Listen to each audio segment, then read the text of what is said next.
Good evening. I'm JupiterExile, and tonight we will be playing Inscryption. I don't know too much about the game. I've looked into a few things about it, but I didn't want to know how it is played before I have time to unravel the strategy personally. Just gonna take a moment to get situated. Hope everybody's having a good Halloween. This is the opening screen we see here. Inscryption, I understand, is a deck builder roguelike with escape the room theming and puzzles. So let's enjoy that together. Thank you for joining me.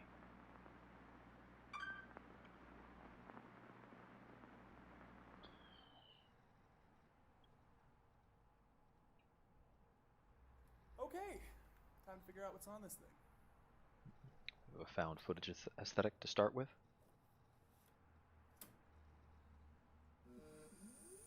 Let's see what we've got. I couldn't manage to convince myself to wear a costume for the stream. Presumably we would start a new game, but I see we're not allowed. Oh, the options appear to be floating away.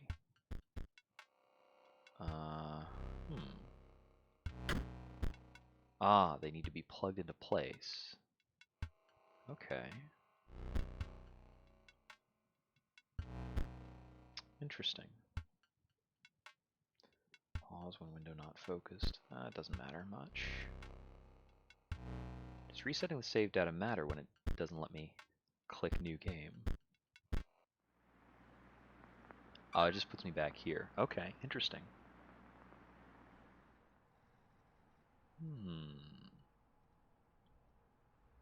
Okay, time to figure out what's on this thing. Interesting.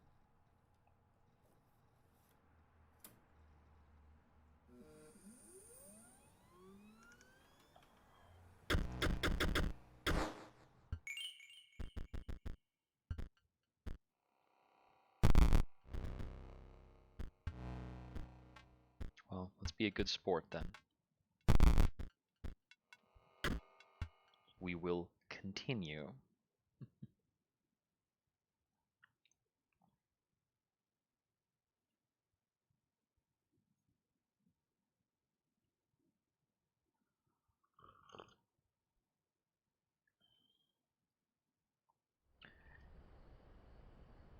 I was digging through some old costume materials and thought to myself, if I actually take anything out of here, I'll have to put things away. And instead, I could take a nap, then wake up to stream. Another challenger. It has been ages. Perhaps you have forgotten how this game is played. Allow me to remind you. Play the squirrel card. Now play your stoat.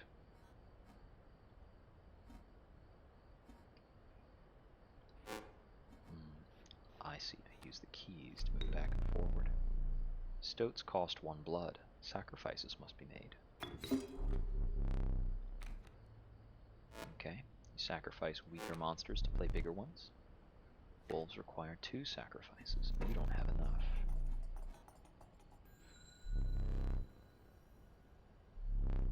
Number on the bottom is the attack power. Dealt 1 to me. Added it to the scale. You win if you tip my side all the way down. Like this.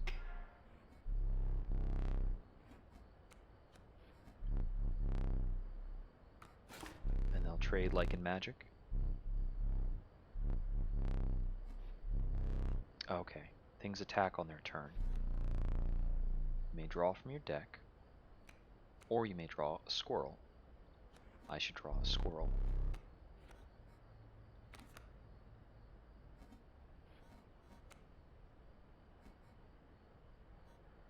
How do I begin attacking? I ring the bell.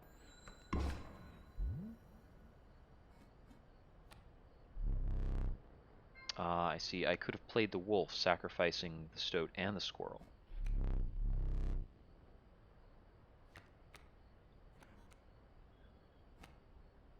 Now we have the river snapper, which is a 1/6 that demands 2 sacrifices. Or a wolf, a 3/2.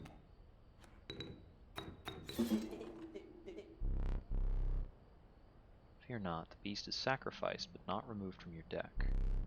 Its suffering was real, but you will see it again.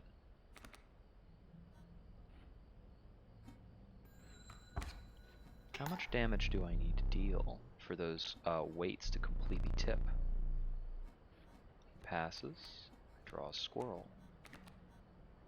I play a squirrel, I ring the bell. I see. 1, 2.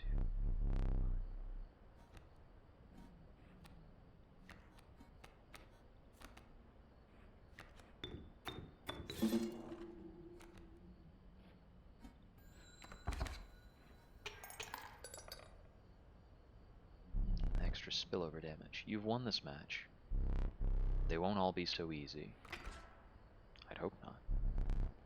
Let me recall your story. Oh, yes. You were lost deep in the forest. A single path revealed itself. 2 denizens approached you tentatively. The undying cat, sacrificing the poor beast, does not kill it. The caustic adder, damage from its poison bite is always lethal. Only one may grace your paltry deck.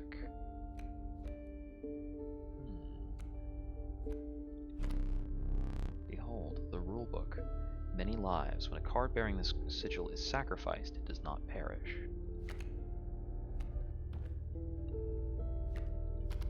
Touch of Death. Damages another creature, that creature perishes. Another creature joins the caravan. Some of the creatures of the forest seemed willing to follow you.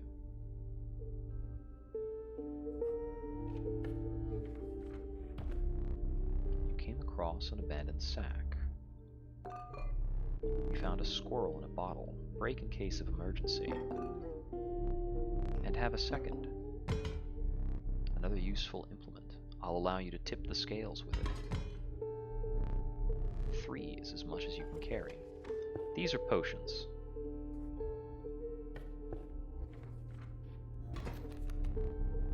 You were ambushed while crossing some rough terrain. So there are stumps and boulders that lie in the way.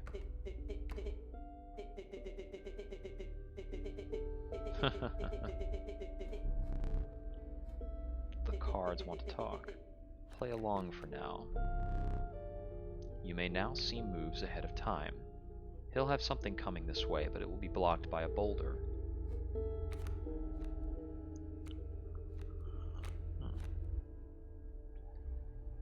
I expect my best play.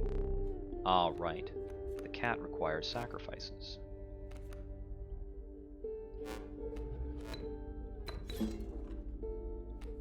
Can I continue sacrificing indefinitely?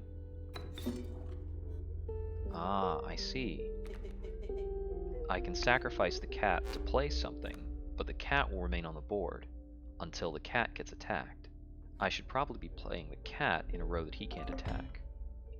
I don't need those right now.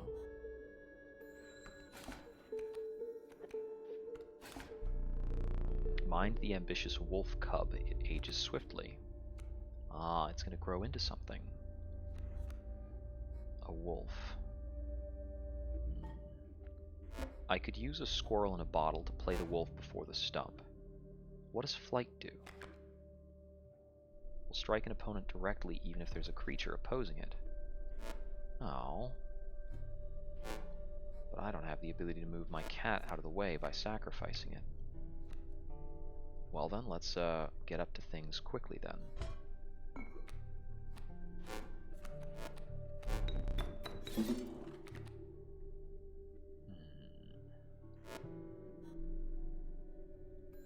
I want to try keeping the stoat alive as a bit of a challenge. This is aged into a full wolf. The bat flies over.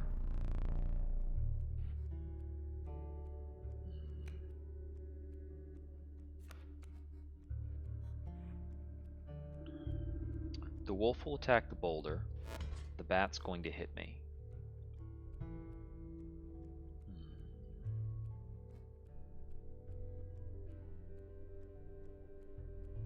Just gonna keep getting hit by the bat, it seems. How far can the scale go? Mighty leap. Worthy sacrifice. Counted as 3 blood rather than 1. Creatures don't attack cards bearing that symbol. Guardian. Okay, moves to intercept.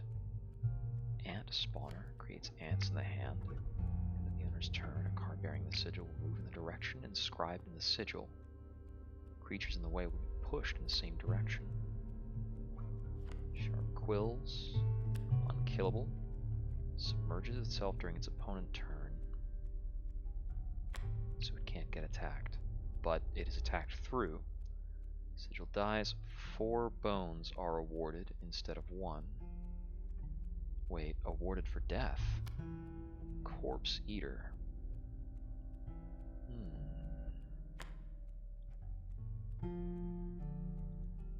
Okay, interesting. But I think this is a scale, so if I'm dealing 3 damage and taking 2 damage, I'm moving ahead.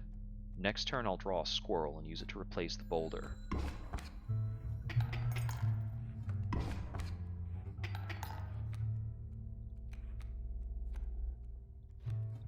And then my wolf will kill his wolf.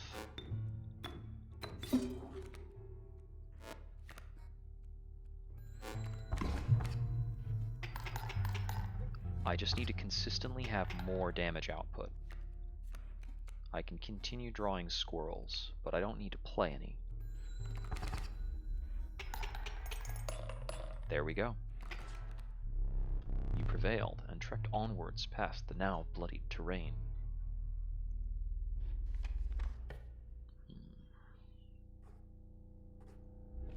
This would be another card choice then. The deck is very small, so everything is meaningful. Sparrow, an inexpensive, if feeble, flying creature. The young wolf cub. I'd sooner take the wolf cub.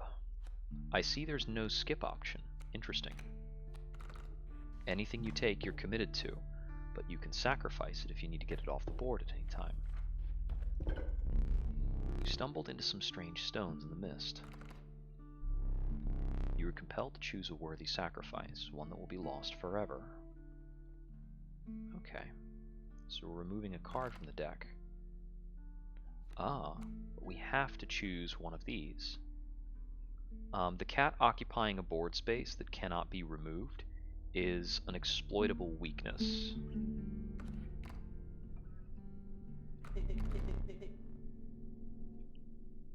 Looked upon your menagerie and selected a healthy host. Sure thing, Stoat. We'll go along with you.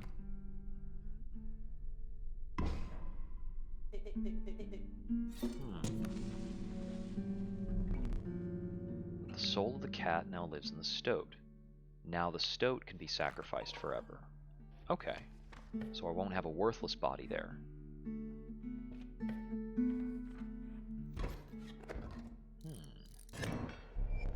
Hold my totem.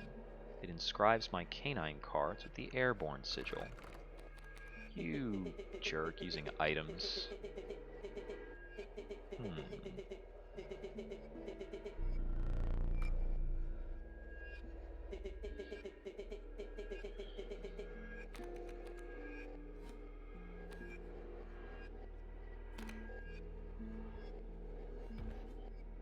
Let's see, he'll be bringing in a bat and a coyote.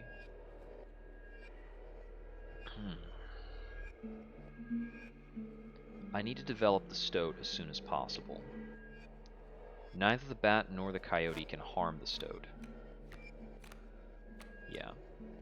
So it's going to be... well, yeah. It's going to be squirrel into stoat. And the next turn I can get a squirrel, sacrifice the squirrel and the stoat to play a wolf to kill that. I'm going to start with a bit of deficit here. I'm going to take 4. Yeah, I get it.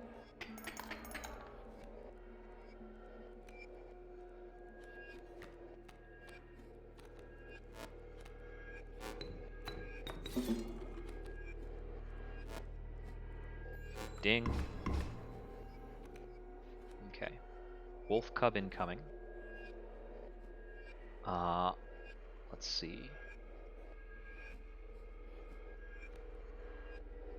Yeah, we take a squirrel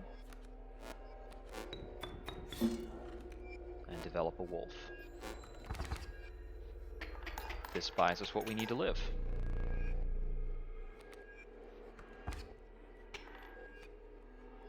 Unimportant. Oh. I would have liked to draw nothing and just play through.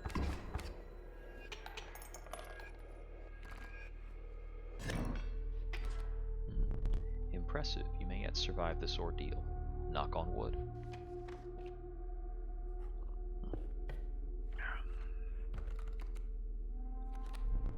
A wolf, a raven,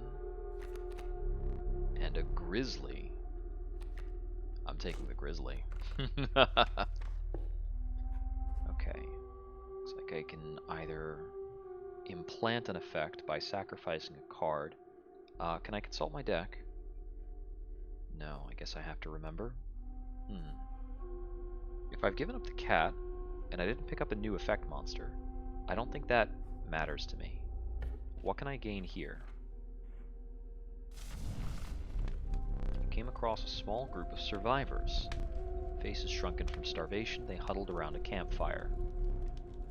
Creatures then beckoned. Come, warm one of your creatures by the fire. Warm it by the fire. That will enhance its power. That feels like a lie. Yeah. Yeah, have the river snapper. I'm not going to summon this thing.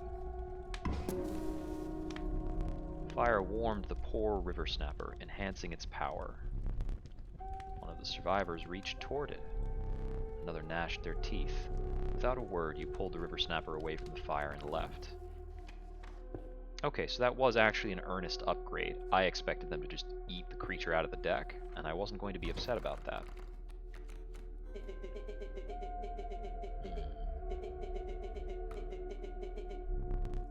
Somewhere in this cabin.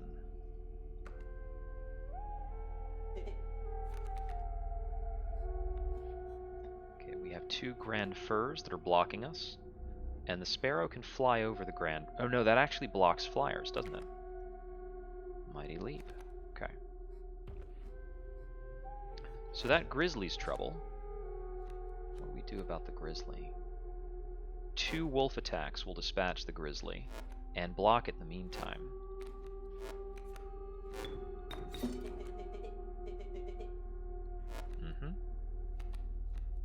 That is the least of what it's going to take.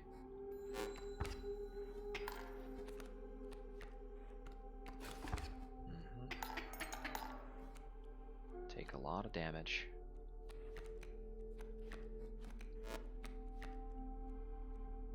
This is only a wolf cub, it's not a full wolf.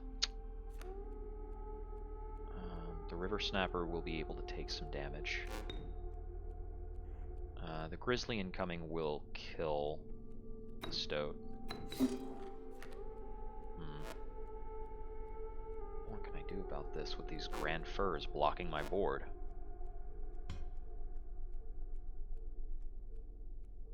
Time to do this? I think I'm one away, right? Ah. Interesting.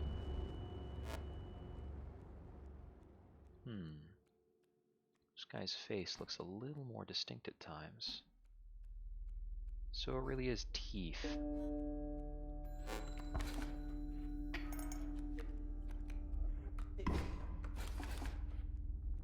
Okay.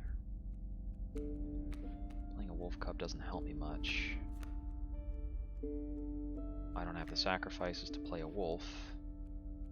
I don't have any way of dealing with these 2 grizzlies that he just casually threw on the board.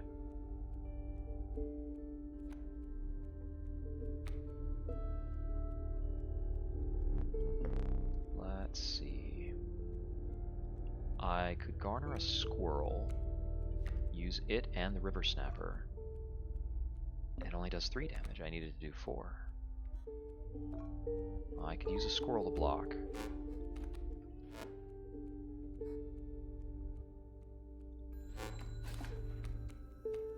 There's no way of winning this fight. Right? How much damage does the wolf cuff deal? Okay, I wanna check the cards, man.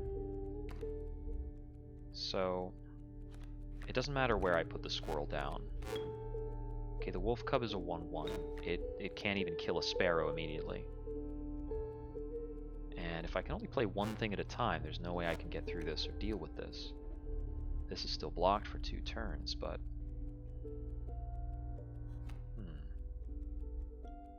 I can't make a winning play.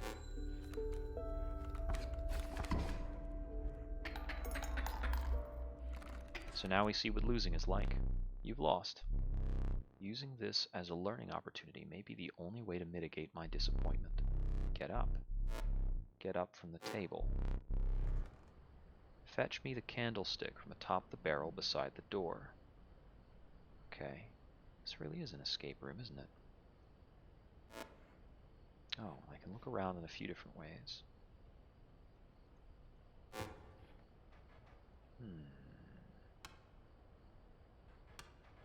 Okay, so there's an opportunity to use a time entry. There was a hand there. So there was a time entry, there was that there. 4 little men. So I need a combination lock, 3 things.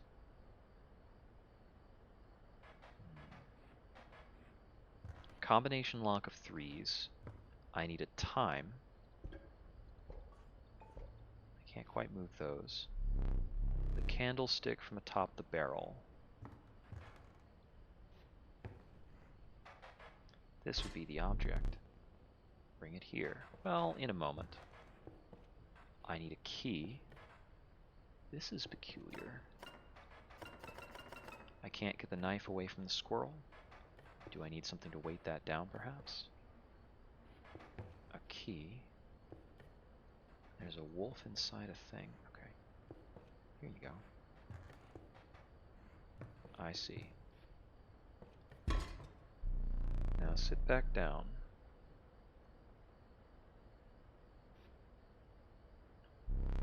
Let me explain something to you.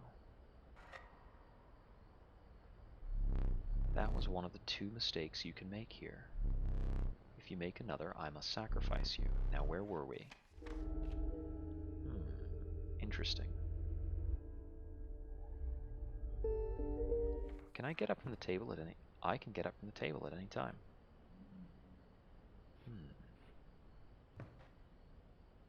2 mistakes that can be made. The time of day. There are more candles in the room. Can I just grab one? I can snuff one out. But I can't light it back up.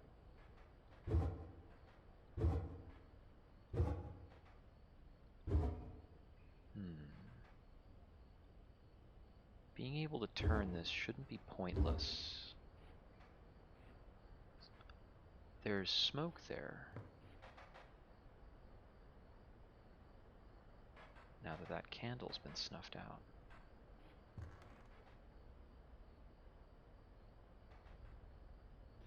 What's that smoke going to do, I wonder?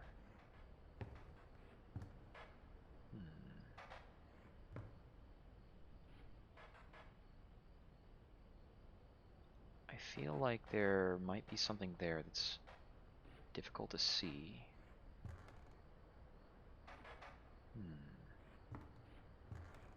Being stared at by those eyes, but no matter. So this is a cuckoo clock, yes? So what happens when the hour hand strikes? I can't turn it the other way around, eh?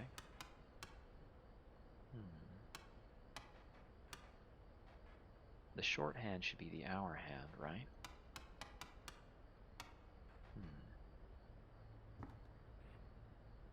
No telling.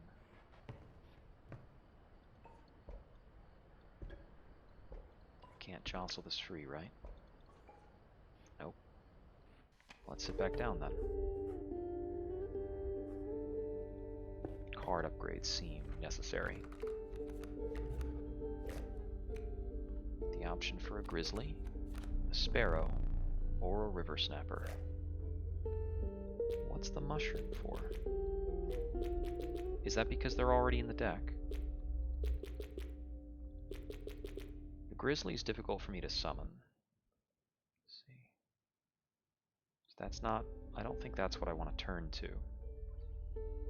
I'm assuming the sparrow can go with another flyer?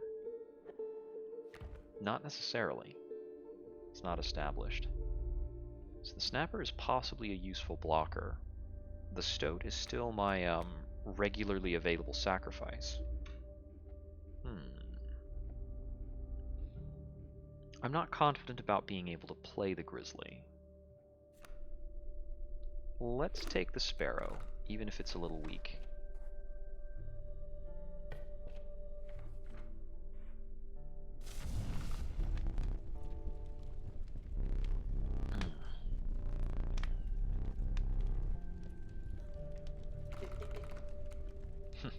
No way. Yeah, I'm not going to put the stoat up there. That's fine. So I feel like buffing a creature that's high cost is not a good idea. I could keep buffing the river snapper. I could try to buff one of the wolves, or I could buff the sparrow. The reliable damage of the sparrow might help keep me alive, since health works on a scale.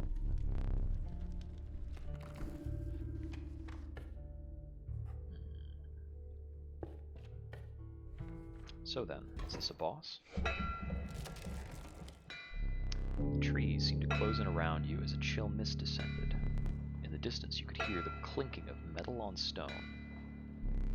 A hobbled figure stood in your path. Hee-haw, 'twas the prospector. He's doing the prospector again? Easy, boss. The mule's key. What? The mule's key? Pack mule. I see. So it's gonna move the coyote over, basically. The coyote doesn't one-shot the stoat. So I figure what I want to do is get the squirrel here and get the stoat on board.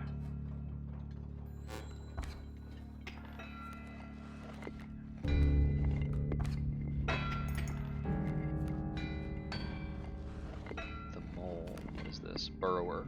When an empty space would be struck, a card bearing this sigil will move to that space to receive the strike instead. Okay, so it's a blocker for unblocked damage.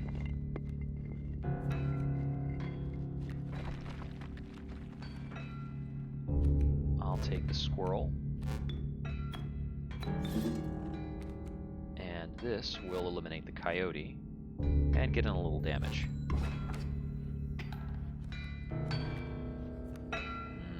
Now I need to beware the adder. I feel the pack mule down happens before to the right, so the adder won't move in this turn. It'll come in next turn. The mule will take damage.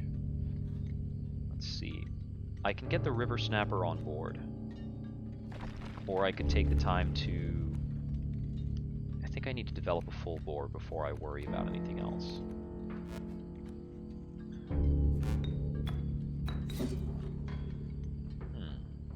Oh, it looks like I can probably play cards over top of other cards as well. I'll have to check that out. Ah, the mole can move back over to block both of those. Oh, the mule can change where it's going. Okay, so the adder's planning to... Yeah, the mule hooked the other direction and I didn't notice. Okay, after my attacks, the wolf is going to come in. So if I play the sparrow,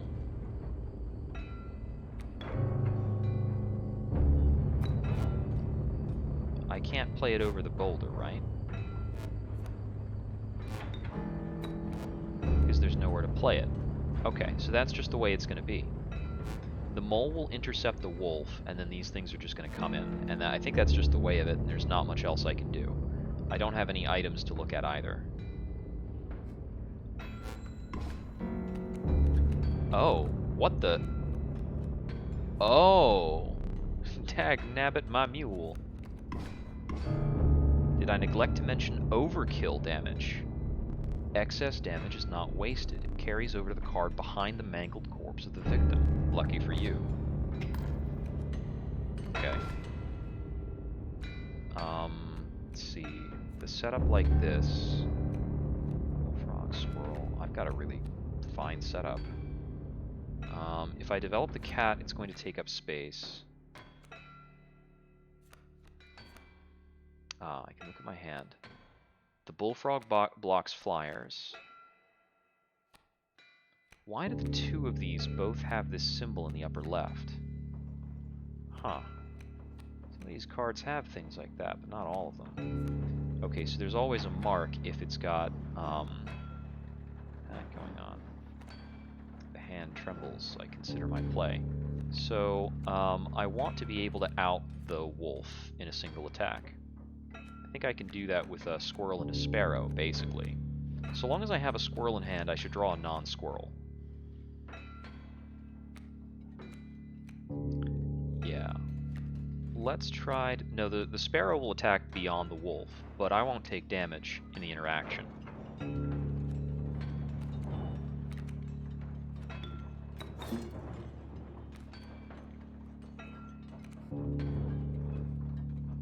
I don't think I need to replace anything else.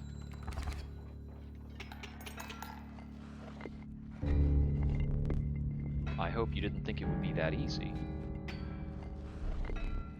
There's gold in them cards.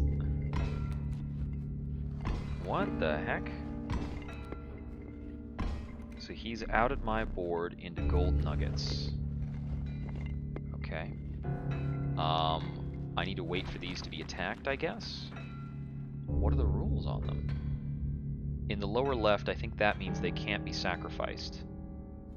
The Bloodhound effect is Guardian. When an opposing creature is placed opposite to an empty space, it will move to that space. Okay. I don't have squirrels in hand, so let's get ready with that. But you're out of space. There's no room.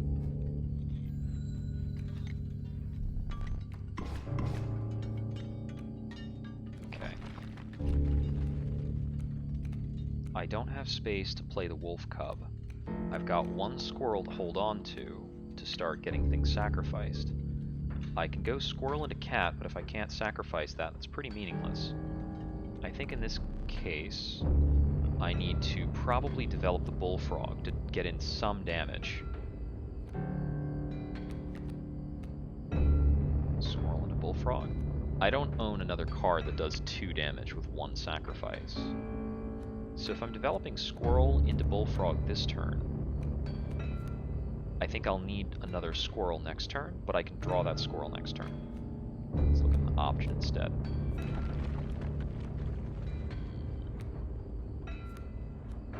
I could also go squirrel into cat into bullfrog, which avoids more damage. But the cat's gonna die. That's probably fine. Squirrel.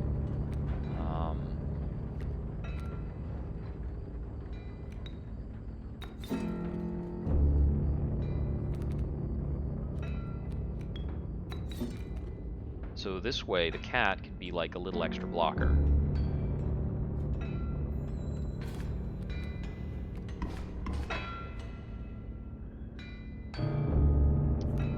Let's see, I did that wrong. I should have attacked the wolf instead, because I could then get through the wolf and move on. What are my options now that I've misplayed that? I don't think I really have options until that gold nugget goes away and gets me that. So in the meantime, I just play squirrels to avoid some damage. The damage that I can avoid, that is, which isn't a lot. I just do this, and I take damage from the Bloodhound. The adder takes out the gold nugget. Now I can play the wolf cub, killing the adder. Squirrel here, into wolf cub. I think this might cause lethal damage.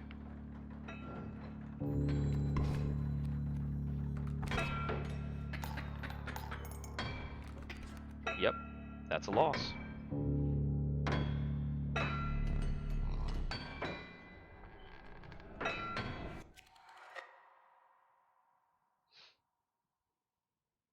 Alright, we're definitely playing a game with a few numbers. We're playing a small numbers game for sure.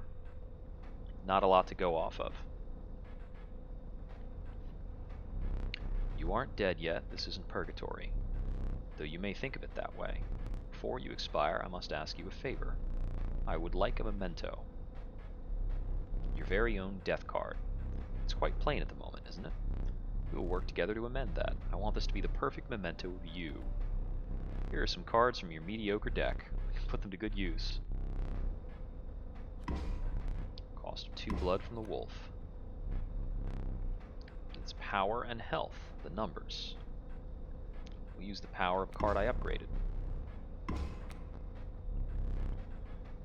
You extract the sigils. Sigil of Fledgling. Does this make it a 2/6 that'll grow? I never did ask your name. This first character's name will be Mercury. Now but one final matter, the portrait. You ready? You do not need to smile.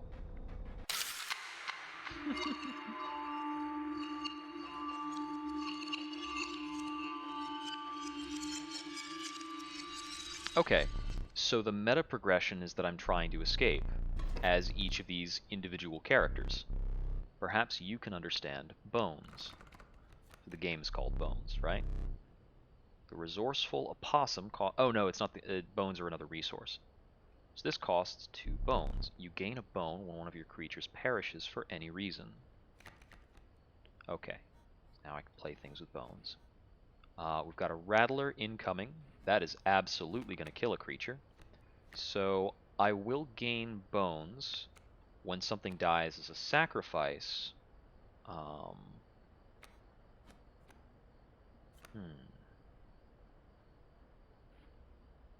It's a 1/1.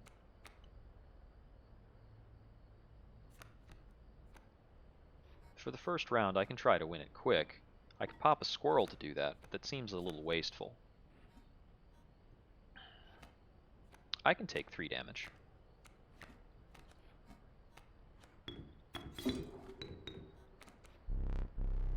the death of your creature, you've gained a bone. You will not lose this until it is spent or the battle ends.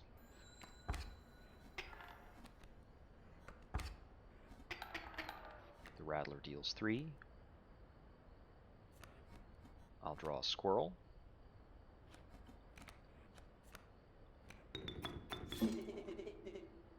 Yep, you're going. Sorry, buddy.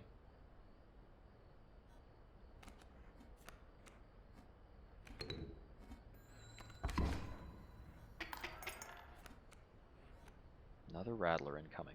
Alright. I won't have a sacrifice to play this with, but I'll draw it. Got access to a bullfrog. Being said, I think that's lethal damage. Yeah, we're only ever aiming to deal about 5 damage. Oh. I forgot your figurine. Get up and fetch it for me. It's beside the safe. Okay. It looks like any progress we've made in the room probably keeps going. This has changed. It's got a squirrel and a raven, which is a few different numbers. 2, 3, 0, and 1. So that picture is going to change every time. This safe wasn't moving before.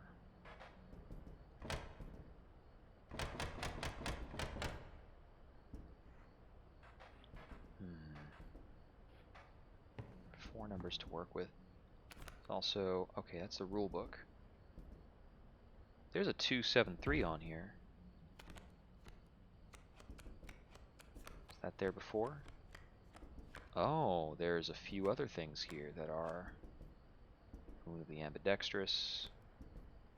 There's a few different things in here. Is that the only one that says 273? Oh my god, there are so many, like, possible rules. Touch of Death. Fledgling.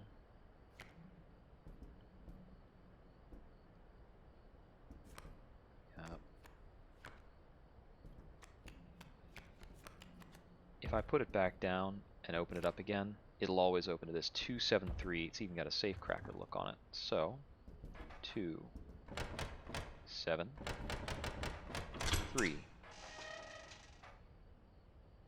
Stink bug. Oh, hello.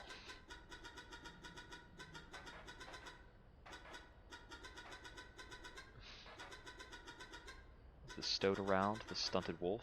This madness must end. Put that away. We've acquired a key. Well, if I've got a key, what do I got here?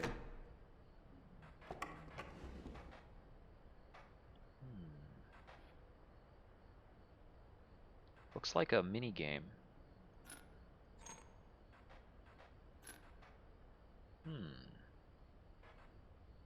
If I have to do 5 damage, but I can't move things left or right, how would moving them up and down make that happen? 1, 2, 3. Is this the solution? Here we have the skink. I forgot I had put that there. Very well, you may add it to your deck, and I'll deal you one every so often.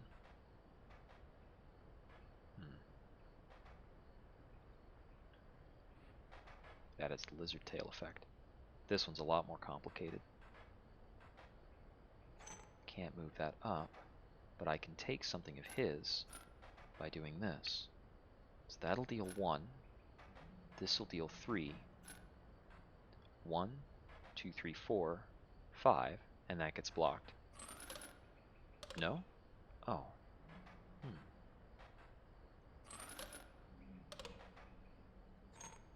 Why is that? Ah, and the metal bar means I can't move that up or down.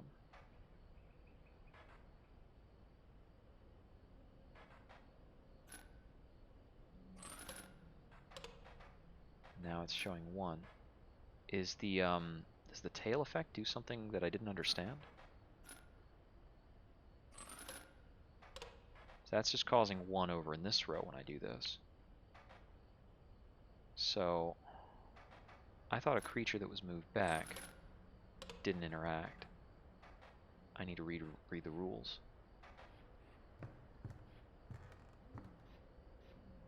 It's a good thing this fellow's patient. Mighty Leap, bifurcated, trifurcated, ay ay ay.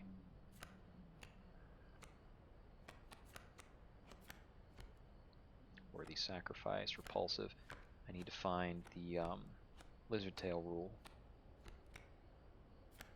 Loose tail. When a card bearing the sigil would be struck, a tail is created in its place, and a card bearing the sigil moves to the right. Okay. So, applying that here, so if it would be struck, it moves to the right, which is why this is moving over to the side and getting in the way of my attacks. Does that mean I need to do something? I need to not attack it. Let's see. If I don't attack this, and I attack here, that should get in the 4 damage. There it is. Formidable creatures, those ants. Very well. I'll add them to your deck and make them available for future challenges. This unlocks another set of puzzles. Okay. And now I have access to this ant mechanic thing. So striking this is usually a mistake. More importantly, that should be that. This should be here. How do I get in 2 damage? How do I get in 1 extra damage from this prospect? I have to know the ant mechanic for it. Oh, we've got a different going here. If I snuff out another light, it's It's kind of adding to the smoke being collected here. This is a pulley system type of thing. I don't see any way to interact with that.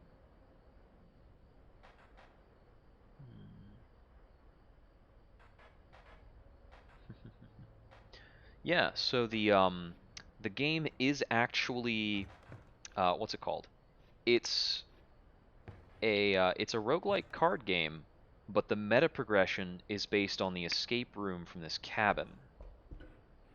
So as I solve puzzles in this cabin and do little interactions, I'm unlocking new cards to play with. And presumably at some point I'll be able to actually escape. There's this creepy dude over here who's always in shadows staring at me, who is my opponent for the card game. He controls all the bosses and stuff. What about this puzzle? Okay, that's the porcupine thorns. This is the bifurcated attack effect. I can't move that lizard out of the way. So and I can't move this out of the way either. Is it possible that I want this character to die as a part of his bifurcated attack? If he does die as part of his bifurcated attack, I presume he won't attack the lizard. So I think getting this in is going to be key. And this needs to land hits. So if this is away, this bifurcated attack hit here and here. I can't stop this one. But I can maybe make him die. Got it. Without having met her, this wood carving is meaningless. Looks kind of like a squirrel. In time you will understand its power. Okay. I'm guessing that is like a relic, effectively. What does this look like right now? Oh, it's causing 3 damage instead of 4 damage. Because this isn't actually attack power. It's just an ant thing.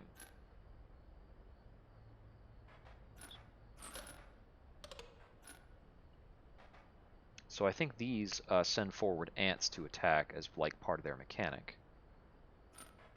If I have this, it should be... That's 3 damage. That's 4 damage. Okay, so this has to be in play to do what it looks like it does. This probably shouldn't be there. Huh.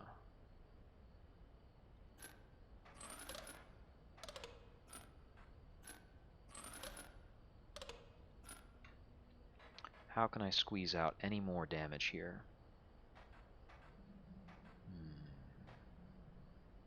If the lizard would be attacked, it leaves behind a tail and moves to the right, but I'm the attacker, so my lizards don't matter.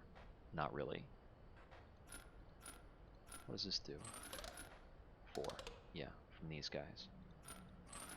Same thing, either way.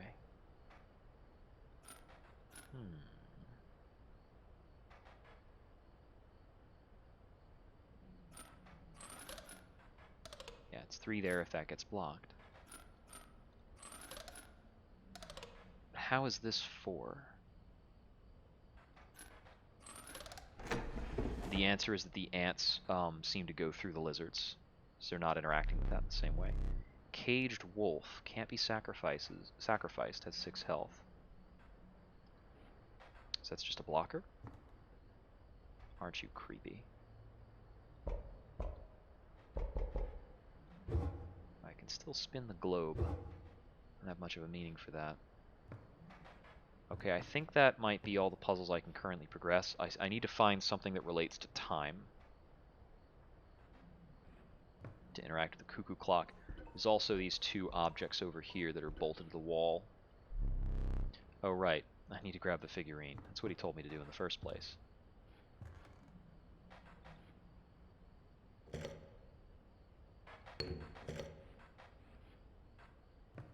don't think there's anywhere else I can put the figurine, not meaningfully. Let us continue.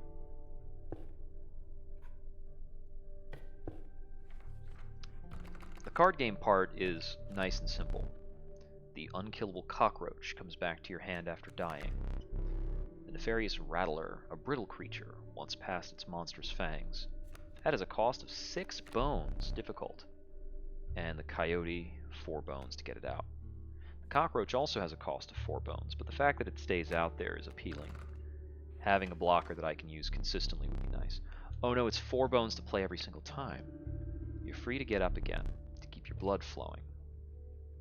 Yeah, I found a lot of cards, don't worry about it. A gust from this may lift the creatures into the air for a turn. That's a blocker. If you deem it necessary, you may cut up one of my cards with these. So let's see, we've got destroy a creature, a blocker, or flying for a turn. Destroying a creature is likelier to get us out of a mess.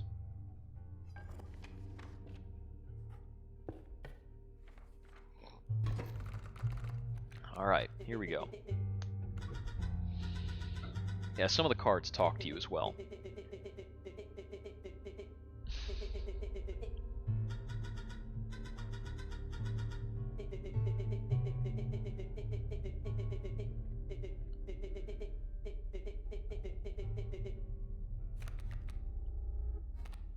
Okay.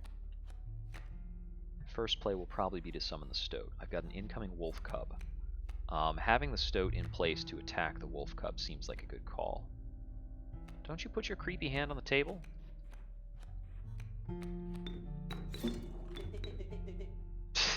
He critiques me every time. Doesn't matter what I do. So, in for 1. Okay.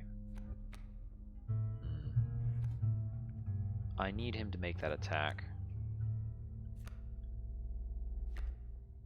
I won't be able to force a sacrifice unless I use the squirrel in a bottle. The Ant Queen. I need to read this mechanic. Ant Spawner. When a creature bearing the sigil is played, an ant is created in your hand. Okay, well then what is an ant? Ants. The value represented with the sigil will be equal to the number of ants you have on your side of the table. Okay. Got it, got it, got it. So the Ant Queen is an ant. Oh, I see, I'm seeing the creature types. What is your effect? Stinky. Okay. So whatever's up against the stink bug is weaker. Interesting. So your mechanic, leader. Okay, he's going to grant extra power to things. That is definitely a spider on the table. Alright.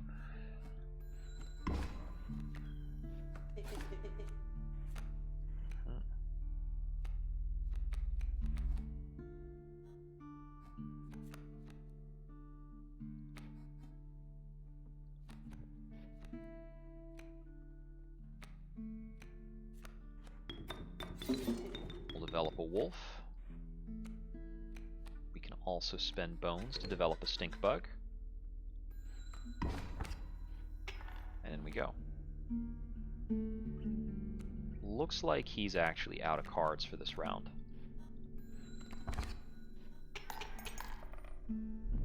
How brutal of you. You dealt me more damage than you needed to win. However, in my game, such feats are rewarded. To be precise, a tooth to keep for each extra damage dealt. The trapper may be interested in your spoils. Okay, so I earn money with overkill damage. If you desire it, you may stand now. It will allow me time to plan.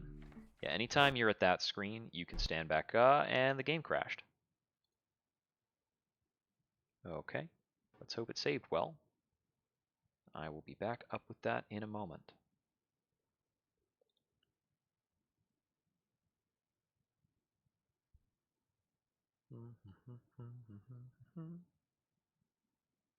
It is a fairly new game, so sometimes these things will happen.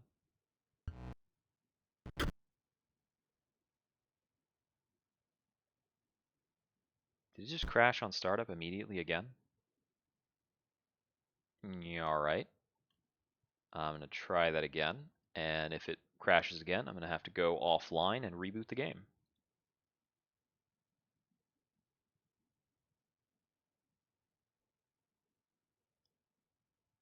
Let's give it some time, or reboot the computer rather. Okay, there we go. Now we're in. We continue.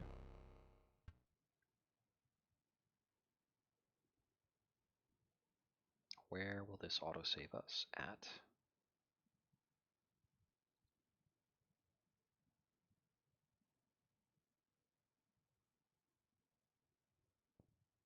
Okay. Okay. This time I'm not going to stand up. I'm just going to keep going forward.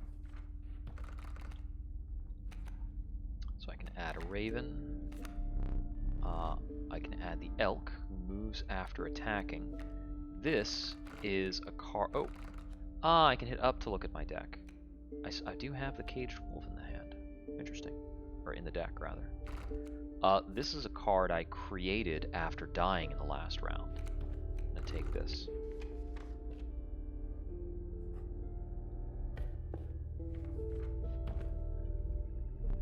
I'm full on items. You can't take more than 3 items, and you have 3.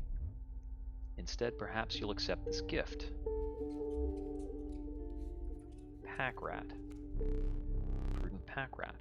Never doubt the utility of a well-stocked pack. Sure, I get a pack rat card. Well, I will stand up again. I am no tyrant. You may stand whenever the map is unrolled. It allows me time to plan your next encounter. But do keep your hands off my possessions. I'm going to touch a lot of stuff, man. Like, a lot of things. Ugh.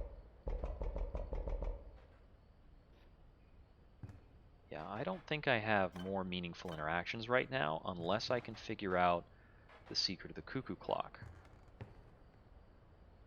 Now, I found the safe in here. This attacks on the left and the right. That goes left, right, and center. Creature released in place. This is the effect of the pack rat. You will receive a random item as long as you have less than 3 items when you play that card. Interesting. It's pretty useful. Now, I'm wondering or feeling... Can't use that right now? Okay. I was wondering if there would be a case where I might need to get an item while playing the game, and then use that to interact with something. Like the scissors on the rope, to get at the squirrel. Alright, let's keep playing. I want to see what happens if I beat the boss. I'm not familiar with this symbol, so I'm going to go there. I see.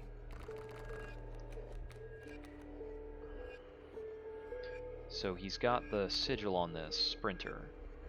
It will move in the direction inscribed, and they kind of go back and forth. It looks as though, since I've got a worker ant and the ant queen to work with, I should probably be focusing on ants. And I might want to focus on trying to out-damage him here. So if that's the case, I could go squirrel, squirrel, ant queen right now, using this.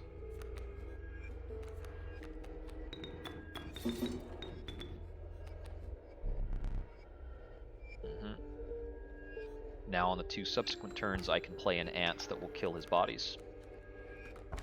He's got an incoming alpha. That'll be rough. Those move along. I'll take this, squirrel down into worker ant.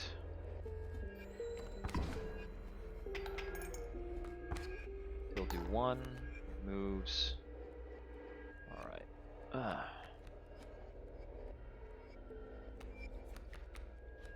Another squirrel into another worker ant.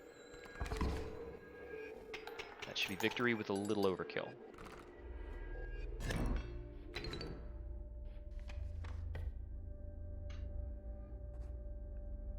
This looks like a trap. What does it do? You were stopped along the way by a trapper looking to liquidate his pelts. There was something uncanny about his appearance, but you were quickly distracted by his wares. Care to look at my pelts? He puts on a mask every time he's going to be a character like this. Take a pelt, free of charge. See the quality? What do I get for this? What are these good for?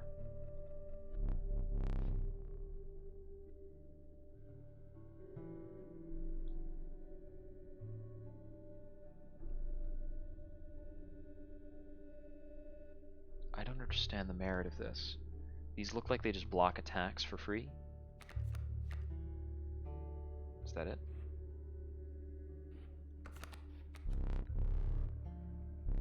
The man assured you of the value of the pelts. They appear to be useless in a fight, but he mentioned that the trader further down the path would reward you for them. Okay. So I can get junk cards, basically. This increases power, this transposes an effect.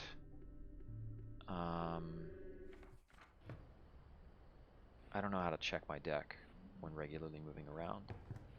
This picture changed between last match and this match, but I don't know what to make of it. Let's just sit back down. I think this is usually going to be better here, because what else can I do with that? I could transpose the cockroach's effect onto a creature that is easier to play. Everything requires some kind of sacrifice, but I can draw one squirrel a turn. I could transpose the growth effect from the Mercury card onto something else, allowing it to be a growing creature. I could transpose the Pack Rat's effect onto a stronger creature, one that's more worth playing.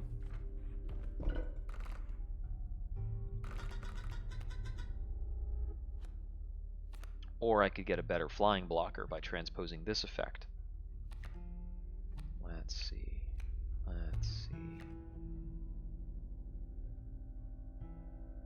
Pack Rat is probably a rare creature. You know what? I don't think the Pack Rat's depleted if it's played.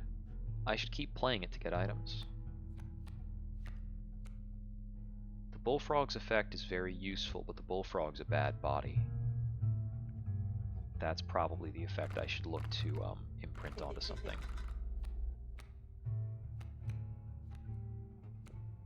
Let's see.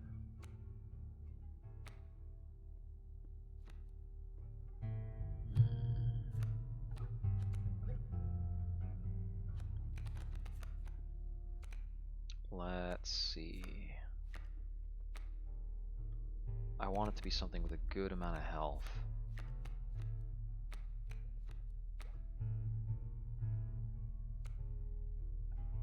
I could just make it a wolf, but I'll imprint it onto this. Should be a pretty strong card either way. Wonder how many sigils I can imprint that way. It's unclear.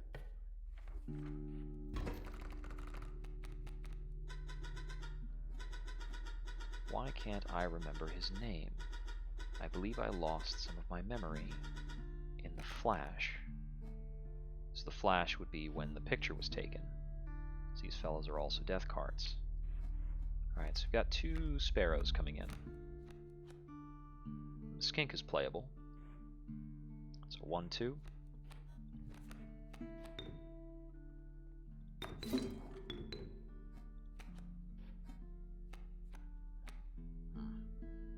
I'll have to draw from the top of the deck at this point. I'll be in a hurt locker for a bit. Incoming skunk. He'll lower the damage of somebody who's alongside him.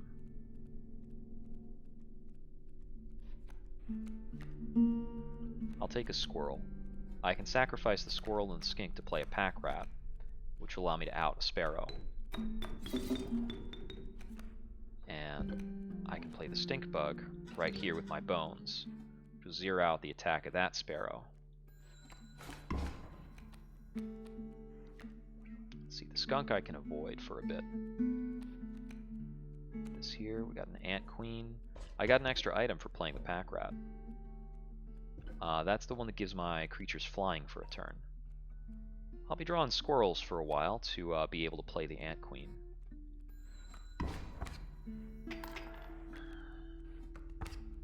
I don't think I need to worry much about that. I see the way this is going. I concede. You may accept my surrender, or you may finish this match the slow way. I'll take the surrender. I'm not keen on wasting time.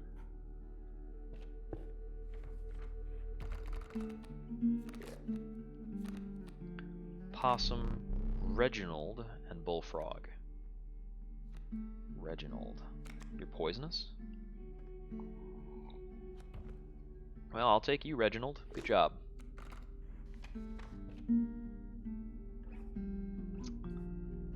I could use more power.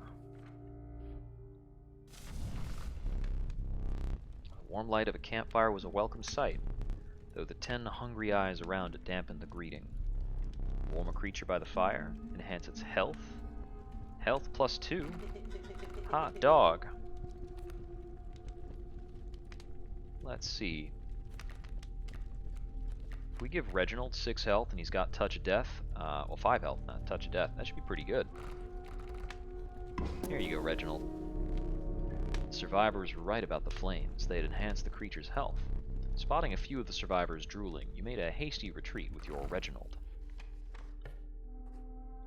Now we've got a boss, the Prospector. Oh, my boss battles are high-stakes tests of your aptitude.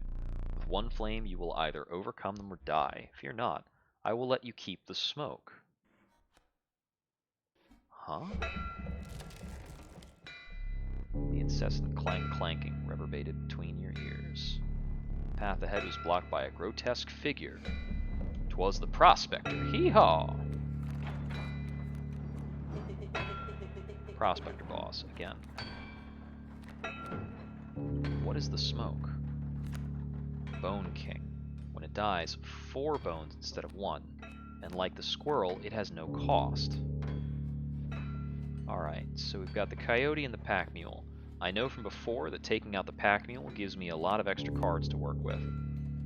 But once I deal 5 damage to him, he'll out my entire board.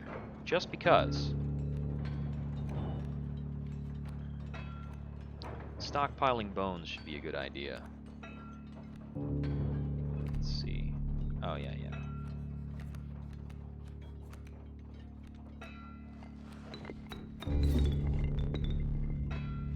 So many bones. Ding. The Coyote will attack. Pack Mule will try to move. Mercury upgraded.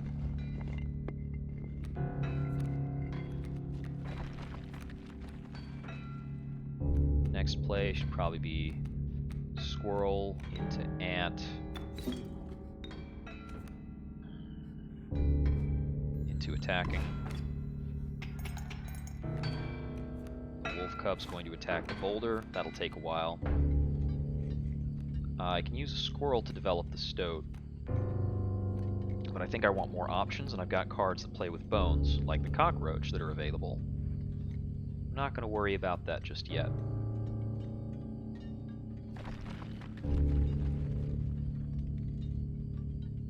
So if I just clock in the damage, he'll out my board, right?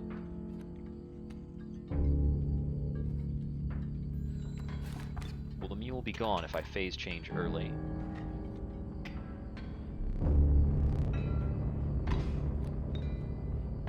I still get bones for this. That's good. Oh, he only outed 3 bodies that time. And I've got access to the Cockroach, which is an easy sacrifice. Rabbit Pelt, useless card.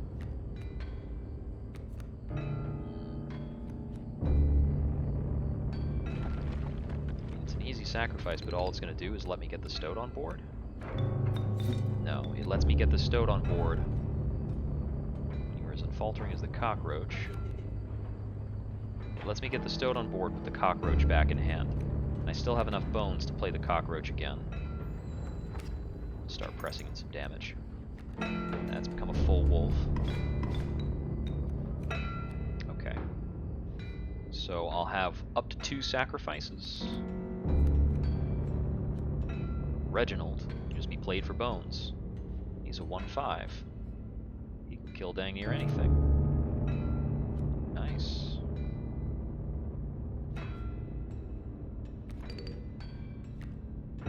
could also put down the cockroach. Not a bad idea.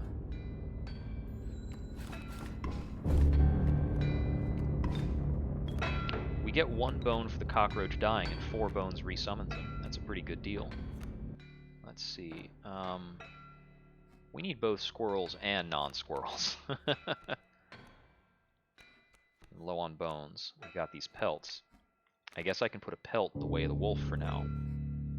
Clock in a bit more damage. Yeah, and playing these pelts out is still going to get me bones. I wonder if I can sacrifice pelts. Maybe. Not important at the moment. Alright. There's some cards. Dagnabbit! Got the mule. Adder outs Gold Nugget. Wolf is still attacking. Mantis is new. Bifurcated. Okay. That's an option. I've got a squirrel in hand. I've got a squirrel in hand. And the cockroach that I can play. So that'll allow me up to 2. I've got a lot of options right now, actually. That caged wolf, he hid that for a reason. The card seems useless, but I think there's more to it. Yeah, that's probably correct. So then, get the squirrel on the board.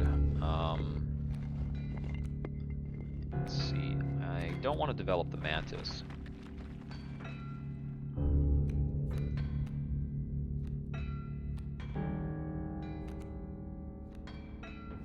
Actually, I messed myself up a bit by playing that squirrel over there. Sort of. Well, I'll just use squirrel and cockroach to develop ant queen. And we'll throw the ant queen down here to kill the adder. And we are short on bones to develop something else, but alright, whatever. That ends the match anyway. Yeah, putting the squirrel there prevented me from developing one of my bones characters to attack the coyote. Allow me to light your candles once more. I won't be killing you quite yet. Alright. You're the first in a while to overcome a boss. As a reward, you're granted an opportunity to select a rare card. Choose carefully. This level of brutish strength needs no explanation. Urayuli, 7/7. Long elk. I have no words for this freak of nature. It costs bones to play, it moves around, and it's poisonous. Mole Man, the ultimate defense. Oh wow, he blocks flyers and moves to anywhere that doesn't have a blocker. Getting up to 4 sacrifices is very hard, but 1 attack from this creature is lethal. Is it that hard to do? Every enemy so far has only had 5 health. If I could do something like giving this flying, it's like an auto-win card. I'm interested in it. With sound of the prospector's pickaxe still ringing in your ears, you carried onwards.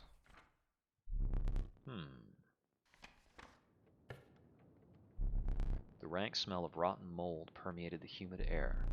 Every step forward was answered by some nearby slip or slither. Tread cautiously into the wetlands. Okay. Has anything changed around the table to answer what I've done so far? It doesn't seem so. Hey there, buddy. No, there's a skull here. With 1 golden tooth. Seems as though that tooth was just added to the game board is all.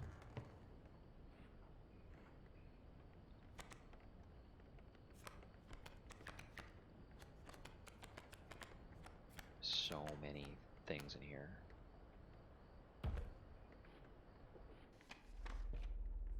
Moving along. Ah, the elusive otter. It submerges itself during my turn. The Inviolable Beehive. When it is attacked, you will draw a bee.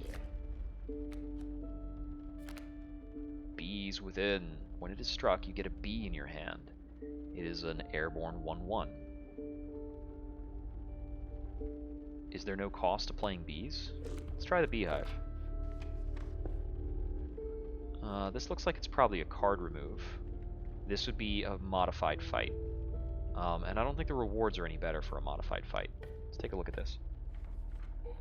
You came across familiar stones, but there was something different. You intuited the fate of the creature selected for this would not be pleasant.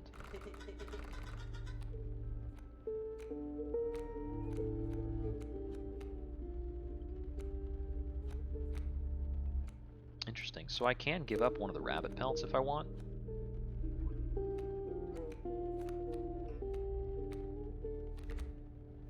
I'm not too interested in the skink.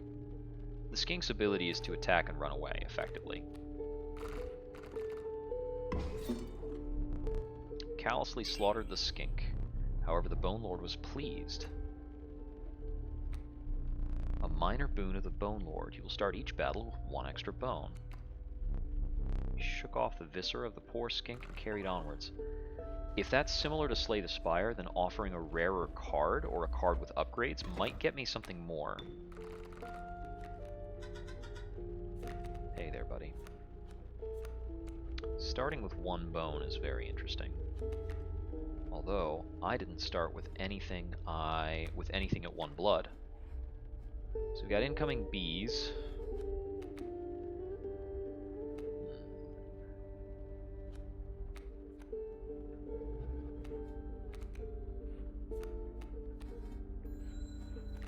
Yeah, take some damage from bees.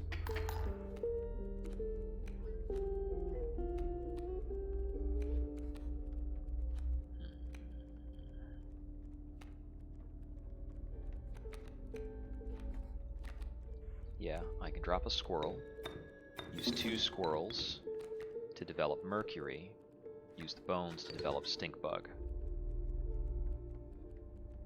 I'm still going to take 1 more damage, but I've got a little bit of that to spare. Okay, we've got an incoming bullfrog, and we've got the incoming mantis. The mantis is bifurcated, so it's going to attack here. Which means I need something there to defend.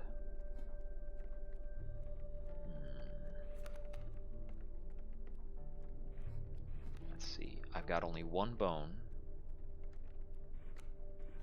So Mercury and Stink Bug dealing 4 damage unopposed means I can't be killed this next round. I can develop a squirrel to help on the pack rat, but I don't have the board space for it. I need something based on bones to play.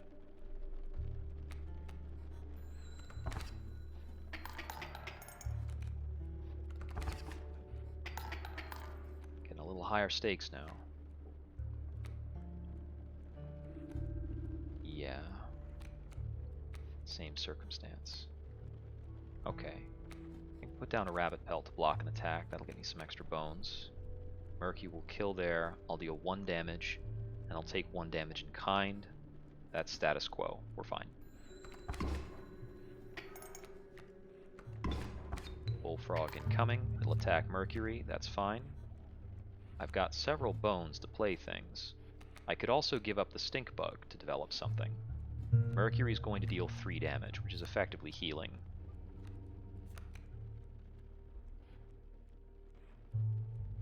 Stink Bug to develop Worker Ant kills Bee. Yep, sometimes you just need to move things around.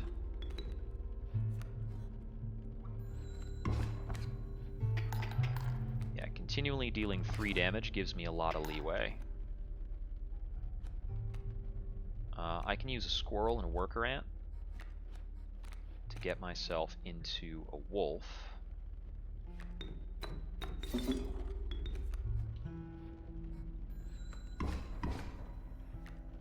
Now I've added his whole board. I could play a pack rat if I needed to, but I don't.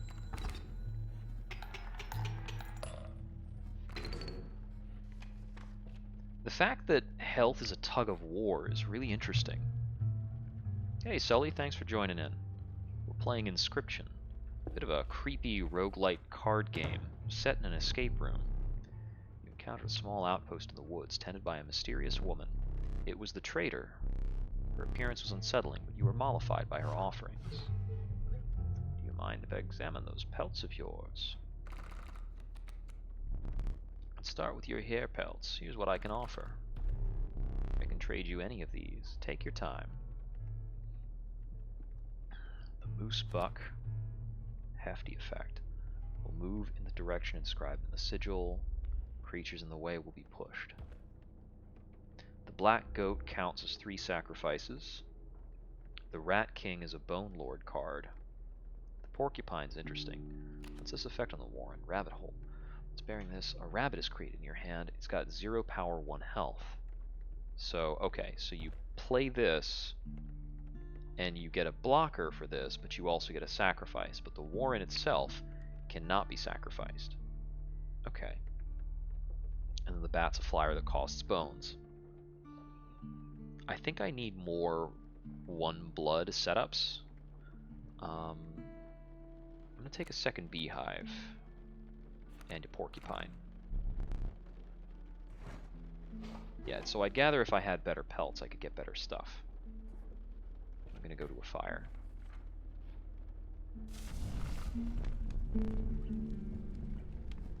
Right. Enhanced health. I could keep throwing it out to Reginald. I think I want enhanced health for the porcupine. Wait, enhanced health for the beehive. Because these are, every time they're struck, you get a bee. So it could be struck more times if it lived longer. So that's something. But the porcupine just does 1 damage if it gets hit. I'm going to upgrade the porcupine a little. I'm still kind of experimenting.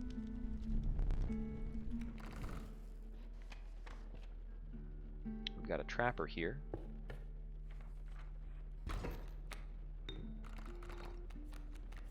We've got a stump on the board. Got an incoming bee and a bullfrog for 2 damage total. Okay. We've got no opening draw, so not most of this doesn't matter. I'll be doing probably squirrel into next turn squirrel wolf.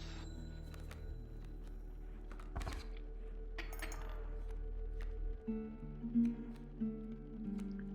then doing squirrel here, wolf here will also allow me to play stink bug here. Outs both of those. Got incoming bee. Alright. I don't have the bones for the cockroach right now. Need more cards from the deck. So there's a 3rd talking card somewhere around here. Personally, I hate the guy. Biggest killjoy ever. But he's the only one of us with a plan to get things back to normal. Okay, so I've got something else to be on the lookout for. Let's see. The bee can't hurt the stink bug. I would like getting in damage with the wolf. The mantis will start hurting the stink bug, and I'm taking damage from the bee, but that's fine. Because I'm outputting more damage than I'm dealing with. Take a little bit there. Alright, the mantis also attacks an empty space through that bifurcated attack, which is rough. I don't have bones to work with, so let's develop the stoat and use that to kill the bee. Keep me alive. Yeah, we'll see what happens. It's tough, man. It's real tough. Up here, we've got a beehive, and that does nothing until we hit it. Oh no, right, overkill damage. Wait. Striking that gave me a bee? Oh, I misunderstood that card. Right, I forgot about overkill damage. That is a thing. I mean, I'm gonna win this round, so it doesn't matter much what I do. But as a note, I can put the bee here, it flies over the stump and does more damage. So that's a little bit more teeth.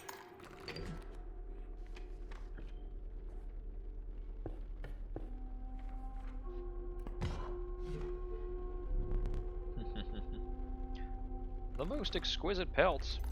You have some good games at DBD? The first one's free. Yeah, I'm just gonna take the one and go. I want to keep my teeth.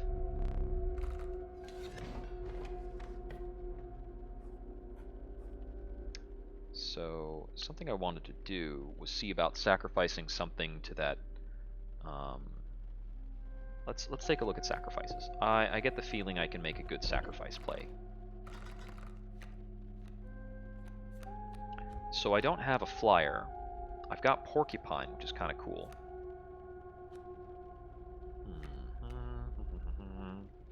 I could get the cockroaches effect onto something that's easier to play.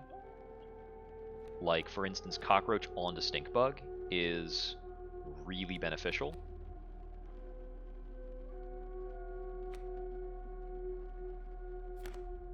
Once a card bearing the sigil is struck, a bee is created in your hand. Oh, is the bee always created in my hand regardless of who has the beehive? That might be the way it works. That's so weird. So I could use beehive with cockroach or something like that, but I'm going to give up the cockroach and have an immortal creature.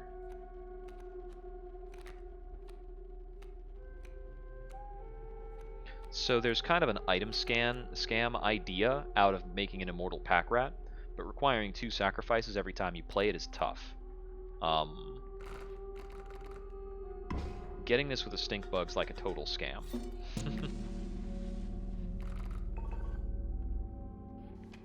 Empowered. Moving along.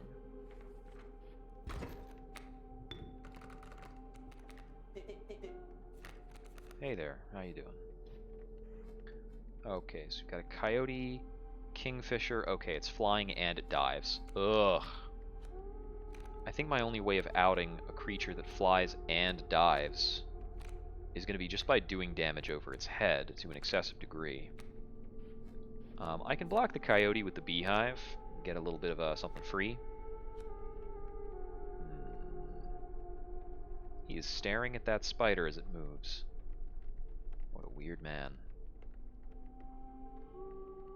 The work grants just damage. Nothing, the stoat is the only thing in my hand that survives a Coyote attack.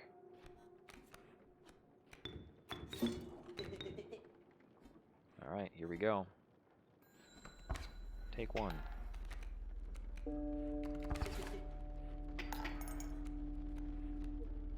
They both dive. Okay. So I definitely need to take a squirrel. This beehive won't be struck if I put it in either of these areas. Nothing's going to be struck if I put it in those areas. I just need to get some stronger stuff out, pretty much.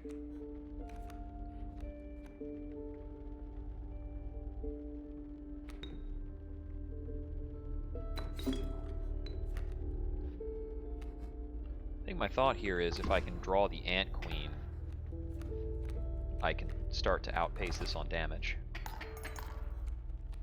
including like an overkill setup.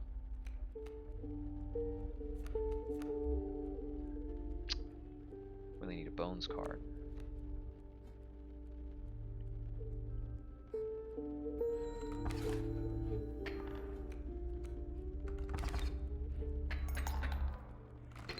I didn't count health right. I could have dealt with that. I have items for it, but I've got a second life.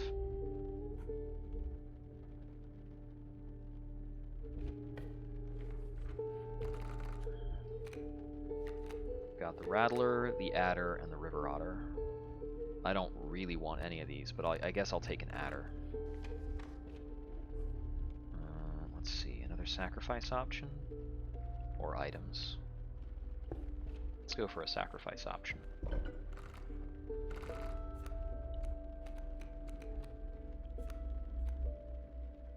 This beehive felt a little dead for being drawn. Let's see what happens if I mix it with the porcupine.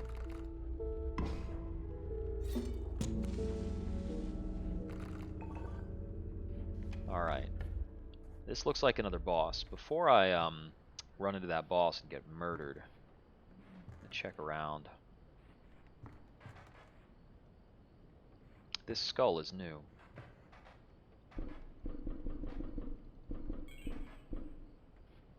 poke it. And the lights and the eyes glow red. Anything more than that? Nothing I can perceive. Yeah, this skull was worth a tooth.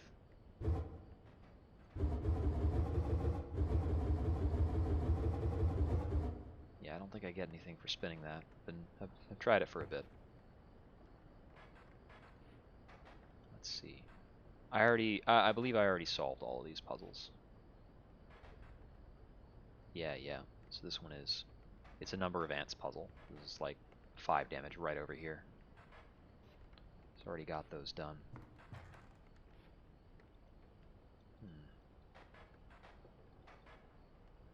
This is the one set piece I haven't figured anything out from. Well, that and this. Alright, I presume those are up and coming. What do we got here? Foul smell invaded your nostrils and caused your throat to seize. A hulking man sat by a brackish pond with his feet submerged in the dark water. He pulled a hook from a pile of rotting fish and rose to his feet. I am the angler. Go fish.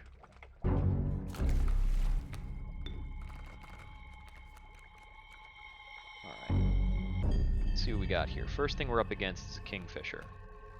Did not have such great luck dealing with that before. So we could go squirrel into porcupine here, I think is our start, basically. Or we could just go squirrel and then next turn squirrel into wolf. I think I might like that better. Well, the porcupine's 1 damage continually will offset the kingfisher a little bit.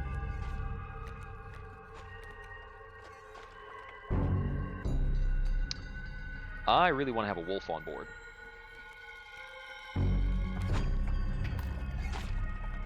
Which fish? Hard choose.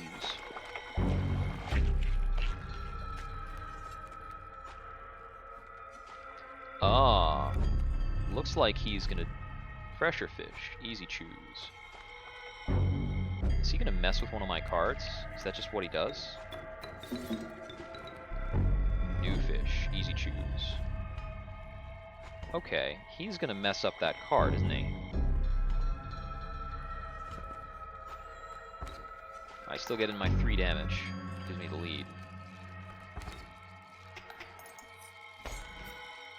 Oh, mine now. Go fish. Okay, so he takes my creatures and makes them his own. That is, it's not cool, man. Still, the porcupine can set up for that. Let's see.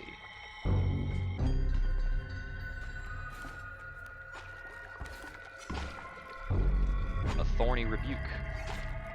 And I get a B. Stale fish, hard choose. Okay. So in this case, I think if I lay out Reginald, then lay out the bee, he'll just take the bee. I want to give him the hive. So I lay out the bee and then sacrifice it for the hive. He'll take the hive and it'll move the kingfisher out of the way. Take new fish. Easy. So we throw down the bee. He sets up for that.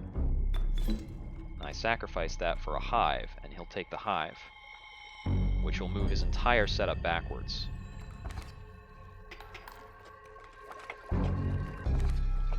Okay, he'll attack first, then he'll take.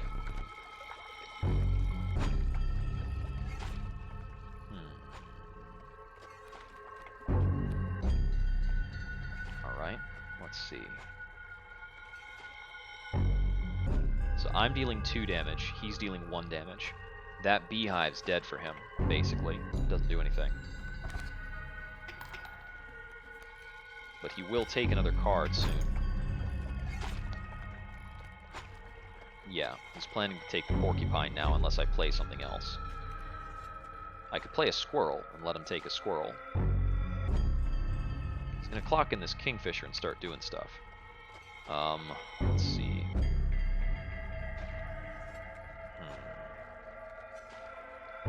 Actually, I think I can use this squirrel to block his board. If I sacrifice my 2 current bodies to play Mercury, and then play a squirrel after, on this row, he'll just take the squirrel and it'll be useless, right?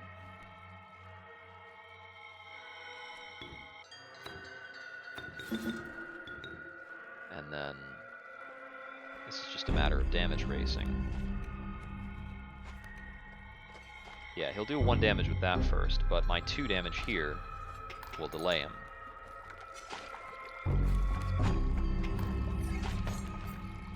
Oh right, Mercury blocks flyers, so that was that's doing that. So with the beehive and the squirrel there, he's not getting much done. Ah, the caged wolf. I feel like I should probably try to get the caged wolf on board later.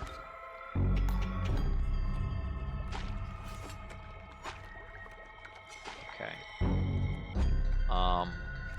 I probably need to pass him another squirrel to keep Mercury on the board.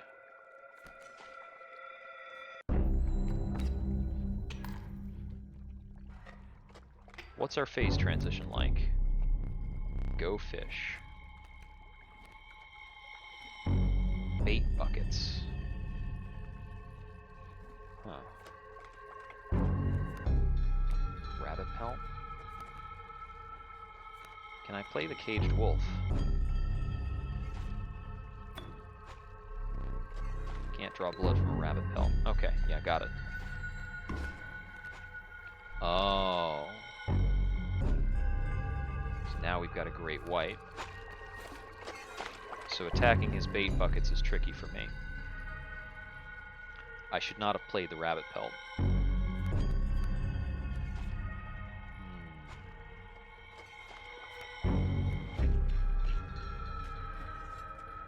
This will just hit him in the face, but Mercury's gonna die. That's okay. These things happen.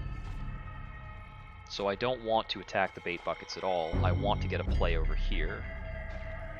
I could off the 2 of these to play the caged wolf, but what do I get for that? Nothing much. I just get to block the great white longer. Well, that is decent. Notably, I also can't sacrifice the caged wolf. Buy me 2 turns. Ant Queen? It's a bit of a miss.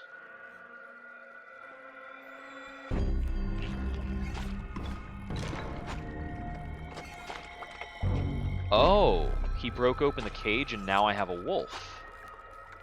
Interesting. That's useful. So I'm trying to draw a bones card. If I put an attacker in either of these rows, I'm going to call out a wolf. So I could bide my time. The wolf is going to die on the next attack. If I could just draw, there we go. Okay. So 3, 4, 5. Right? Just need an extra tooth.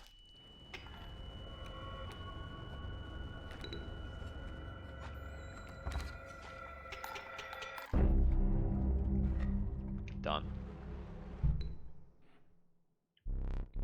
Let me relight your candles.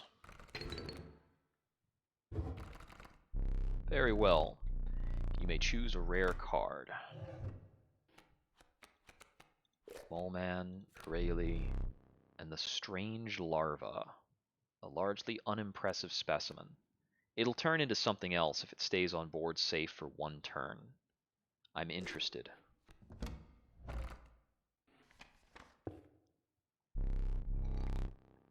You considered one of the angler's catches as a meal, but the rank odor deterred you.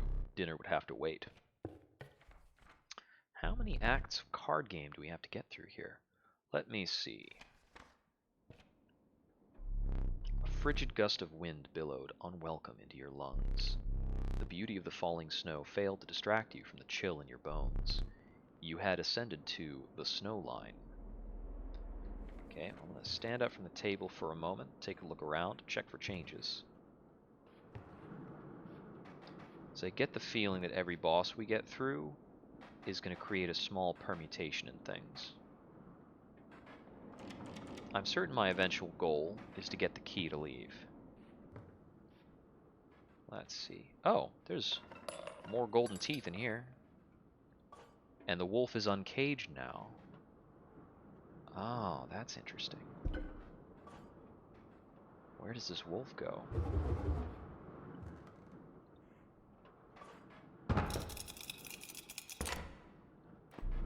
You finally pried my special dagger from the paws of that squirrel, though you may wish you hadn't.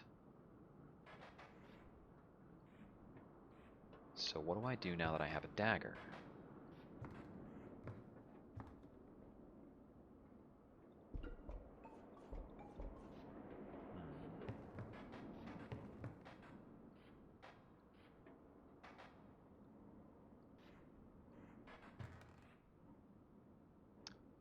Let's see.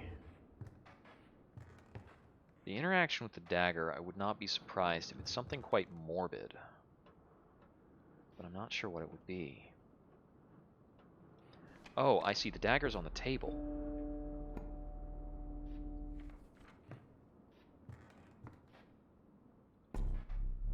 I'll let you use that, but not now. Is that something that's used in the card game, then?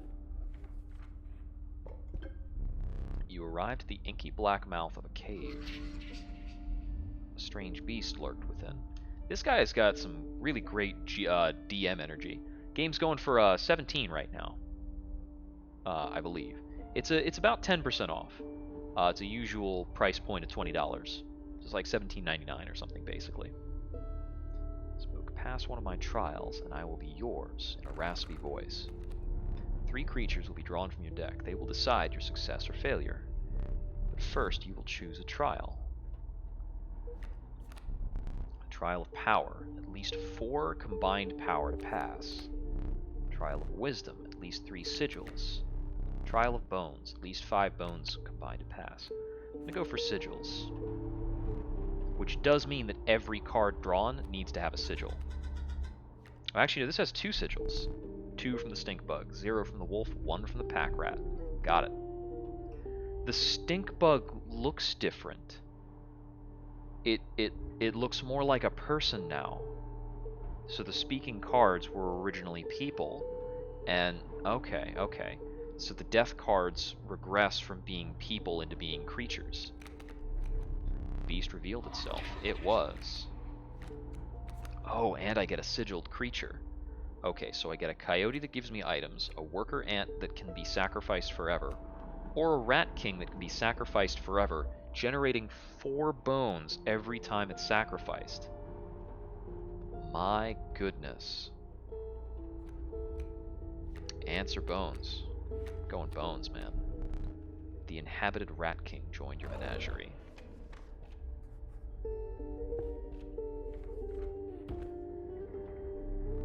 Your pack was full, but a small critter approached.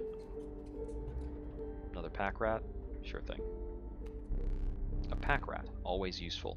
So my pack is only full because I got the knife. I don't know what the knife does.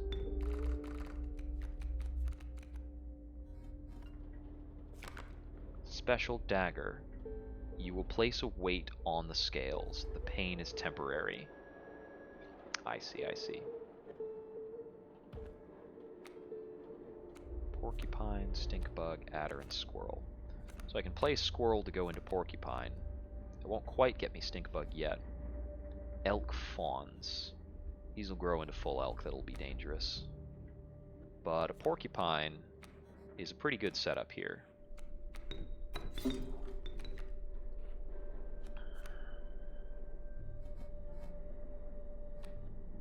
Oh, I start with 1 bone, so I'm actually able to develop the stink bug as well. There we go.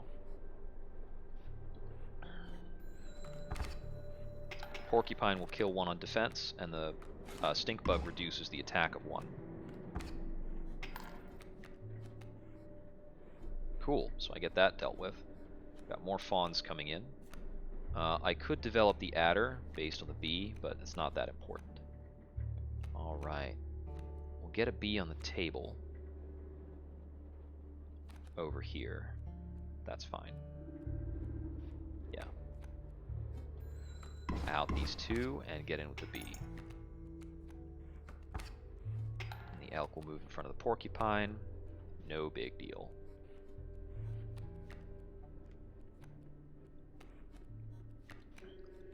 Let's finish this.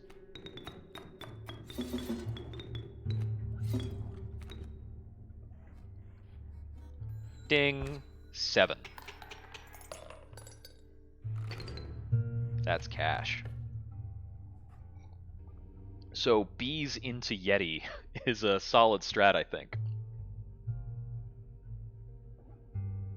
Yeah, so there's basically I've got a couple kinds of cards that I'm working with as I go through it. I've got squirrels, and like that cost nothing as the baseline of what I can do. When I draw a card for the turn, I choose to draw a card from my deck or to draw a squirrel. There are two kinds of resources that let me play more advanced creatures, blood and bones. Blood is a number of sacrifices. Bones I accrue as my creatures die, but only when my creatures die. And with that I can play creatures out in the rows there. Anything that goes across the table unblocked does damage, which adds to the scales. If I get the scales to go 5 in the direction of my opponent, I win the round. If he gets the scales to go 5 in my direction, I lose the round. But in this way, health is a tug of war. So if I have 3 damage on me, I need to deal 8 damage to win. Similarly, the damage I'm dealing is always healing me, in a sense. We can wind up with a tug of war of creatures on the board, which is interesting. There are a lot of different creature abilities that change up the way attack and defense work. Sadistic Pronghorn. Okay, so that's a bifurcated attack creature that moves around. The Great White, a diving creature that does 4 damage, but is expensive to summon. And the Raven Egg, which will hatch into something cool, but is initially worthless. I'm assuming it also it probably hatches into a raven, which is flying, which is kind of cool. I think I'll take the Great White. I'm enjoying the beefy guys. Okay, on the left is a card remove, on the right is a card upgrade. If I keep going on the left, I can get to a cave, but this is a modified fight, where all of his cards will get an extra sigil. Upgrades have been doing really well. My deck is a little bloated right now, so I'm playing around some big sacrifice setups, using some things to enable it. The Adder is maybe a wasted card in the deck. I'm just going to go with the upgrade. It's a little easier to think about. This is more power. Get not food. Enhance its power. So, the stink bug has become more human. The stoat has not, despite them both being talking things. So then, enhanced power. I could enhance the power on... I could enhance the power on the beehive to make it not a defenseless thing. I could enhance the power on the Great White to make it that much more lethal, but that doesn't seem necessary. I think I'd like to enhance the power on the opossum to make it less of a dead card. It's easy to play because it only costs 2 bones, but being a 1/1 power stat is making it basically just sacrifice fodder. There we go.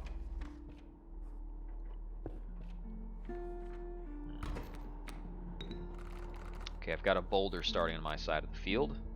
I've actually got the strange larva to start with. So we can figure out what that's about. We've got an incoming moose buck, which will be 3 damage. The mole man will also be blocking. So that'll deter certain strats. If I could develop the Rat King onto the board, he can be sacrificed continually and give me a lot of bones. But I'm going to need to spend my second draw on a squirrel in order to get that. And I'll be having the moose buck clock into me all the while. I'm going to try and find out what the strange larva does. I think I'm probably going to use the scissors on this butt guy over here.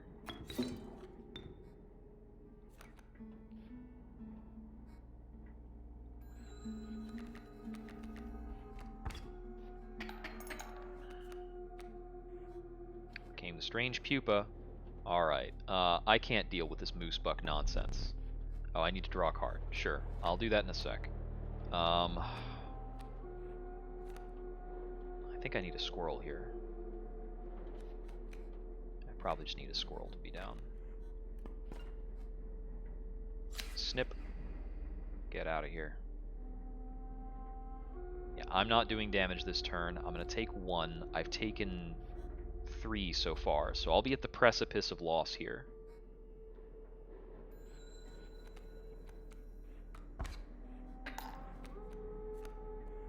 Mothman. Mothman does 7 damage. Well, that'll fix my that'll fix some problems. The Mole Man will get killed by the Mothman, is the way that's going to work. I'll take a second squirrel.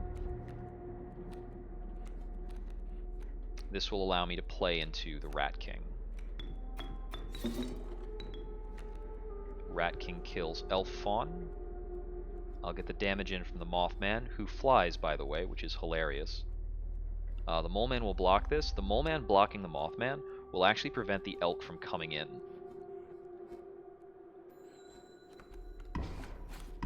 Actually, no, the elk will still come in because the Mothman's super dead. Okay, so if I get 2, I could play Mercury. Mercury can fight with the elk and do fine. So yeah, we'll just do a squirrel.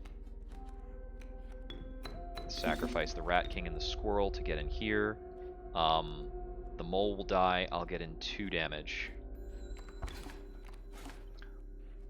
Never mind, the mole skipped.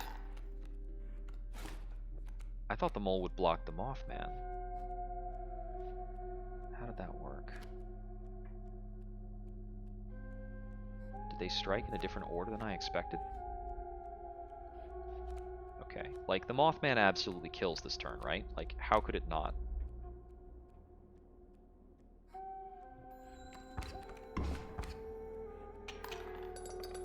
Yeah, that's 9 incoming damage. Take that. Done, done.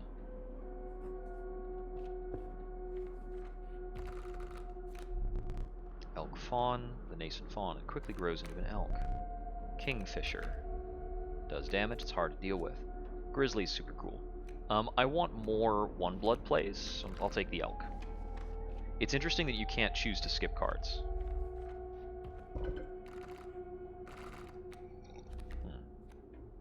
I was curious about something. If I throw in the elk, I'm pretty sure I can give the growth and the movement to something else. The growth seems to only affect attack. It doesn't seem to ever affect health. From what I've seen anyway. Maybe it does sometimes, but you can't inherit it. Let's see. I could make something else full of bees. Could make something give me items when played. Let's see. What say we infest the beehive or something? Actually, I'm thinking I might need to I think I might need to get these guys enhanced in order to kind of wake them up as people. So we're gonna make this as a meta progression choice. Like, I think I need to sigil those dudes up. Stand up from the table for a moment and look around for changes. So I acquired the knife, and the knife appears to be used during the card game, which is a bit more of a dead end than what I would expect in terms of the escape room progression. Let's see. It bothers me that I haven't figured out something to do with that. This is the clearest interactable right now.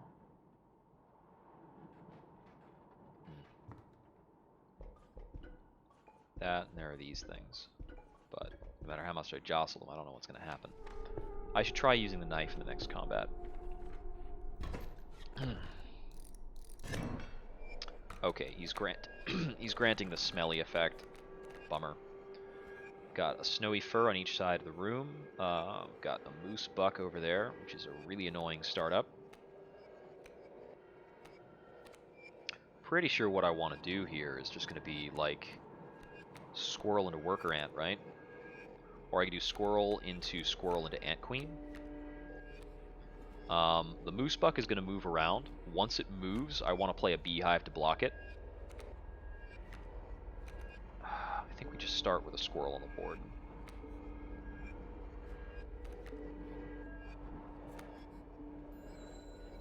It's going to be tough. Okay. So I can sacrifice the squirrel for a beehive. And then I need to get another squirrel down to attack the mole man. I'm not going to attack any blank space. I'm only blocking the moose buck. That's the thing. Is like, I'm concerned about that.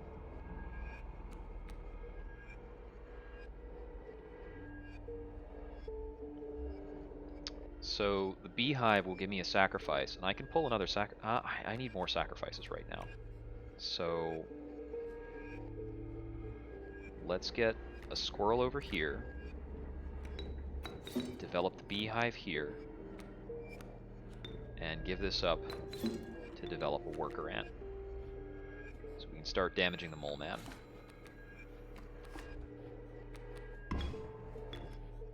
Okay, he's going to take out my snowy fur. That's fine. I can use a bee and a squirrel to develop the ant queen, but that'll move the mole man. Might make things a little unpredictable. I want to be able to use the bones I've got, but I need to ensure a play.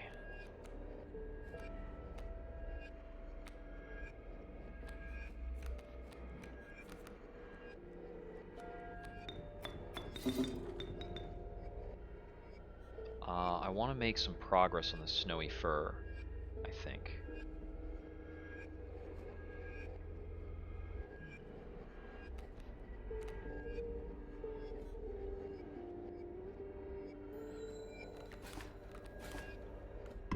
Making good progress on the mole man anyway.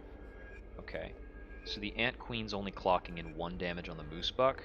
That's nowhere near enough. Worker ant can take out the mole man. If I get another squirrel and develop the worker ant, the ant queen will do 2 damage. Worker ant will do more damage as well. 3 damage total. But the ant queen's basically going down for the count. I'll get some damage in on the moose buck for doing that. Which I think is probably what I need to live with. I think I can leave that snowy fur there for a really long time just to choke up his board. I don't know if the elk fawn grows in the backline. I think creatures have to be in the active space before they can grow.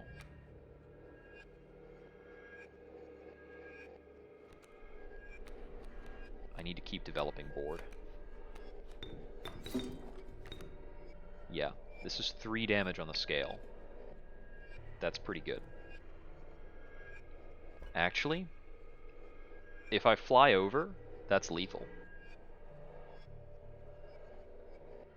How do my prospects look if I don't take that lethal now?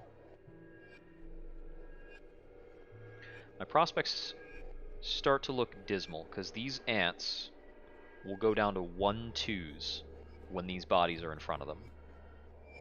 They're not going to win. So I'll be basing on drawing one of my bigger, badder bodies, and then maybe even using some kind of item to make that win. This is powerful. Or I could do 3 damage here, and a 4th damage with that. My ant queen's going to die. This worker ant's going to die from that elk there. This worker ant won't die, but its power will be nothing. Yeah. I'm going to use this.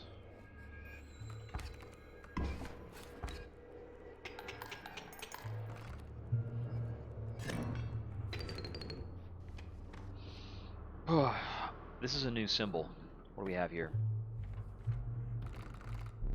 You must make a different kind of choice now. Choose not a specific beast, but decide the cost you wish to pay. I see, I see. I want more bones-related creatures.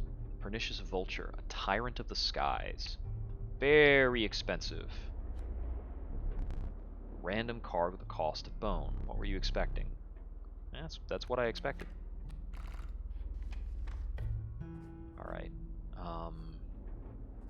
I don't want that vulture. Do I want that vulture in the deck when I could instead have like a 7/7 flyer in the deck?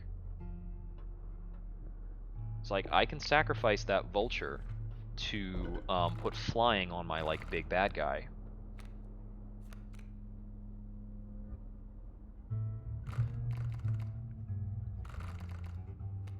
So this makes summoning Urayuli more of an instant win con. It's already pretty... It's already a pretty good win con. Let's see. Apart from this, I can make anything else fly. Notably, flying creatures can't attack ground-based creatures. Let's do this. Yoink.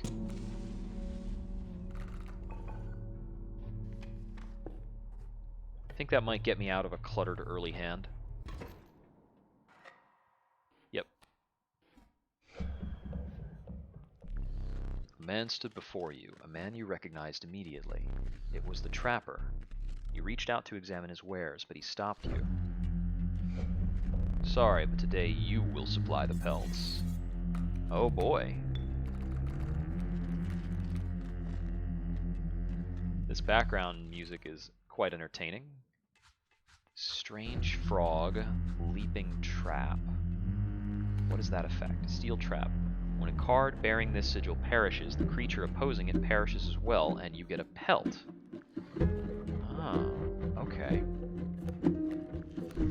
What did I do to the stoat? Right, it's got an item for me. That'll be handy.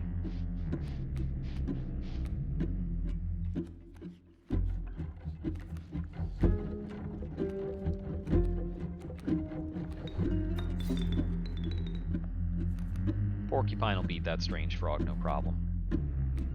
And the stoat will give me a valuable item.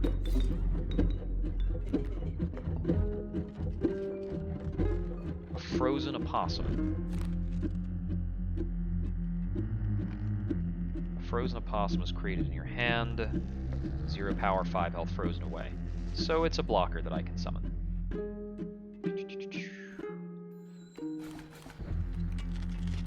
The leaping trap doesn't do damage, so I don't have to worry about it too soon. Got a hold of a bee. He'll kill the strange frog and take damage from the bullfrog. I could use the bee, do damage on the wolf. Elk fawn.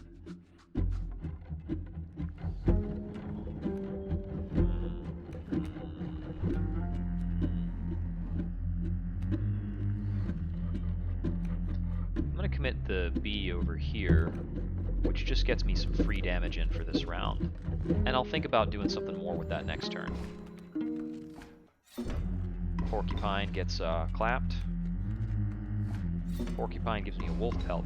It's a jumping trap, so it will kill a flying creature. Gets me another pelt.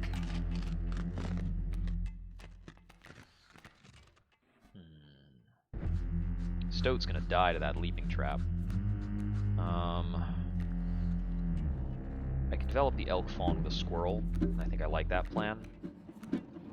Get the elk on the board. Let's see, I'll have 2 damage coming in. How far along is this? I didn't mean to click that. Oh well.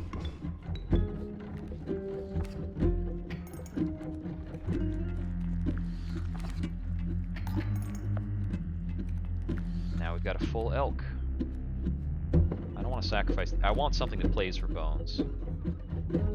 Alright.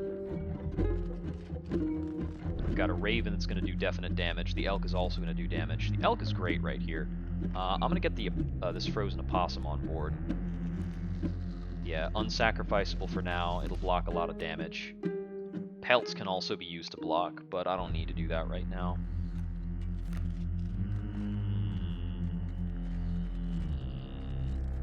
It's a nicely sinister little track going.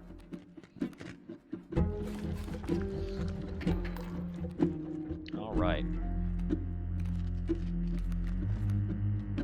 If I could board some sacrifices, I could get Mercury on the table. I need a bones-based creature. The Rat King is not a bones-based creature. Because I'm not doing damage this round, so I'm just going to take another hit from the Raven.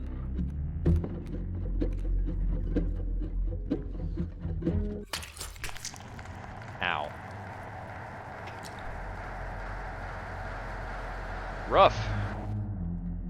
But that makes the scale work.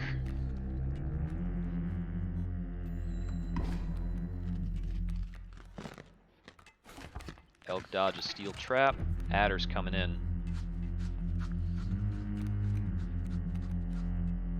I can totally still see the cards in my hand.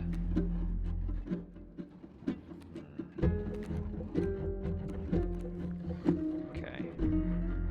That was worth a good bit. I still really need to draw. Okay. I need to draw a Bones card. I've got Bones cards in my decks, don't I? I know I've got the Coyote and the Stink Bug. Either one of those would be pretty nice. So if I put the wolf trap down there, the leaping trap is not going to kill it. I'm not getting anything out of that. The elk will offset the raven's damage, and then he won't be there when the adder comes around.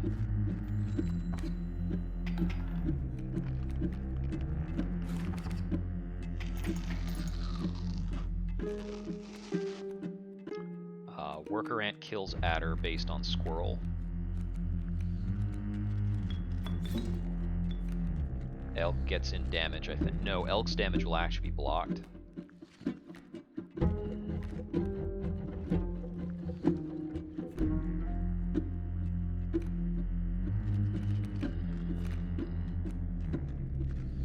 I think I have... I'm not sure how much health I have. Hard to tell.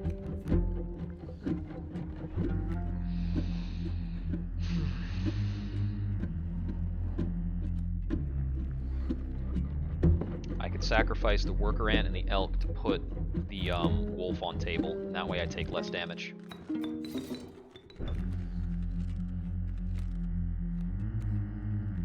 So I'll only take the one from the adder, and I know that's not lethal here. Okay.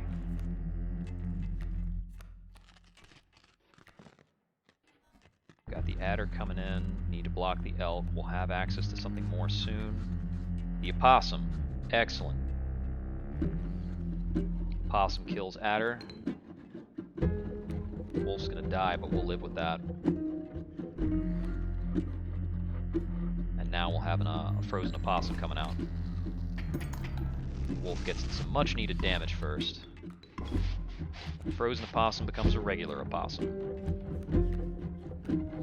Strange larva. Alright. I have the option of giving up 2 opossum for the Rat King. I can then sacrifice the Rat King to the Strange Larva, and I keep the Rat King in that case. The Strange Larva could block the elk for like 1 round, but that's not giving me much.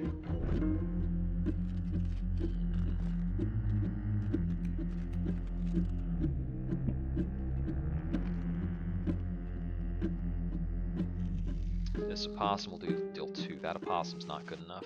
I want to take out that bullfrog and let this opossum die, basically. So I think what I should do here is develop the Rat King and use the Strange Larva to block the elk. Yeah, that's a play.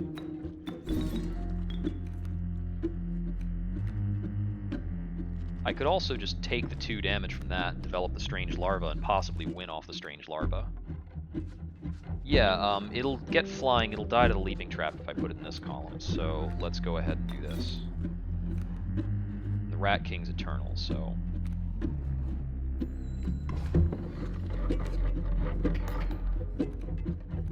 Okay. Anything I draw for 1 blood can come in, but if I draw a squirrel, I can develop Mercury.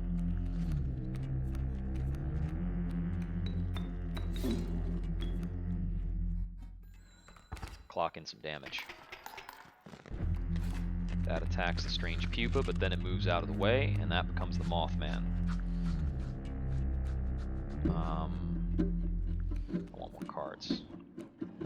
Gives me the option of developing a beehive, which I'm not going to take for now, but that's fine.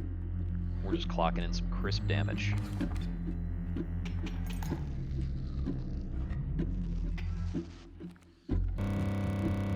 Oh, too fast, too soon. What the heck? Is board filled up with grizzlies? The whole dang board.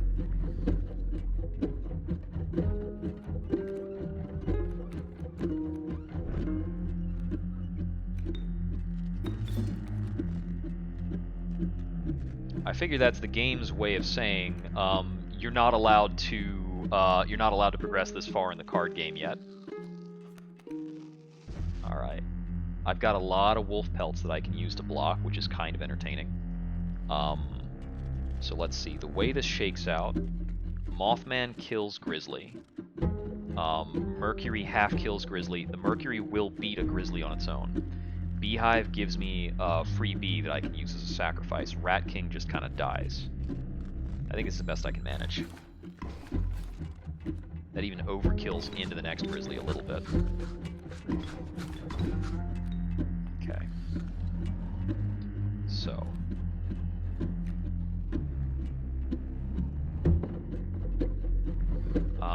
One, two, three. I cannot get Uriuli on the board. Pack Rat. Interesting. I could give up Bee and Mercury to get a Pack Rat. We're dropping wolf pelts for a bit on these other spots. Mercury kills Grizzly, then gets killed by Grizzly. Bee into Pack Rat gives me an item, but I don't get much out of that. I don't think. So I'll just put a wolf pelt here so I can hold on to the bee. Mercury's definitely going down. Let's see.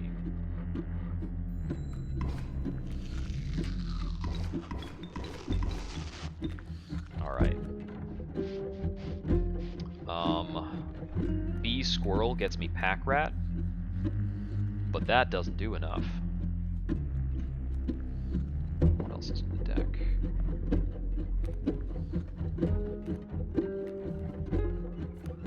Got another pelt.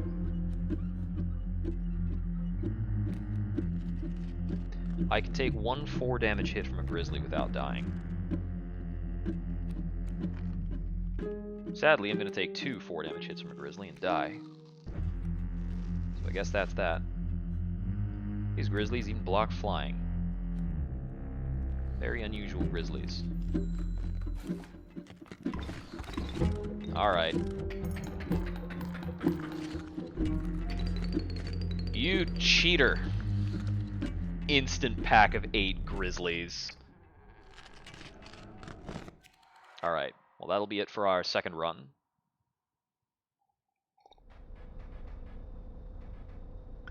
It's probably technically possible to beat that scenario, but you might have to know that it's coming. Stay there, no need to move. I'm afraid you are not dead yet. Hold still. Where did I put that camera?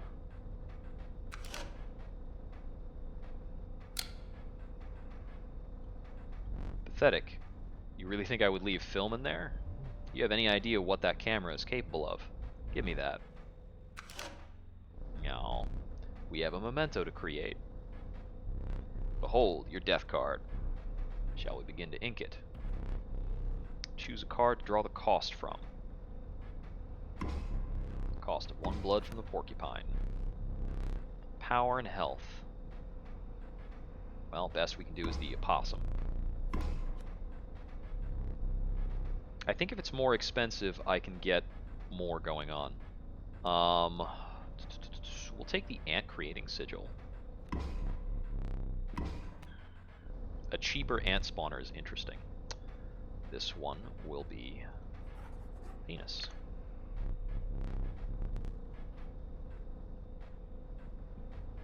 Say cheese. Yeah, it seems the flash of the camera imprisons people within cards. And then once imprisoned, I guess they slowly transform into animals?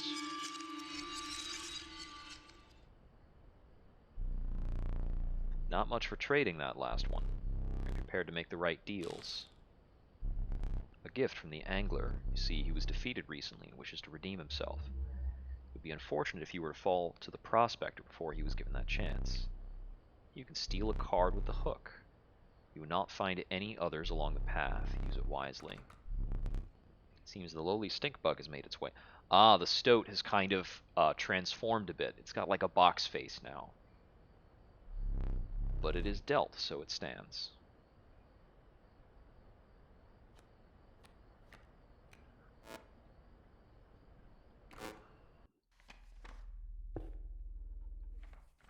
Alright. First things first, we stand up from the table and we look around. This now features a squirrel and a wolf, which is different from last time when it was a squirrel and a raven. Is there a commonality in what this is, how that's being built? Oh, that's interesting. Last time we had to grab a figure from here. The figures have slightly changed around.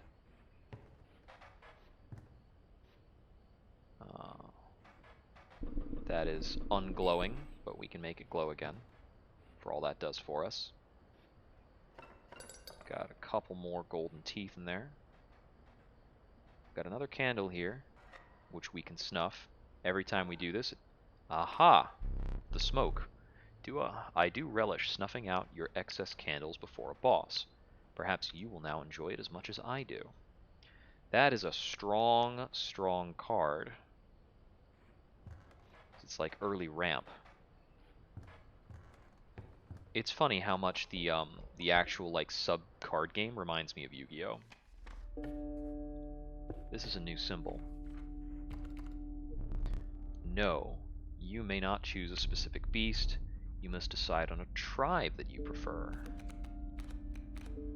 Okay. Got it. What is our current deck?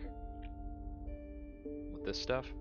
Okay, so the tribe is in the upper left, which might give me a bit of an idea of what I've got going on. Seems like I've got probably an aquatic tribe, there's an insect tribe, and like a straight up just murder house wolves tribe, basically. I think I'm most interested in insects.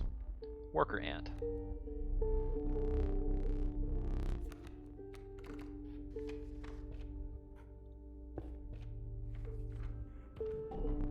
An ancient woman emerged from behind an oak tree.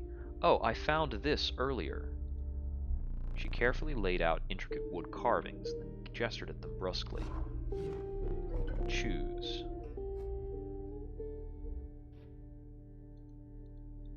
What is this on about? So it glows when I hover over it, but I can't find another way of interacting with it. Okay, so deathless growing or blocking flyers. Let's pick this one. Ah, I see.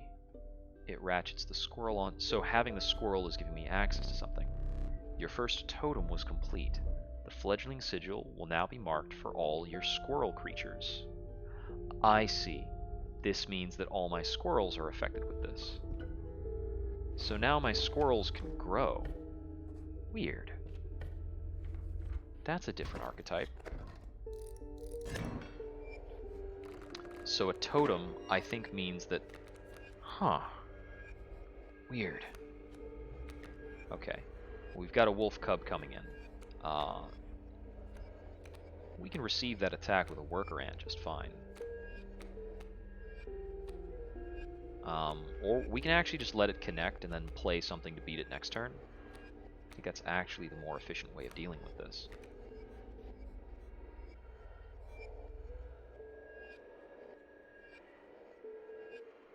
So if the squirrel will grow into a 1/1 after a round, that seems like more of a desperation move than anything else. So let's still develop a worker ant.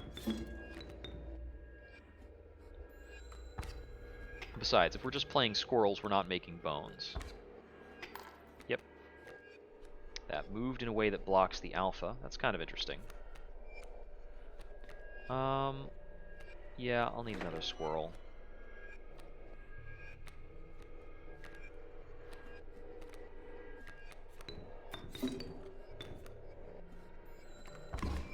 Take that out. Alpha comes in, hits the bullfrog once, moves over. Yeah, in this case, I just want to develop the wolf. Attacking the alpha, stink bug down, here we go. I think that's game one. Does he have any more bodies? I don't think so.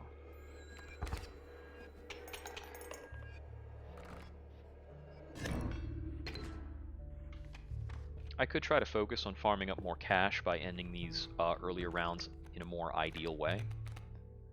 I took insect earlier, and there's not another insect available. The Bloodhound. It leaps to oppose new creatures when they're played. I'll take it. It's interesting. Bones of the ancient woman creaked and groaned as she approached. Ah, I can pick a new head or a new effect. So I can either get squirrels that block flyers, or I can get avians that grow.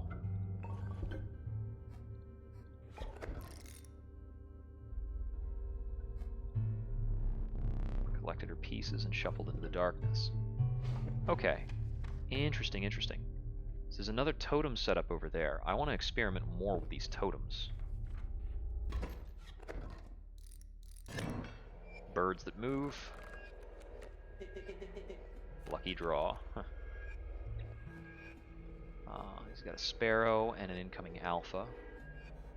They're going to clock in at the same time. That's a pain in the neck.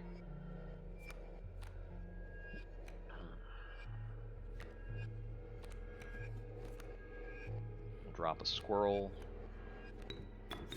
Use that to develop the stoat. 1 damage. I might offer up the stoat this next round to get the bulldog on the board, especially in order to take out the alpha. Let's see. Other option is maybe I get the stink bug. Well, this alpha's got to go.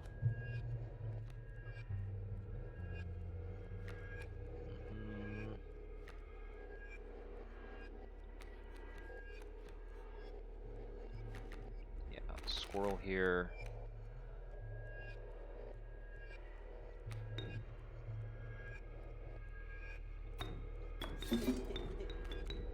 Actually, I'm going to take out the sparrow here. Who let that dog out? Okay. Bloodhound will take that out.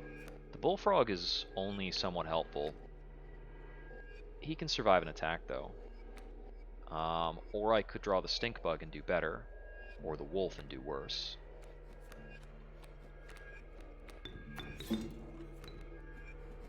Here we go.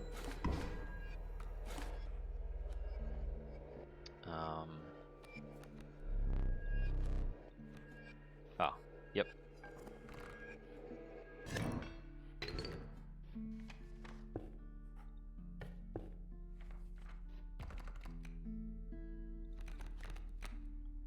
So I can get a 1-coster, a 3-coster, or something related to bones. I want more bones cards. Kaminsky. Guardian. Okay, so he moves to block. He only costs 1 bone. He moves to block, and he's got thorns. He's most effective as a sacrifice, honestly. And we'll get another totem. More totem parts. The decrepit woodcarver appeared before you. She removed with a certain vigor in spite of her considerable age. Okay, so we can get growing beasts. We can get growing insects. Or we can get flight somehow.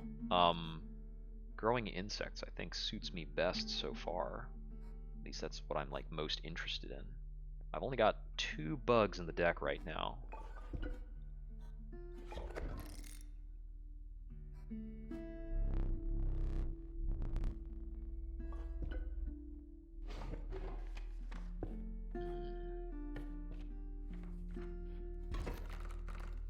Okay, so we've got some stumps, worker ants, and I've got Kaminsky.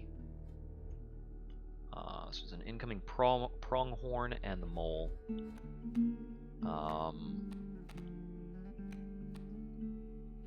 Yeah, I can use the squirrel here to develop the worker ant. And I can play Kaminsky, but that doesn't develop anything. But it means next turn I can develop the wolf.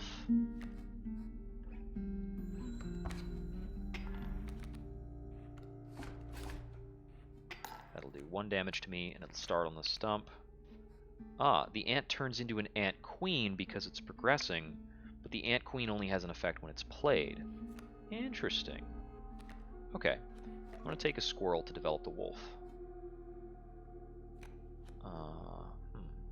It does mean that if I gave my ant something like Eternal, it would come back to my hand as an ant queen, I think. Alright, I'll have to think about that a bit more.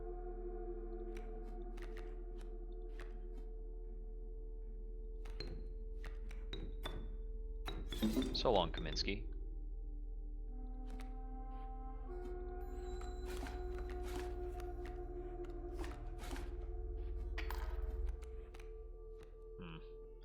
That's an annoying bifurcated attack. Let's see. I might want to sacrifice the Ant Queen, so let's see what we get. Bullfrog? Not a worthwhile thing to exchange there. The mole will jump over in front of the attack, and the wolf will get in a clean hit. The pronghorn's going to do 1 damage to each of them and then move, which will allow the elk fawn to come in, I think.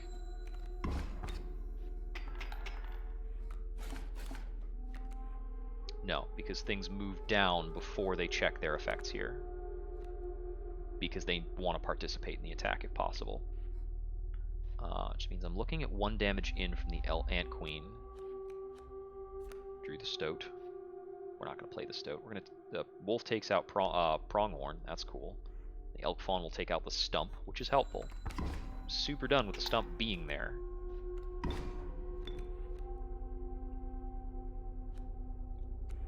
We can take a squirrel, use that to play the Stoat. Because I suspect that getting the Stoat on board a certain number of times is important for the meta. Alright. We'll be getting another random card of a certain tribe. Insects if possible, please. And this is of a certain cost, not a certain tribe. I'll take the lower cost of blood. Beaver.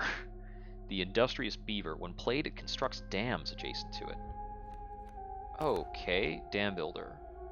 The dam is created on each empty adjacent space. It's a 0-2. Okay. That's super weird. That's maybe a bit difficult to appreciate. So I could sacrifice something or just empower something. Take a look at my cards. So, let's see. I could try to empower Kaminsky somehow. I'm pretty certain the dams will not be tolerable sacrifices. Like, they won't be able to be sacrificed. I might be able to get ahead sometimes by sacrificing the beaver, but it's mostly just a blocker by the look of it. Unless I gave it some other benefit. I could sacrifice the bullfrog, because playing it is a bit of a deficit. I just need to strengthen something. Just hit up the campfire.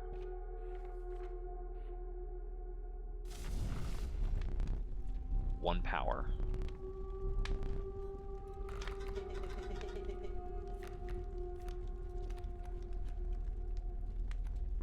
Let's see. I could power up the Bloodhound.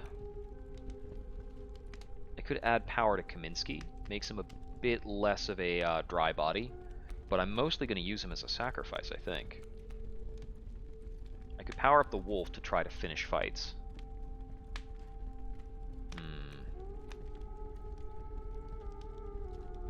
I'm going to try this partially because he keeps saying no.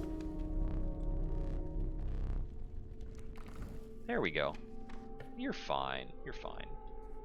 Let's take on the Prospector.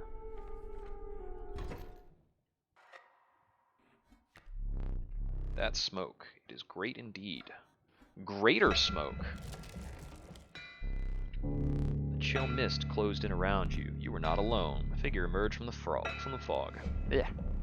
Stand in the way of me gold? Be darned. Yeah, the stink bug has growth power now. Okay, we've got a coyote coming in and the pack mule. Same as usual, actually. Greater smoke is pretty good. I can use the squirrel and greater smoke to develop a wolf. But I know he's going to delete my board. The pack mule is where I'm going to derive my plays from later on. Let's see. I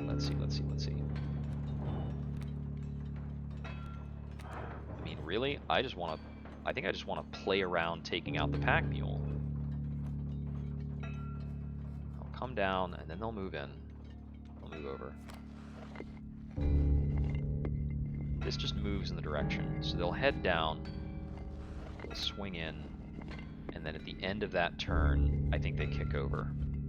He doesn't have the push factor, so I think he'll be blocked in by the Coyote, right?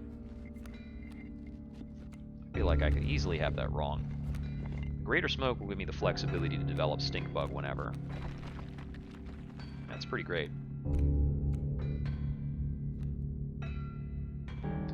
You know what? I think I'm just going to develop the Beaver to see what it's like.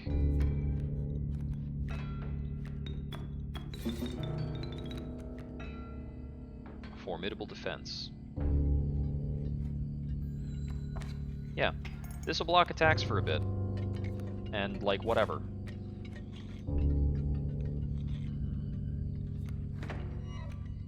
Worker ants. The wolf cub's gonna come in and take out the beaver, but I'm not concerned.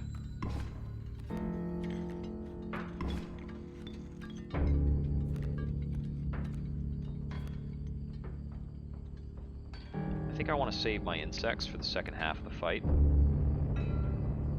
Actually, I could throw down the stink bug. It's okay. He's still at 0.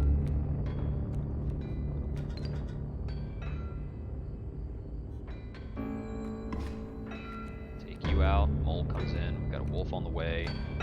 He grows. I want to draw into as much of the deck as possible, basically.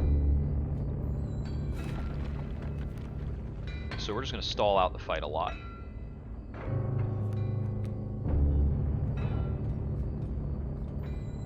Mole moves over, blocks the incoming wolf. Wolf cub comes in.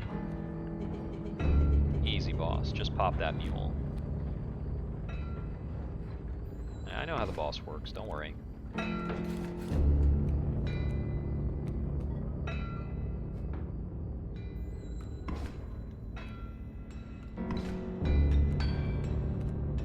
Okay, we've got a full wolf in. But we're just going to abuse card advantage for a bit. See what we can do with that. We'll develop the stoat here.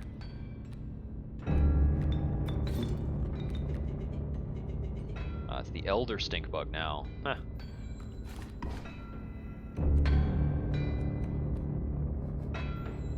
We're going to see what happens when my hand gets too big.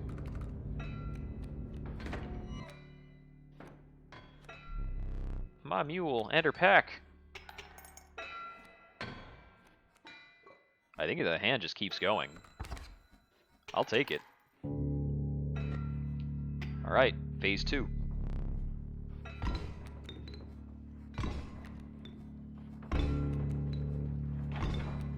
That's interesting. The dams and the boulders still allow me to pick up, what's it called? Bones. So I've got a lot of bones now. I can't play anything until he moves forward and takes out some of these gold nuggets, though. Get him!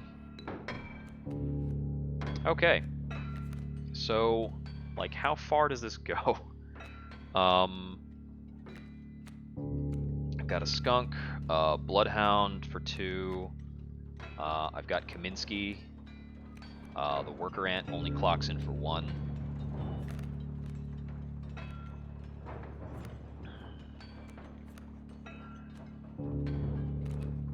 Skunk doesn't have the power to do anything but, like, hold off the bloodhound for a while.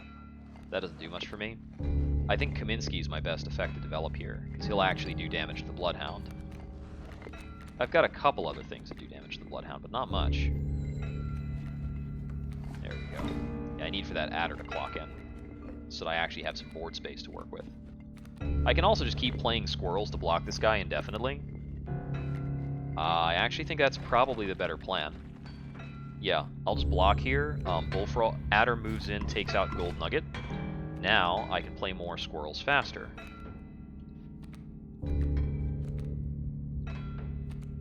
And then 2 squirrels can take out the bloodhound. Well, I can give up 2 squirrels to play the bloodhound, thus taking out the bloodhound. And then play another squirrel, and then drop bullfrog. Done deal. I guess that's my last squirrel, so there is a limit. 3 there. Adder takes that out. Battle had taken a toll on you. Your supply of new creatures was exhausted. Starvation began to set in. So Starvation is a card that he's got. It is a 1/1, repulsive, and you can't attack there. Okay, got it.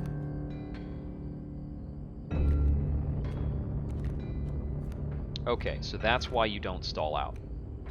This is important to know. Let's see.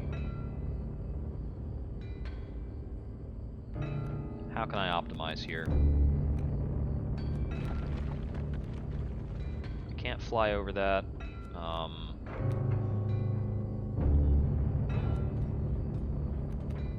Pretty sure I get rid of the squirrel for something. I think I just get rid of it for the wolf.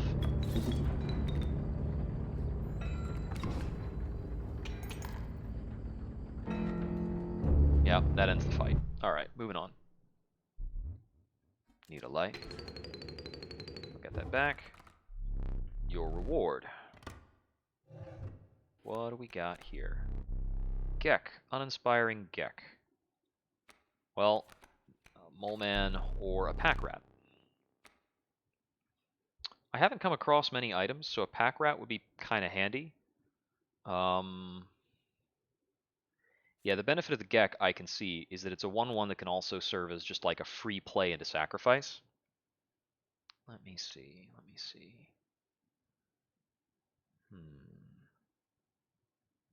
I'm going to take the pack rat. Items are good. I still haven't used my bottled squirrel. Okay, prospector beaten. Let me think. Air grew thick with moisture. Buzzing and chirping of insects drowned out the sounds of your footfalls. You beheld the wetlands. I don't know what that symbol. Oh, the symbol on the left is a trial. That's a creature inside of a That's like checking your deck against getting something better. Take a quick wander.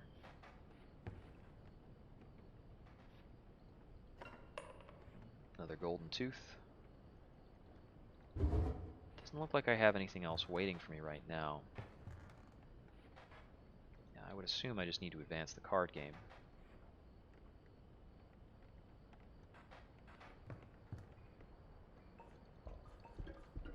Until I can figure out how to get these things.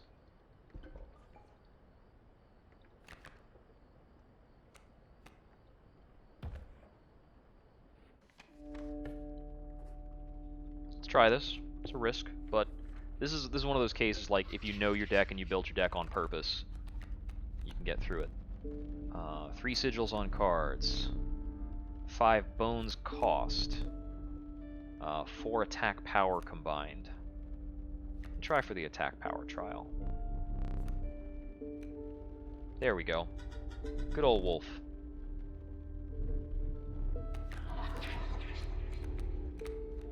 Okay, so we've got a bifurcated beaver, a flying wolf, and an elk fawn that spawns bugs. I'm going to take the elk fawn that gives me an ant, so that we can focus on our, like, insect strat. All full, but we'll get a pack rat for free. That's right, I shouldn't have picked the pack. I forgot that the angler's hook count as an item.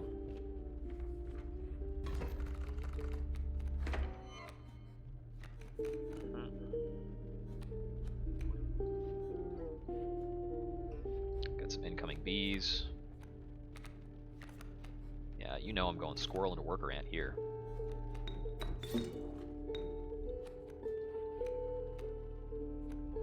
And I mean, I could also develop Kaminsky with the bone. It doesn't matter much.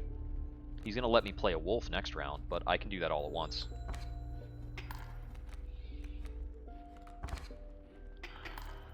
Yeah, ant queen.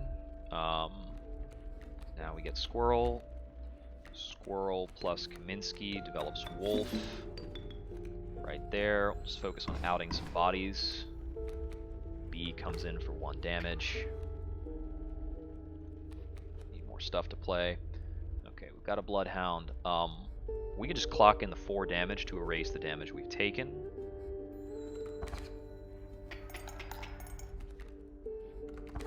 Those things come in, we take 3. Take another card off the top. We've got the elk fawn here. If we kill 2, take 1 damage, we're fine. An incoming bullfrog. Take this, drop this here, develop the elk fawn from the squirrel, which gives me a worker ant. We could also sacrifice the elk fawn to develop the worker ant, which pumps up our ant queen. Let's see. We are at 6 away. We're gonna deal 4. This would make us deal 5. This actually should set me up to overkill more strongly next turn. Because with this, we've got 4 damage incoming.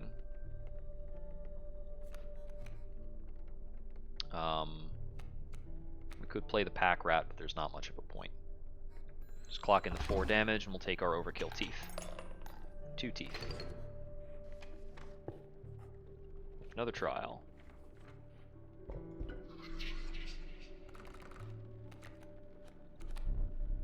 Trial of kin. 2 of the 3 must be kin. At least 4 blood combined, or a trial of health. I'm gonna go with blood cost.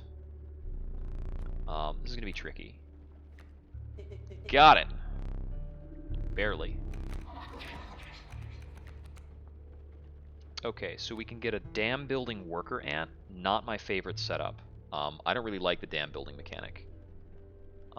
We could get a wolf cub with guardian, which is not really good on a growing creature. I'm going to take the coyote so that I have something else that can be played for bones. So we have a sacrifice, a totem, or what's that over there? I don't know what that is. Let's find out. Find yourself among a grove of thick and pungent mushrooms. You squint to see a figure through a thick cloud of spores. We are the mycologists, yes? Yes. We are performing our experiments from... He is moving his eyes. Oh, no, is he moving the mask? Oh, you can't even tell. We will experiment on your flock, yes? We will need 2 of the same creatures, 1 for each of us. I don't think I have any matching creatures. Oh, I've got matching pack rats. Let's go. I think this could get messy. Look away. And it makes 1 4/4 pack rat. Okay, that's pretty slick. Now I know why a mushroom appears anytime you get the option to pick the same creature. So it's a twice as strong creature with the same cost? That's super good. Okay, we drew only bones costing stuff right now, so that's a little tricky. Yeah, we'll throw down a squirrel, but we're not getting much out of that. Bullfrog comes in, hits the stump. We've got incoming adders. 2 incoming adders. Alright. We'd rather just take the damage from the adder, really. Actually, we can develop the bullfrog here. And Kaminsky trades with an adder. And he'll refund his bone when he dies, so... he's just whatever.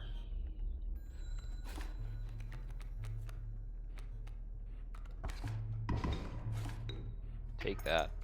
Okay, the Rattler is more dangerous for sure. We've got how many bones? Just 1 bone?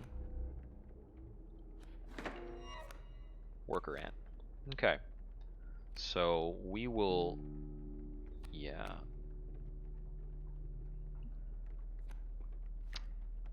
We're going to give up the bullfrog so we can get an extra bone. And that'll allow us to play the stink bug.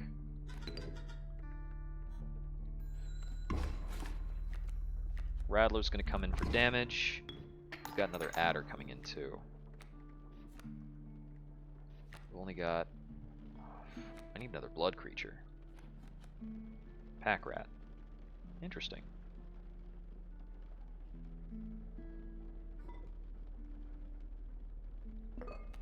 Time to unbottle a squirrel.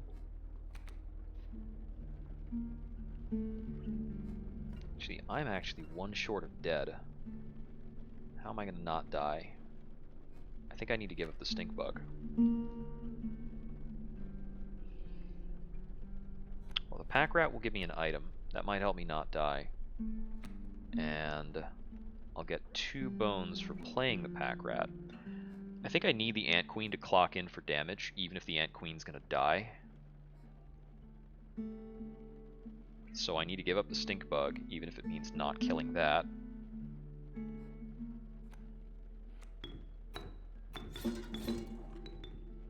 We'll use that to take out the rattler. This will offset the damage from that, and it'll block the adder even if it means dying. We also got scissors. That's pretty cool.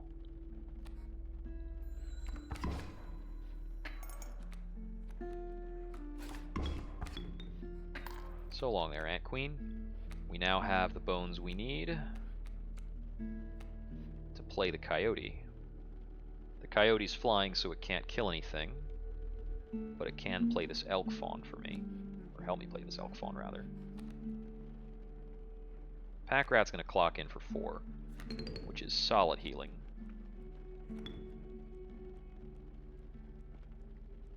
I'm going to kill off the coyote and get the elk fawn over there.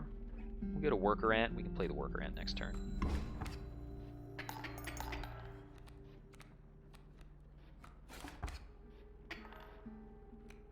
Okay, now we'll get a squirrel so that we can play the worker ant. That seems alright. We'll match that up against the bullfrog. Overflow damage from the elk killed that. That's nice. Get the ant queen. Hey there, Stoat. Pack rat wins, right? On the nose, which means no money for me. Bummer. Kingfisher, Beehive, or Glitch. I'm gonna take this. Can I look at that? What does it do? Can I play it? I don't know what's going on. I've got 6 teeth by the looks of things. Do you know what that card is? Could you tell me? Wanna lend me a hand there? I'm gonna click on your face. Your very obscured, darkness-covered face. Alright, let's get back to the game then. So I can see the wood carver. It's going to require me to fight an enhanced totem thing. The trapper's on the right-hand side. The items are useless to me. There's a trial over here. I don't want to waste any of this travel. Like every spot you stand on needs to be important whenever possible. Let's see, enhanced power.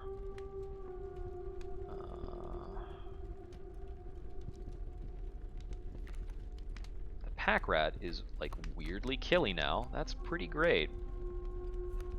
I might want to go for more power on the wolf just to make it like a finisher card.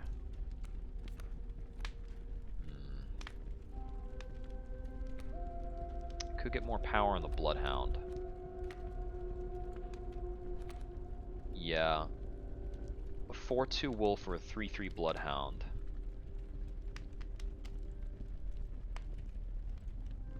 Given what the trapper did to me last time, I feel like I want a singular very large creature. Let me do this. Pump up the bloodhound.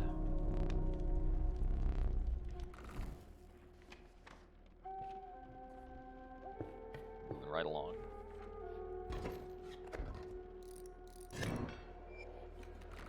Okay. Nice top deck.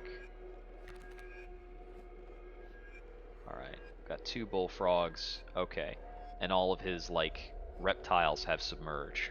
Or, I would guess it's reptiles, but a bullfrog's an amphibian, clearly. Weird.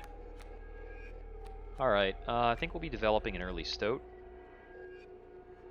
And we've got submerge going on, so there's not a lot we can get done about that for now. I'm just gonna clock in damage against him for now, because the Stoat alone could outdamage these bullfrogs. Okay, the Stoat will get killed by this adder. The alpha's not going to come in so long as the stump is there. So I think I just want to not deal with the stump then.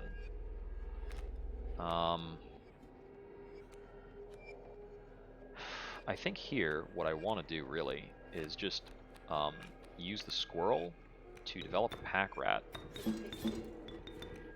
And then just use this pack rat with artificial flying to win super fast. I can also get an extra damage from the stink bug, so let's do it. That's 5 damage. There, done. Yeah, the folded together pack rat is insane. Trial. Trial of kin.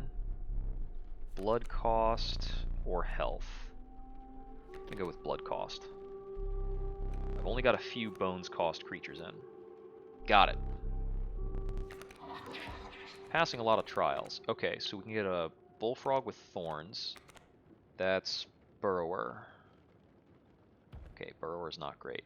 Flying cat means nothing. I'll take the bullfrog. Thorns effect is actually pretty handy. I won't allow you to take more items, but I'll take another pack rat. Sure.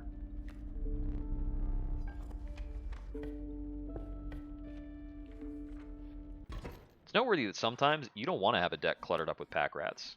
I've got a greater smoke, and we're up against the angler again. Go fish. The angler, mind his hook.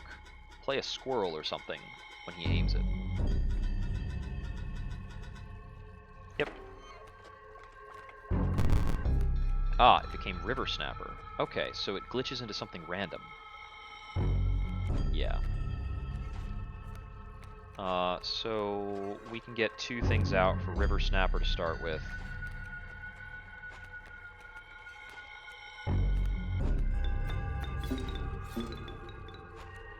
And I'll be using that to develop stink bug as well. The things, he doesn't have a hooking action queued up on first turn, so we can just start to push in damage. There's that.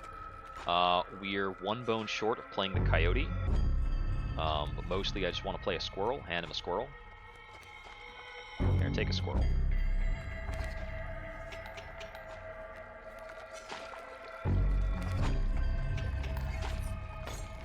That'll lock down his Kingfisher.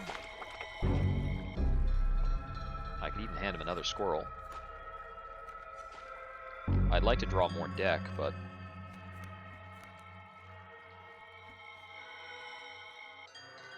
Oh, right, this is his, what's it called? This is his non-hooking round. He only hooks every other turn. Just push damage because he's bad at blocking anyway.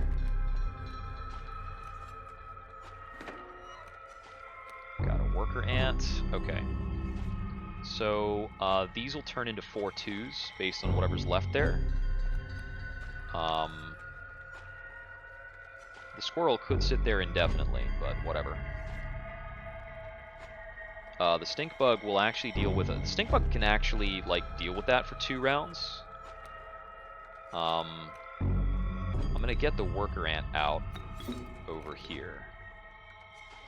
There we go.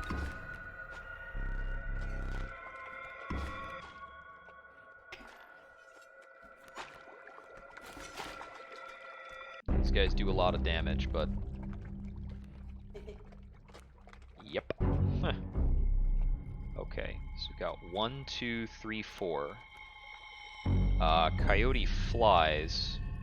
Bait buckets I don't think block flyers. Can I just play Coyote to win? Got it.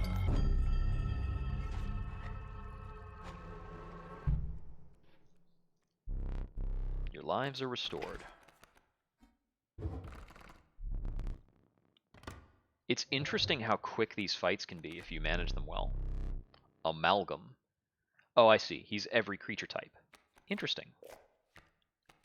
Get a second pack rat, but we seem to get those up all the time. becomes incensed when its chimes are struck. What is this? Bellist.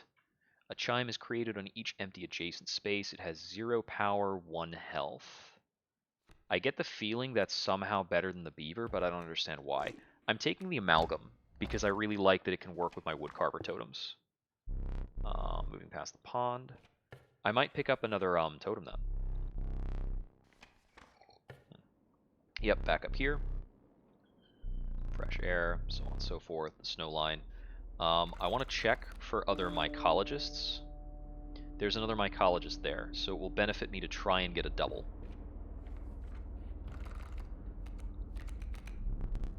Sparrow, mantis, taking insects. So if I go over here, I'll definitely get a double on pack rat. Apart from that, we've got whatever these things are. Yeah, I don't have a double on anything else, but I can guarantee that I'll get another pack rat. And these 4/4 pack rats are monstrous. Yeah, I don't think there's anything stronger than that I can plan on. All full, but here, get this. Done deal. Over here. Okay, we've got a moose buck coming in. Alright, moose bucks are pretty nasty. I could theoretically get a beaver down to block it. But it's going to take a bit. Let's see. I could try and just do 1 damage via the bullfrog to kind of like get things started and insulate me a bit.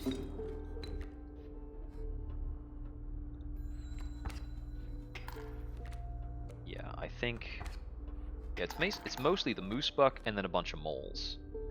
So I can give up the bullfrog and a squirrel to get the beaver on board, block the moose buck for a bit.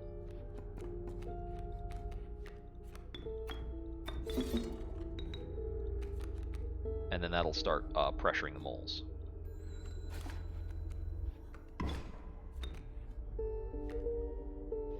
I've only got 1 sacrifice out. I need more stuff to work with. Bloodhound. I'm going to do what I did before and just cut up the moose buck card. Thing is nasty, man. This will not press in more damage because the mole will block it. This will prevent the other mole from coming in. The elk's going to do damage to me. I have 1 health. My current set does not kill the elk, but the bloodhound can fight the elk.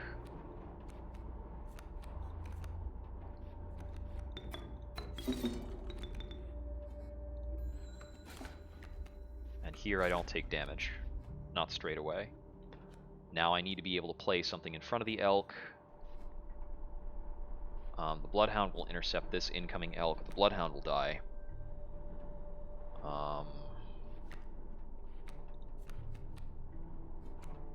Okay, the pack rat's not quite doing it. So I think I might need to use the fishhook here to survive. So I can be a little tricky as well. So I can use the fishhook to let's take this elk, and then I can sacrifice this stuff to drop the pack rat, getting me back some scissors. Nice.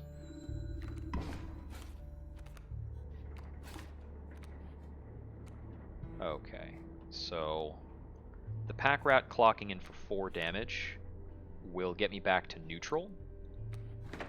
No, because the mole's going to block it. Crap, I forgot about the mole. Alright, well I have to use the scissors then. My mistake.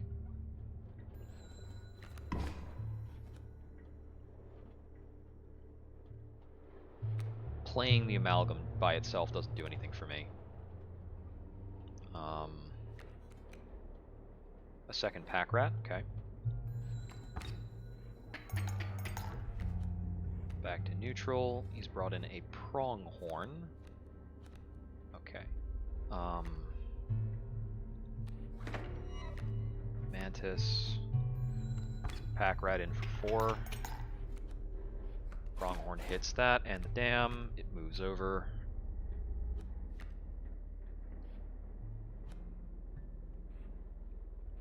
Okay. So let's see. I'd like to try and figure out how to get this on the table. Okay, no, that's easy actually. I can just do squirrel, sack. Pack rat goes there, locks the pronghorn, and gives me an item.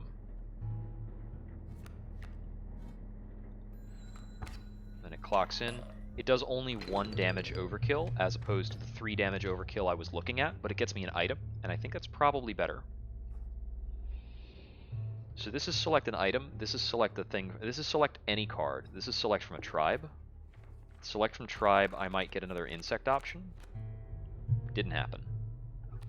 Alright, I have the possibility of making a bird totem, so we'll pick up a bird. Got a kingfisher. Alright, not super excited about that, but oh well.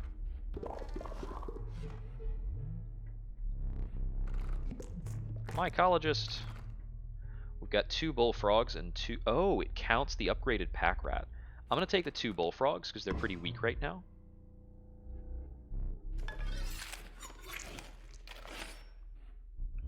And now it's a 2/4 bullfrog and it keeps the sigil. That's pretty good.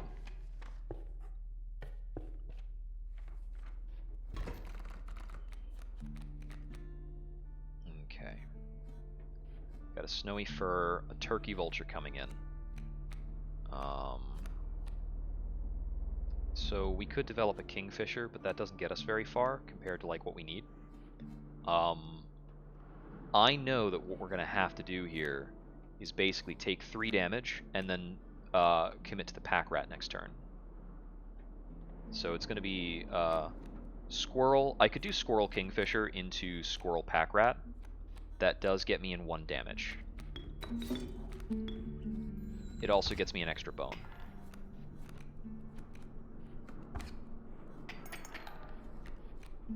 Okay.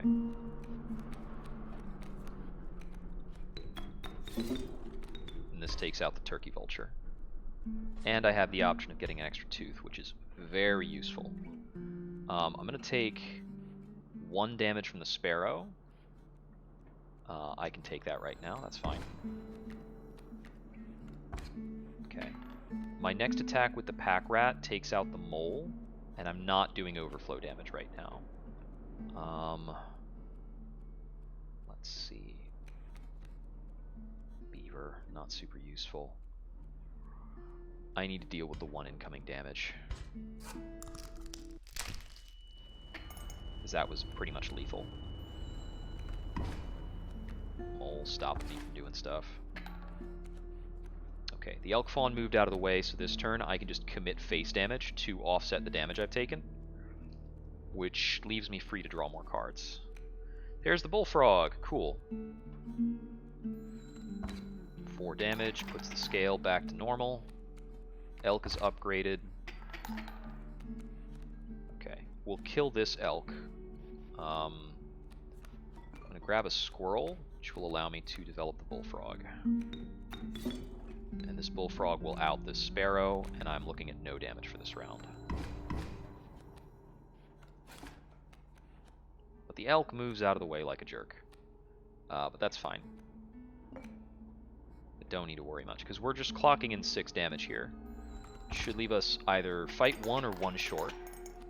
1 short of an ending fight. 2 ratchets back. Okay. Here... Let's see. I think what I do here, for optimal, like, scoring, is I just sacrifice the pack rat just to attack around him with the wolf for the kill. And I get 2 teeth for that play.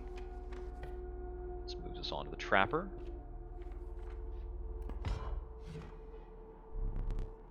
The pelts are clean. He hands us a rabbit pelt.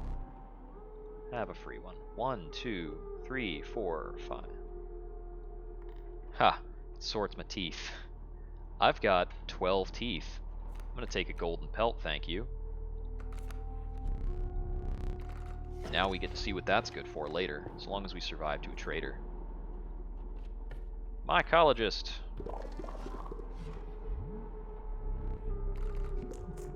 Duplicates! So I think this is going to give us a 6/6 pack rat. Oof. Gruesome encore for an achievement for smashing together a duplicated card. Okay. I don't know what that is on the right. I know what that stuff is on the left. We can offer up a card, basically. Thinning our deck is really strong right now, but we have to add a card before we do it, so that's kind of filtering. I need to figure out what this event on the right is, though, so I can know what I'm doing. The golden pelt. Golden pelts actually have 3 health, too. Alright, so we've got a squirrel. We've got raven eggs that aren't going to do something immediately, but will turn into ravens naturally. So, second verse, same as the first. We're going squirrel, squirrel, pack rat. It's kind of becoming a predictable opening, but it's fine. So, I gotta pick which one of these things is a bigger problem, basically. And I'm gonna do this, because this will kill the entire... Well, no, it won't kill the rogue, because this is my basic pack rat. Oh, black goat. Black goat is more valuable as a sacrifice, but it costs a blood to play. Okay. I'd like to block some damage, so we're gonna drop a frozen possum. Yes, that turns into a full-fledged raven. Okay, the elk stepped out of the way. I need bones to get this coyote out. Can't quite play the stoat unless I got something to offer. I could offer up the pack rat. I am gonna super die. Because the stoat's a 2/3.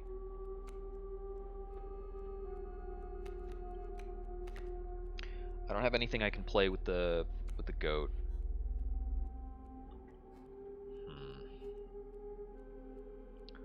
Let's see. Because I could sacrifice the pack rat to move something out of there. If I got the black goat from that and then gave up the black goat into the stoat, then I could do some damage somewhere and play the coyote, but the coyote is only 2 attack. And flyers don't block flyers in this game. So the coyote can offset the raven's damage by attacking through him, I'm pretty sure. And the stoat can do some damage here without dying. So I think what I need to do is like this mess of a play.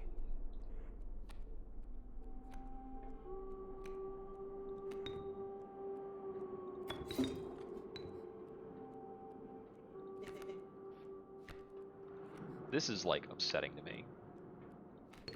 Oh, I could have played the pelt to block that. Oh well. Yeah, flyers don't block flyers. Oh, that's still a loss, actually. So I could have held on to my items. I still have the knife. I'm holding out for the knife. Alright, need to find out what this is. So this means I won't get smoked during the last encounter. Show me some exquisite pelts. Hair pelts. Okay, so, that's interesting. That doesn't have a name. Its mechanic is blotted out, but it's bell ringer. Oh my god. Its mechanic is hidden? It just looks... I want to try it out, but I know the beehive is probably better for me. Because the bees are insects, and the beehive is an insect. So both the beehive and the bees grow. A golden pelt. Okay, golden pelts give me a rare. What the? Amorphous. When a card bearing the sigil is drawn, the sigil is replaced with another sigil at random. Okay, that's kind of cool. It's not that great, though. There's the Mantis God, which is a trifurcated strike. or the Amalgam, and the Amalgam will benefit from the growth that I've got. I'm going to take the Mantis God. Let's muck around with that.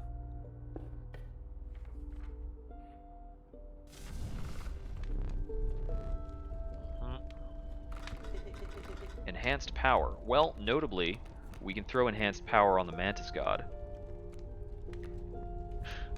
Packrat looks a little messed up, like it's not having a good time. We're gonna enhance the power of the Mantis God. Yeah, 2 power trifurcated is nuts.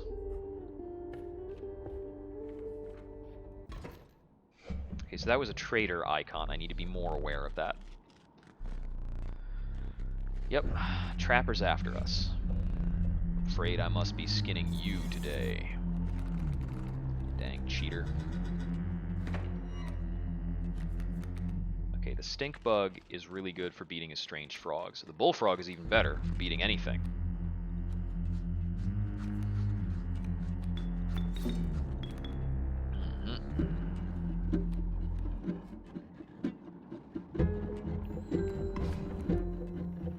Okay, he's got a leaping trap in here. These leaping tracks are certainly rough.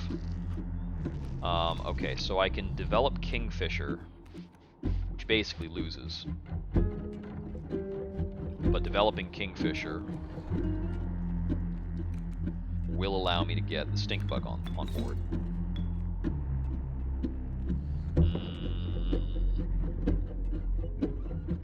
Actually, Kingfisher kills that over 2 rounds. I just take damage in the meantime.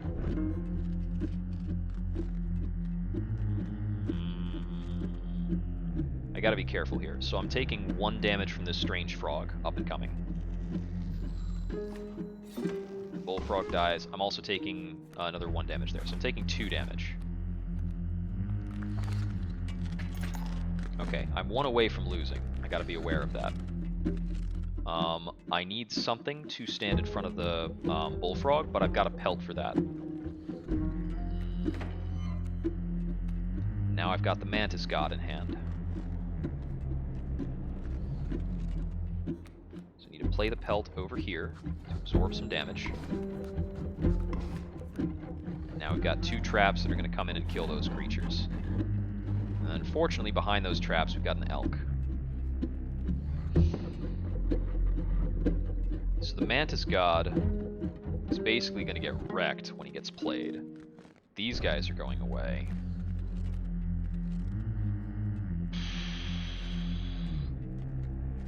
I don't have a play here without carving out my eye, I think.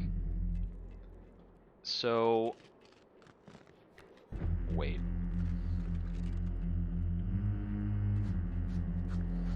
Okay.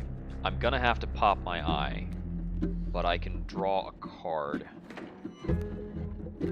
That's useful. I don't have to pop my eye if both of these cards go away, because the elk won't be able to come in. And I can out all this stuff. I just need to out the Kingfisher for the Beehive, so that I'm not attacking. And I out the Stink Bug for the Mantis God, which I'm hoping will out all 3 of these and die. Okay, he doesn't get to out the other Leaping Trap. That is acceptable. Okay, the Elder Beehive is going to kill itself now, which is a bummer. I thought that might happen, but I needed to learn. Okay.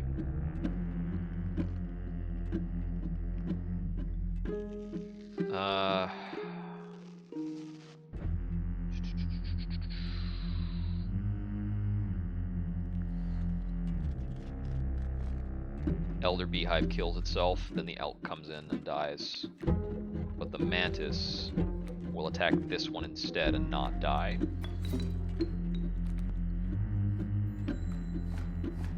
Also does 1 damage to him, which gets me some health back. Okay. He turned into a Mantis God, which now gives him a trifurcated strike, which is going to screw me over. Ah!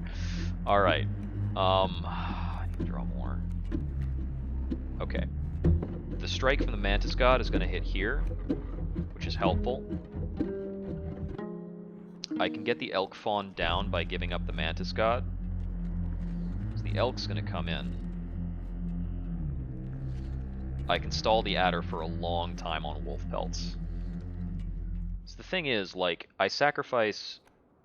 Let's see, with the direction it's facing, let me try this. So if I do this and put this here, I get a worker ant in hand. Ring that bell. Cut across. It moved the other way. Okay, I swear that was facing the other way before. Ugh. Okay. Elk is going to kill itself, and I'm going to take 2 damage. But I've got 2 teeth over there, so I can afford that now. I couldn't afford it before. Worker ant kills adder. These leaping traps, man, they're messing me up hard.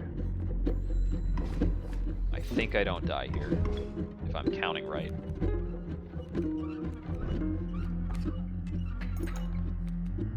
Yep. Got 1 health to work with. That is certainly an amount of health. We get a little bit more back. Takes that out. Okay. Now I have to deal with the fact the raven's going to come in. So I can block the elk with a pelt, but I can't block the raven. The beaver dams also don't block anything either. And I got a wolf. Okay. Ant Queen clocks in 1 damage, which moves me back on the scale, but I don't know if it's quite enough. We've got 3 over here. I can't count how many teeth that is. The scale's just a little hard to read, man. You can get this to highlight by mousing over it. It looks like it's 2 notches away. So if I deal 1, it moves it back a notch, then down 2 notches. So I don't die here, but I lose the wolf pelt, and I don't have a strat for dealing with the elk. Because I think my next draw has to be a squirrel, or I'm drawing in desperation to get a bones card.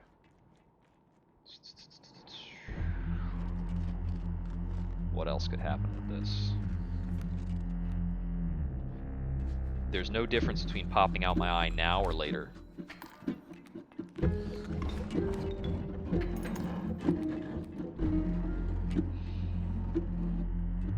Yeah, I'm gonna have to pop the eye, for sure. But I can take a squirrel and give up the ant queen and a squirrel to call out a wolf, which takes out the raven. If I attacked directly with the wolf, it would not get me out of this. Using the knife.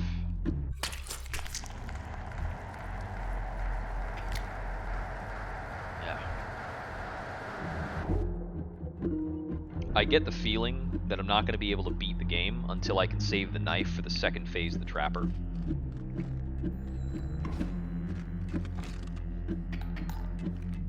Okay. There's my coyote. Nice. That gets me 5 damage in. The elk clocks back. Okay. Elk's coming back over. Moose buck. Alright.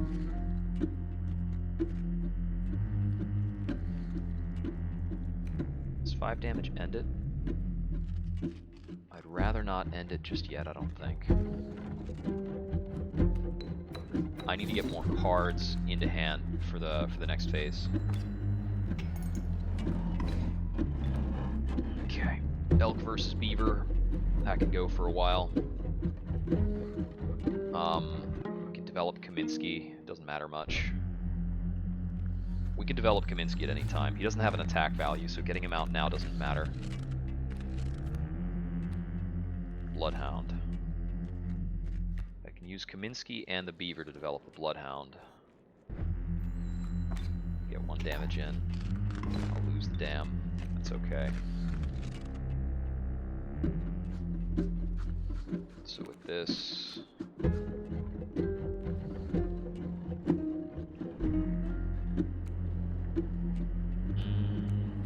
I can use a squirrel and Kaminsky to develop a bloodhound. Beaver attacks elk, dies. I am ahead enough to allow the elk to hit me directly, that's fine. For now. So we need to get squirrels on board.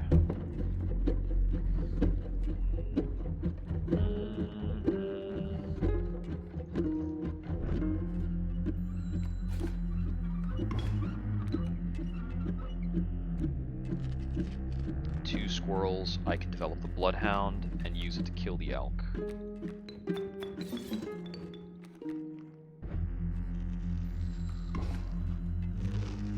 Okay. Now it's just me and him. The amalgam. I did want to play with the amalgam.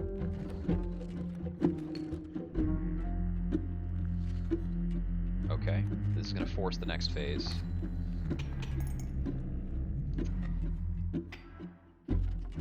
You gonna freak on me? Exquisite pelts, but the cycle must continue. Let's trade. Oh! The trader is just powerful cards. I will accept only the finest pelts for them. So the pelt mask and the trader mask are the same mask. The rest will stay and fight for me. Oh, whoops. I didn't even know I was I thought I was still clicking through the dialogue. Whoops. Okay. It's a poisonous wolf. The rattlesnake needs to go as soon as possible, basically. The bloodhound can fight the bloodhound, that's fine.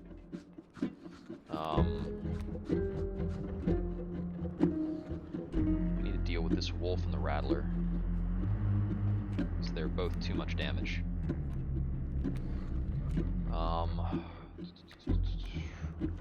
I want to get the amalgam on board. That's a grizzly behind the wolf. Ouch.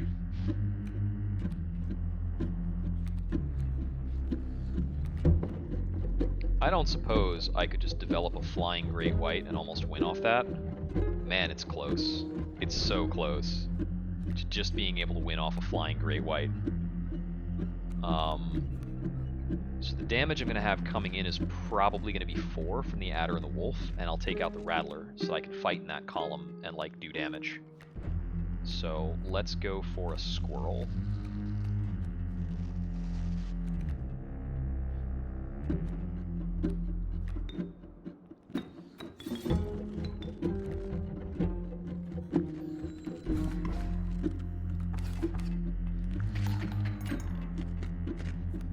Now I've got the Elder Amalgam.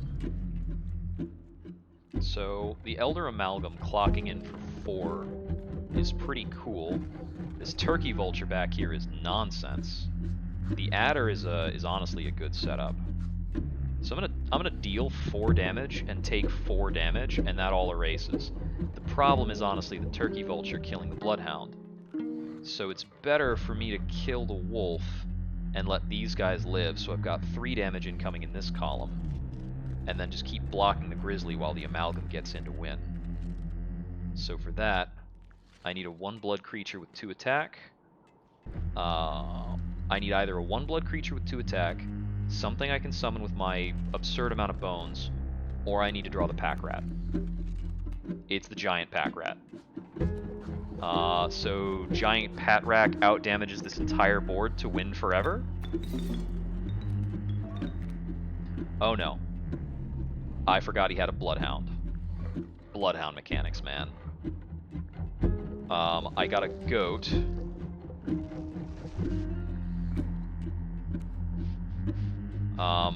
Offering the pack rat for the goat. Stupid bloodhound, man. And the turkey vulture's gonna come in now too. Ah! Okay. I should have played the pack rat to this column. It would actually beat the grizzly. But I still think that's not enough, though. We open up the black goat because it's here. Oh man, this hurts. This sucks. I didn't realize I was in the trading phase. I would have traded differently.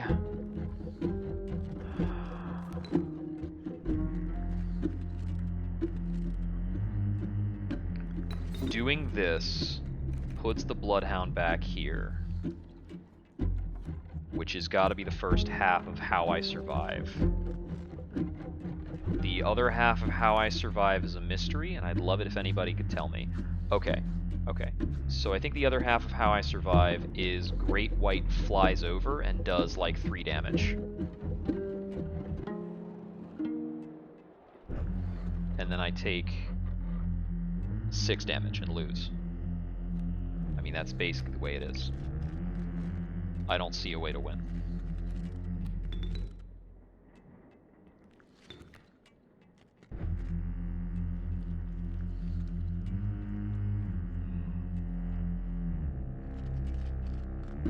Moosebuck kills the Bloodhound, and then the Moosebuck moves right and gets killed by the wolf. But I don't take damage from the wolf. That's not a winning setup.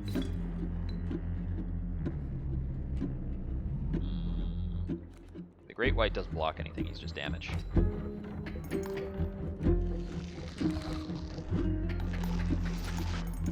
That does it. I think I might have been able to get that pack rat play to work out better. Also, if the pack rat had given me a different item, I might have been able to make it through. That is tough. That is tough. Alright. So that felt like it was the fair iteration of the Trapper. Like, he wasn't going to let me win on the second run, but he just threw down like 8 grizzlies. Alright. We're going to take the cost from the beaver. I get the feeling that when I take a 2 blood cost, I get better options. Power and health.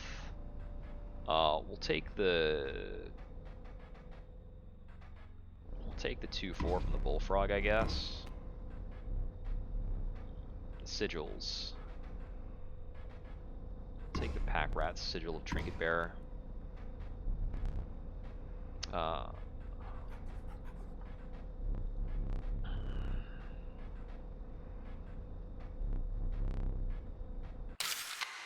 Goal is to win before we get to Jupiter.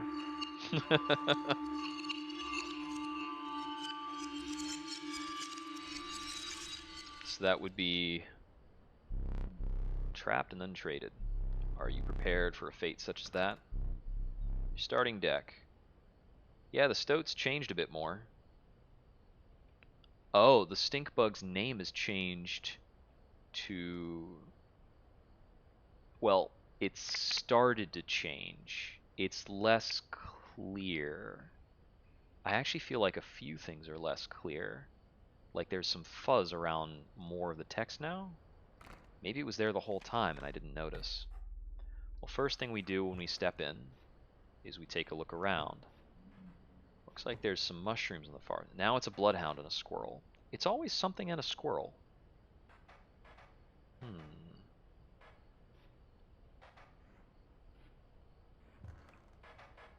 Looks like there's more pieces now. I can't tell. Might be the same number, more or less. I don't know why it's always making that kind of flash outside. So we've got mushrooms here now. Got a few extra teeth. Yeah, we interacted with the mycologist to not allot that run, and it was useful. Okay.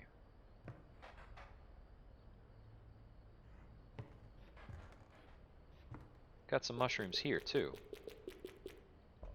So they're in a couple places.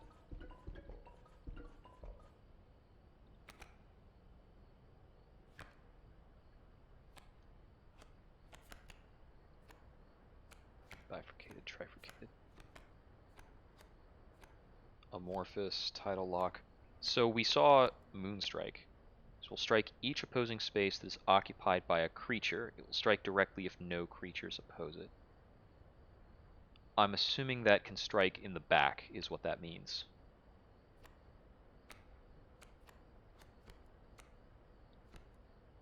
Bellist. Bellist and Bell Ringer are still a mysterious effect. Okay. So this is things with variable cost. That's a sacrifice. It's a totem thing. We've got a trapper upcoming. A woodcarver on the right. That's something I don't recall seeing before.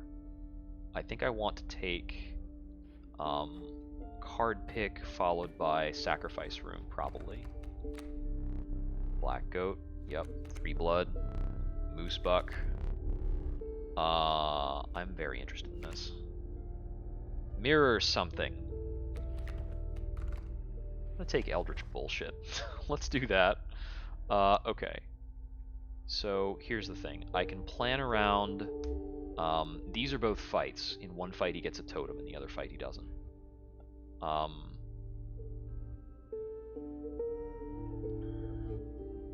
think I want to go for Woodcarver. Taking a sacrifice, this will make my deck a little slim, but whatever. I'll give up the Bullfrog. Bullfrog feels terrible to play.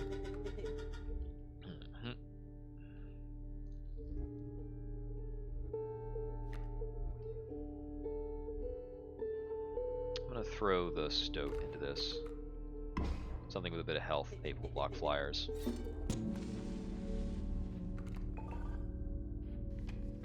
Get a little pumped on sigils.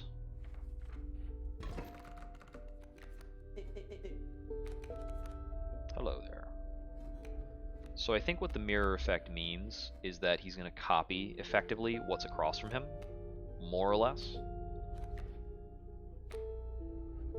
These are flying, so it doesn't matter much. I should honestly just out-damage this stuff with Wolf until he plays more.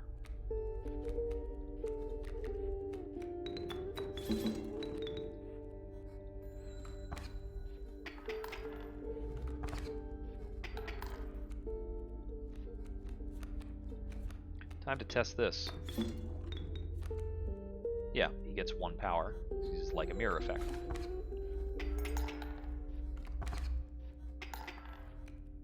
I think my question now is, will he lose that power? Yeah, he lost the power because nothing's opposing him now. So he's a really good blocker, basically. We can commit Stink Bug to the board, which gives us 4 damage coming in, 2 Teeth of Overkill, which is solid because we're coming up into a Trapper. I think this is a suboptimal meeting with the Trapper. 1 free Rabbit Pelt.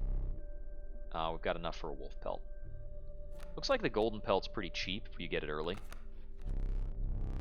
You have me gratitude. Early trip to the Woodcarver.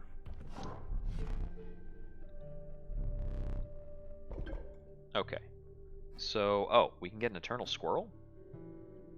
Rather, all of our squirrels will be eternal, which is interesting.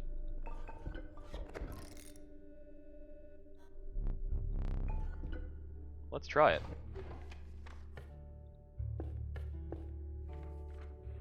We do have another Woodcarver coming up. So we can make some other kind of creature eternal, or we can do something else to our squirrels. I mean, anyway, this. Got a Pronghorn Squirrel. Stoat comes in. We have to be a bit more mindful about where we place our squirrels, so long as they're eternal. We can block 1 damage with that pelt. Get it out of our hand. Pelts are mostly junk. Let's see.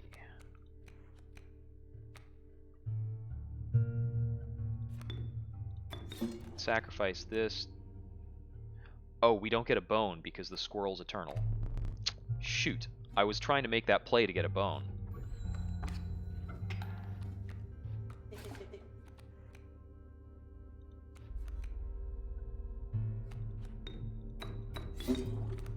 Wolf. Oh, that other thing dying didn't give us a bone either because it was too weird and squicky? Okay, Eldritch creatures. Really weird.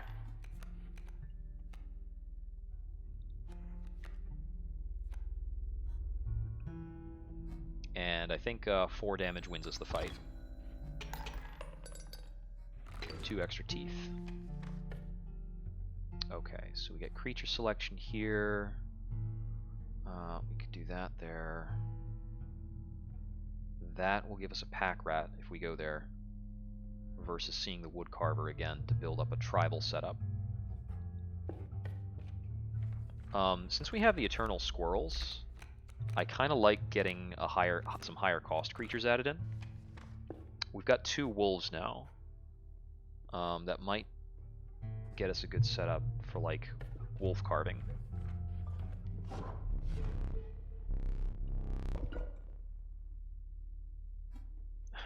We can get contains bees. We're going to get this, but we're going to keep going with eternal squirrels. So we'll need to find the wolf carver, the wood carver again, to actually get something going.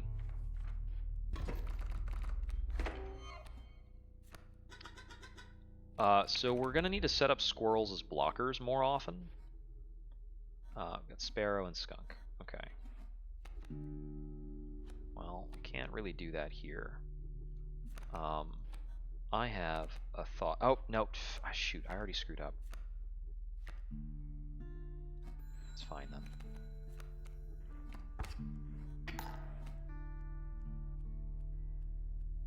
I need something I can sacrifice to play the squirrel.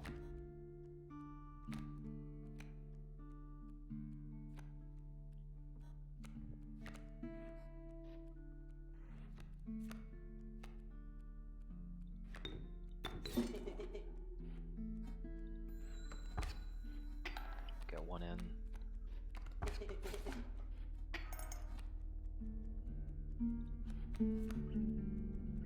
Wolf. Okay, I can drop the two of them to play the wolf.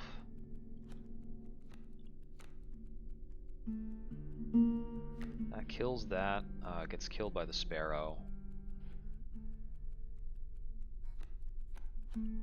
It's probably fine, actually.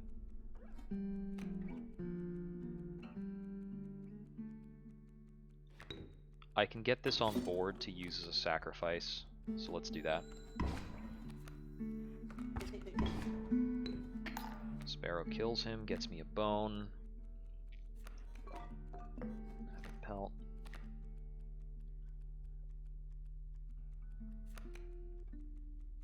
Yeah, I should have had the squirrel in the skunk row. That was an oversight.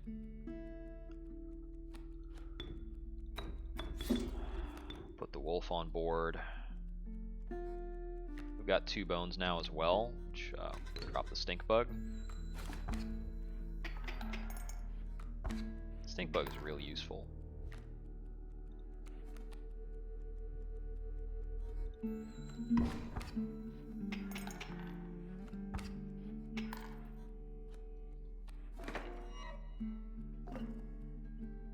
then here, give up these 2 to play a new wolf for better overkill damage. Eternal squirrels are a little tricky. You can wind up filling up your board in a really uncomfortable way. Let's check a 3-blood body. Grizzly. Let's go.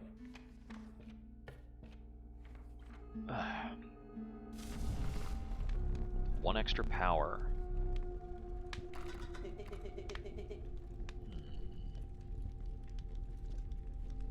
We could go all in on the grizzly. Try to make our wolves better. Actually having some difficulty playing this guy.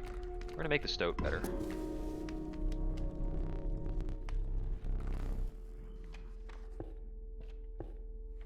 I gotta say, there's like a nice snacky aspect to how quickly this plays. It's really fast paced for like the card builder roguelike.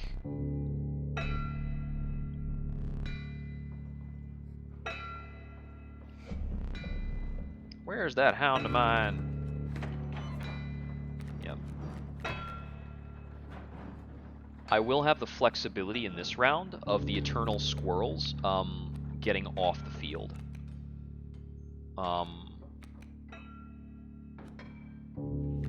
Yeah, let's see. We want to go squirrel, which will be killed by the coyote, which we like. Get those down to get a wolf developed. I only want to use 1 wolf for the first phase.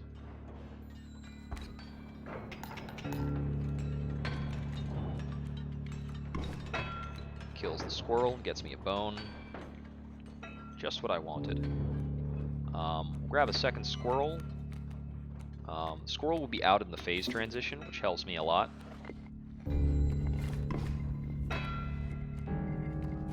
Wolf Cub will work on the boulder. Alright. We'll get into the deck a little bit. That'll prompt his phase transition. There's gold in them cards. Yeah. This will stock me up on bones. Alright. The stink bug will be good for my bones supply.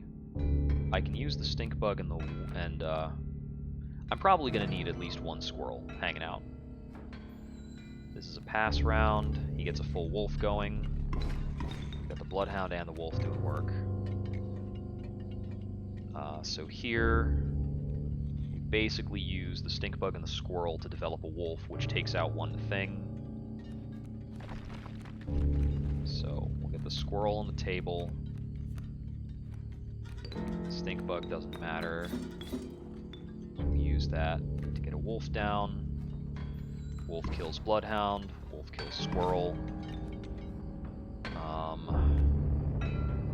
I need something new that is worth my time to play. Rabbit pelt blocks. 3 damage in for me.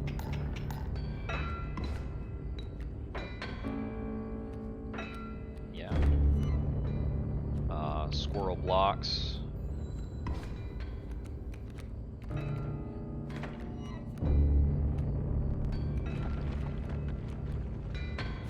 I get the feeling there might be an achievement or something for killing him without killing his mule.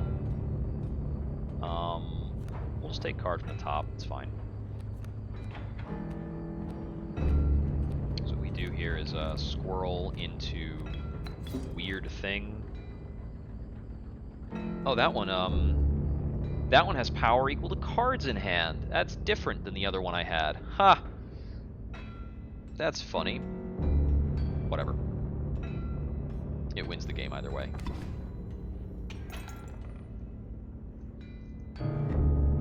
There's the prospector, with some teeth besides. Moving along. What do we got? It's the strange larva, mole man, or the amoeba. I'm gonna go with the amoeba. I find that I'm always like short of ways to spend bones in the later fights. Also, I haven't tried the amoeba. Let's muck with it. Need another map. Okay. So we've got a trader on the right, and we've got 2 pelts to swap, but the wood carver on the left is something we were kind of bargaining for, so probably going to go for that. Alright. Let's see. Quick check around the area. Doesn't seem like there... Ah, a couple more teeth. Seems like there's a couple new teeth every act. Just to tell you to move around a little bit. Yeah, still not figuring out much else though. We've got the mycologist stuff now, that's new. Speaking of which, okay, I can't see a mycologist ahead yet.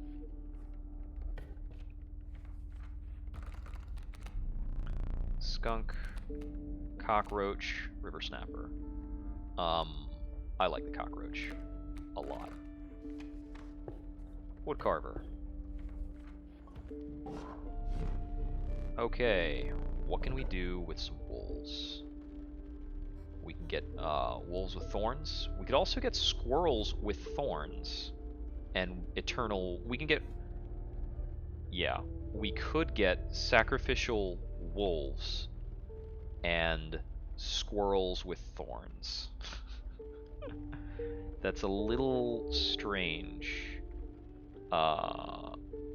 It's got potential in a few ways, but I mean, our squirrel count is actually limited when you get down to it. I'm going to take the thorns, but I'm going to do thorns on wolves. Wait, I can only have 1 totem at a time. That changes the woodcarver game up a lot. Okay, okay. I'm going to try,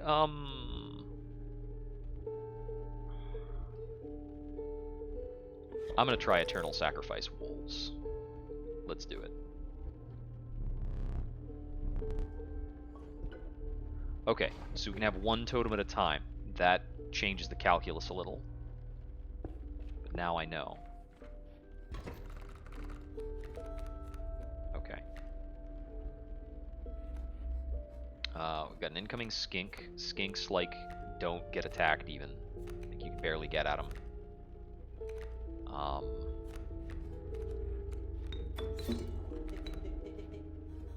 Develop the stoat.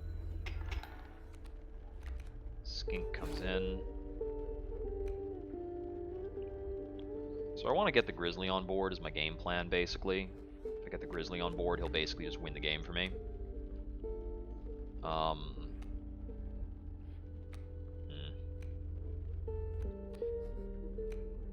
The Amoeba, playable for 2 bones. So the Skink, if it would be struck, card bearing the sigil moves to the right. So if he's in the rightmost, can he actually get away? I don't know. No, he moved. Okay, so he couldn't move to the right, so he just moved differently, and I took a ton of damage from an unblocked Mantis. Okay, so I can't play either of those. Okay, this is the problem with bone sets. Like, I'm screwed. Like, I can throw down a squirrel, but I still can't play anything else right now.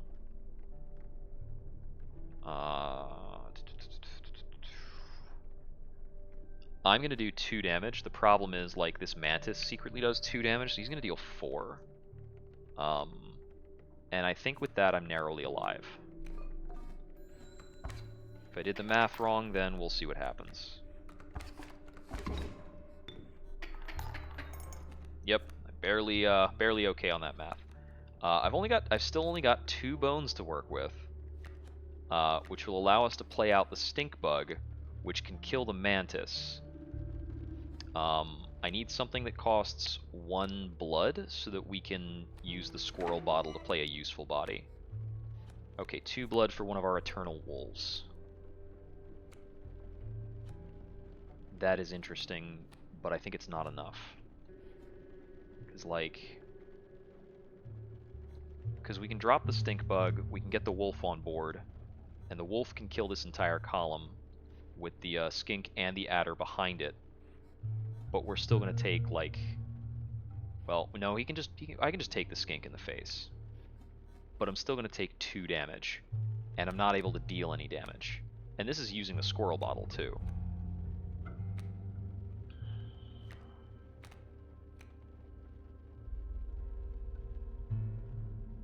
I can actually go for the amoeba instead of... No, the stink bug's more reliable. I should do that instead.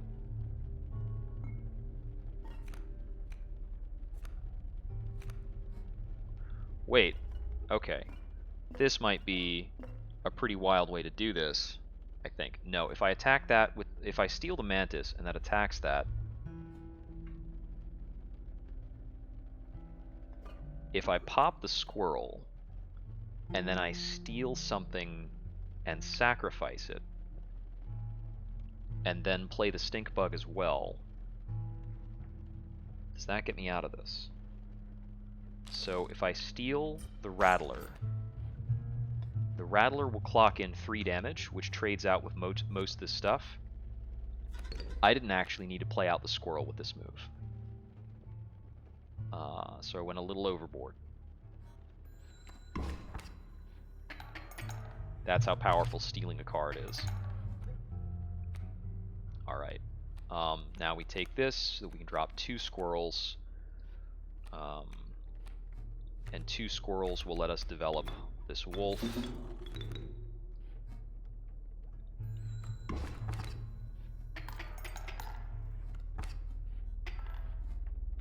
Cool. And because our wolves are weird and immortal, we can kind of pull this number to develop another wolf, and this will do 9 damage. I don't think we can do any more than 9, so yeah.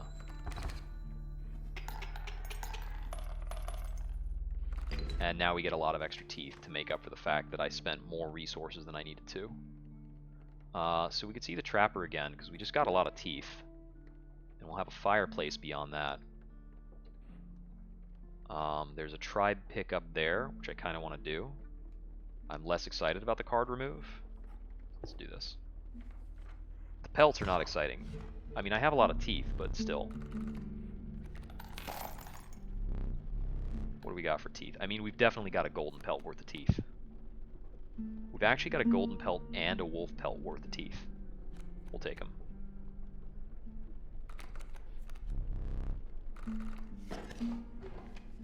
Alright. Fireplace. We've got health. Okay. Let's see.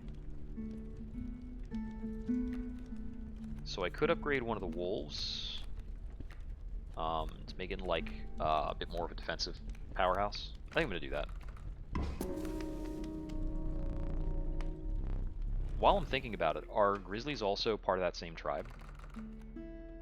No, the grizzly is tribeless. Okay. Okay. Smelly reptiles.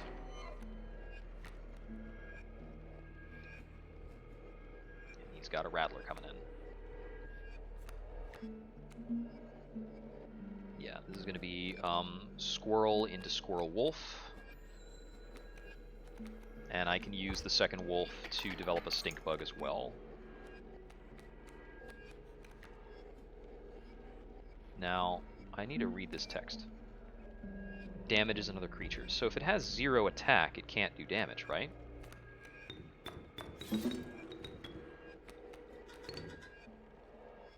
I'll take 1 damage from this adder. Well, I believe I live with that. Oh, the stink bug does 1, so... Yeah, this will just wash, which is funny. The wolf can continue to be sacrificed. It does good damage. I've got 3 damage coming in from this adder over here, which is a huge bummer. Yeah, so here... Out, out. For this... This outs an adder, and it'll do 3 damage over, which will protect me from this 3 damage. We're going to move 1 further down the scale, which is not quite dead.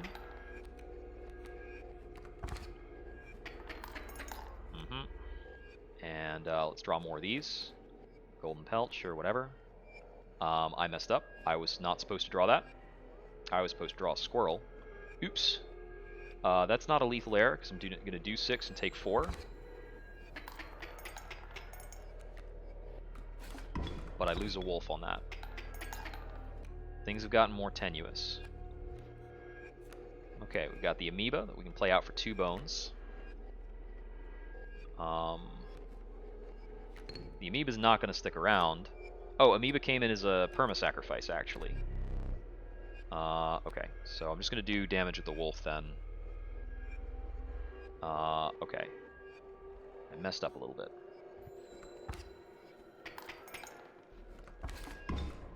Smelly effects. Kind of sucks. Okay. I need to be able to kill the rattler. That doesn't do it. Right, I can block with pelts. Duh.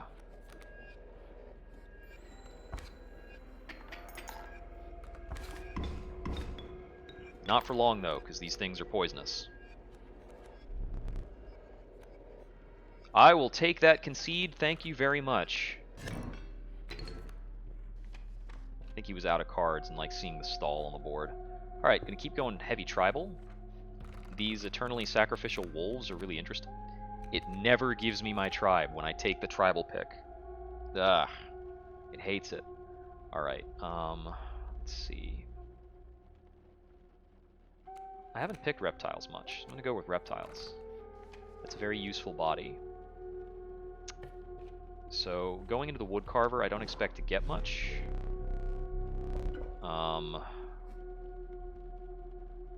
Yeah. This is not very... We're going to keep going with Eternal Wolves. It's pretty cracked.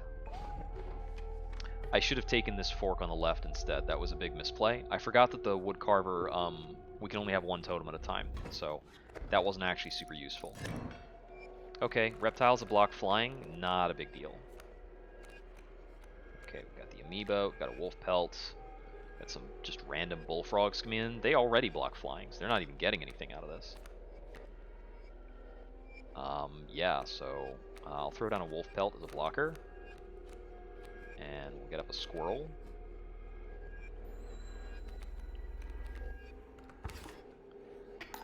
next round in, we'll throw in another squirrel, so we can go adder.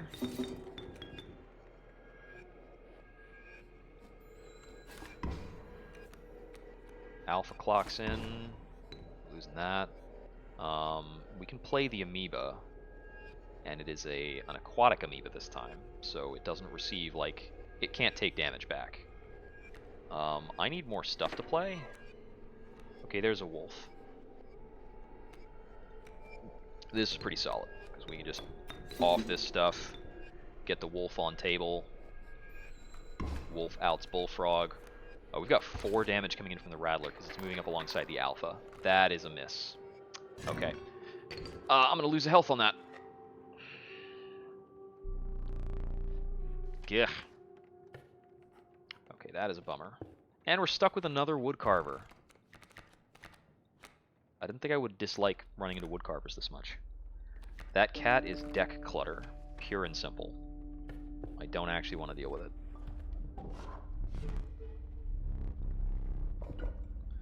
Woodcarver again. Yeah, it doesn't matter much what I take at this point. I'm still going with the same setup, because I've already got a strong carving. Like, this is already a solid totem. Okay, I have picked a really bad route for this game. But I think the angler, like... I think there's a lot of, like, this guy is not that hard to play around, ultimately. Smells like fish. Yeah, that's right, he starts with kingfishers. That's his thing. We're going to open with squirrel into mirror thing. Yeah, it doesn't gain power until the kingfisher comes in. I think my question here is, okay, yeah, it holds on to 1 power. But if he fishes it, I can just leave that area blank, and it's fine.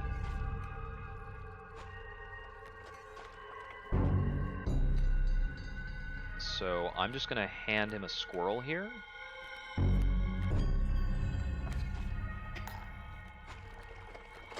He'll deal 2 damage with kingfishers.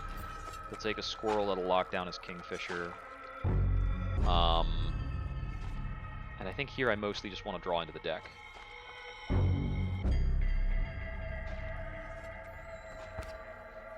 One damage.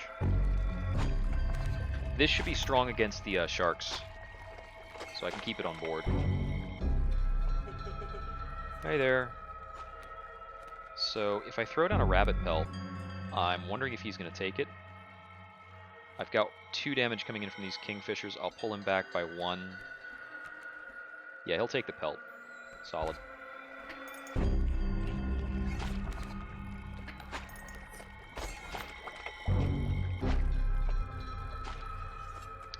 I need to clock in some real damage, so we're going to do this into a wolf, because this is the round we can actually play something. And I can play the wolf to a crowded column. And I don't know if that makes him unable to steal it or what. I messed up. Ah! That was just total flub. I forgot that the wolf, like, I was thinking about going through the kingfisher. I wasn't thinking about going through my own pelt.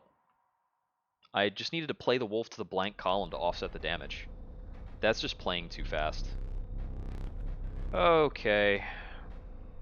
Well, it's free. So I had a lot of pelts. We'll use the power and health from this wolf.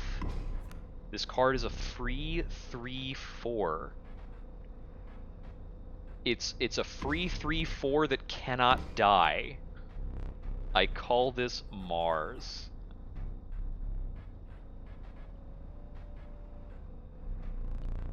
Alright. That was just sloppy. But, these good roguelike deck builders, you can die fast. Oh, this is new. What have we got here? The knife. Yes, what about the knife? I have access to the knife. Can I do something else with it? Am I being fed a hint? Whoa. Are you prepared for what lies ahead? To be impaled in the angler's hook like the one who came before. Here is your deck.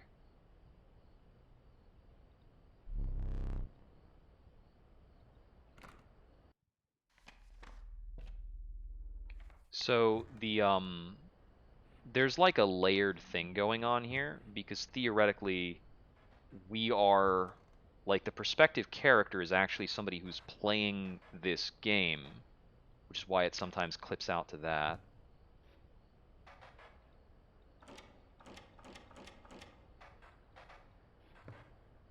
Let's see.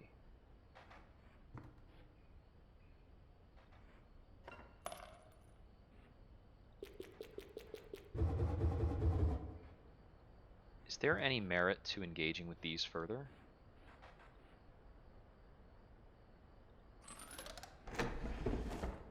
No, right? Because I've already opened all these drawers. There's not a reason to try to open the drawers again.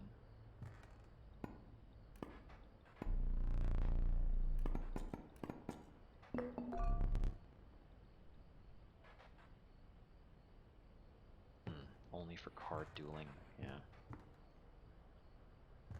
Okay. Yeah, I think I'm at the point where I need to win the card game for at least one round before I can, like, finish out, so to speak. Okay. So, I loosely think part of the better win con for the game is to make one Crunk super monster.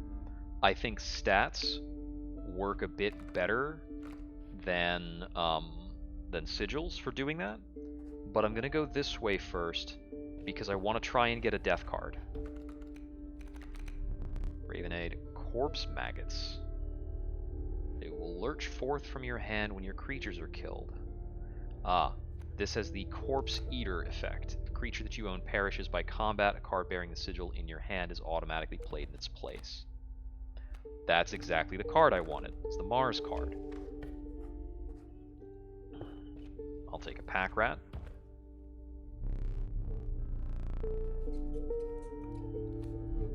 Okay.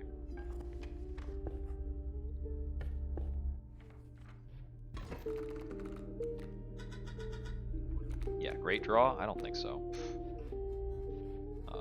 Cub.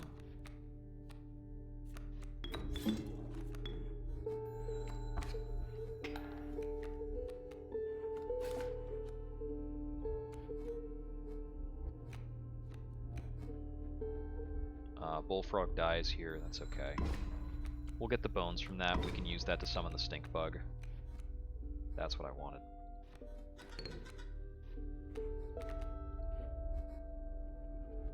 Now, is that when he's killed in combat?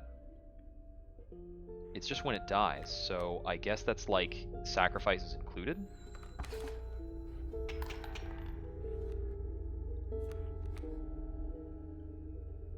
So I believe here we can do this. Oh my god, that's so good.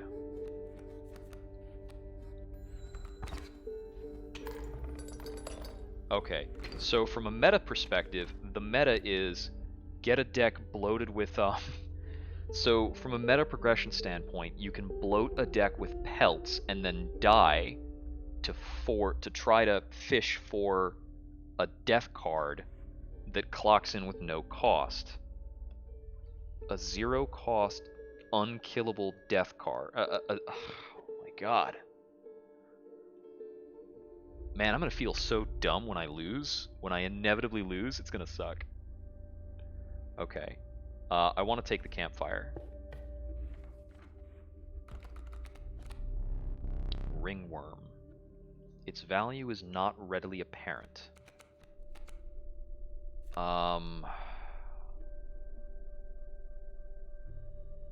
That doesn't make sense. There's no effect written on the card at all. Okay, I'm gonna take it to learn more. It's possible that it might need to be upgraded in order to have an effect. So the way I see it, we can either enhance the power of the ringworm because it's tech, or we can enhance the power of Mars because he's a free body. I'm just gonna do this, like...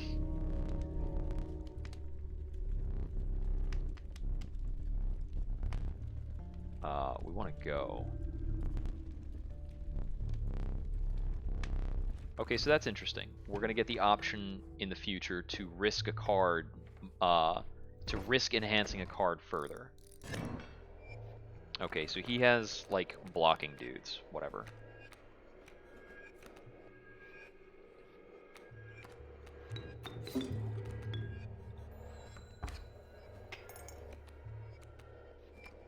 There's probably a pass turn button that I need to figure out. Alright, so we've got access to the ringworm now. That's something.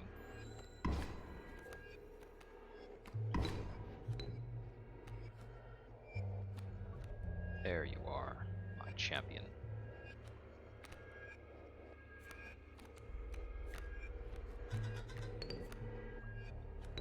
We can also get the ringworm on the table for free. Oh right, it's gonna jostle things. That's fine. Just fix it.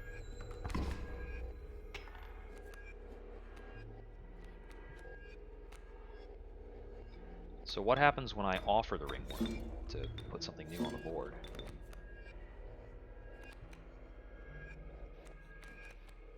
And then we can do this. Throw you out for extra damage.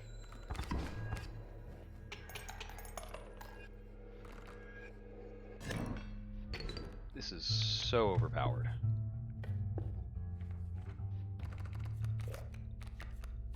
We'll take the wolf for duplicates, now that I know the duplicates are good. They're not just a little bit good, they're kind of nuts. Let's see. We're going to sacrifice the bullfrog, because he's usually a pretty bad draw, and we're going to keep Voltroning the same stinking creature. Just make him into an absolute monster, and try to win the game off of that. I've noticed that I never seem to draw the death card in my opening hand, which is interesting.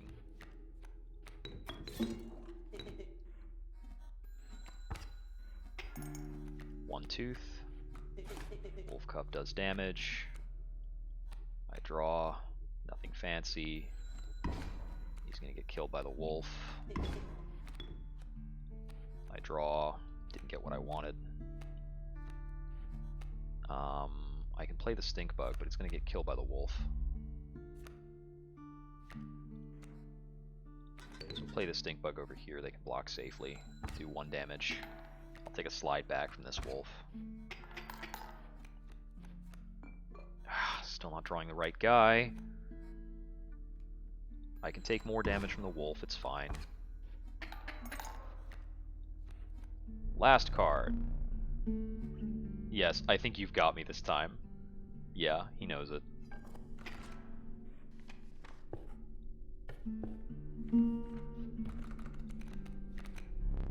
Magpie. It can fetch any card in your deck. Oh, you don't say. Gotcha. Hoarder. Card bearing the sigil is played. You may search your deck for any card and take it into your hand. That's pretty, that might be pretty clutch. And here we wind up getting another pack rat, which is forced on us.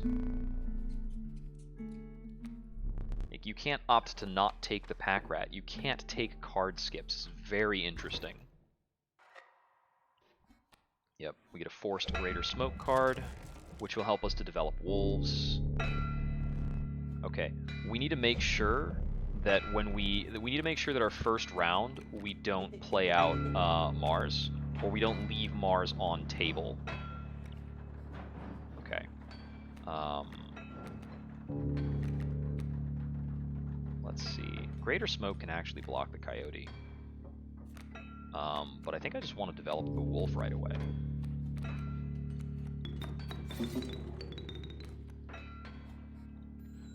Ding.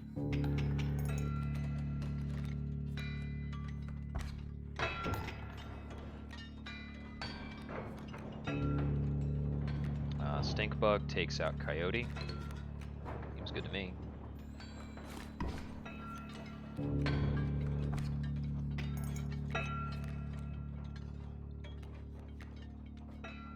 Okay. I just want to clock in the regular damage here. That Coyote will kill my wolf, which is a bummer, but it's probably fine.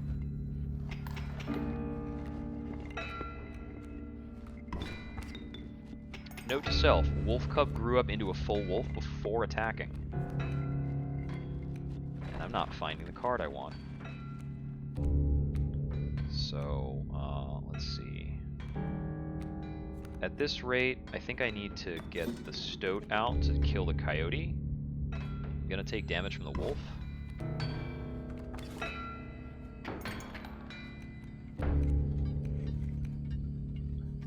The game is... I think the game is burying the card I want, like, on purpose.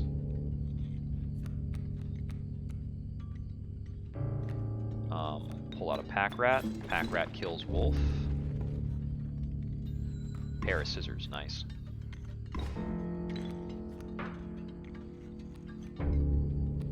It's absolutely putting that card at the bottom.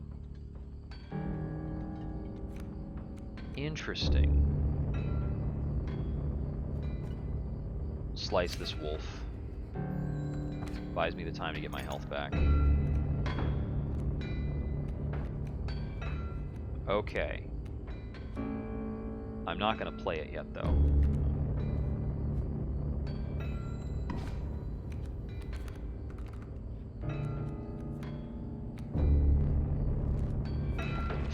You coward! That was defenseless! Alright. Now I'm on drawing squirrels, so... I need to flip his phase over.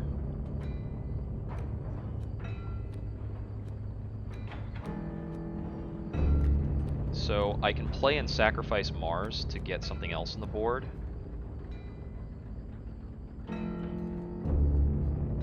Two damage. I need to do like 6 damage. Okay. I'm gonna go Mars plus squirrel into the other pack rat.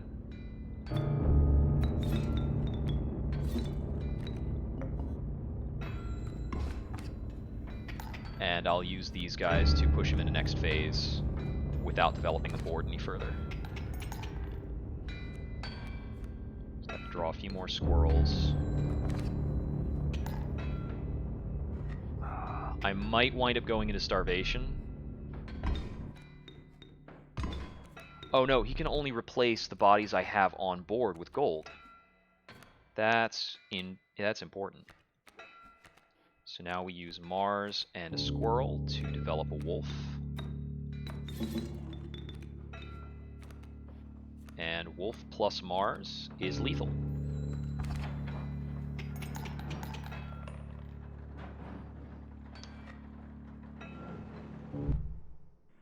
That is so absurd.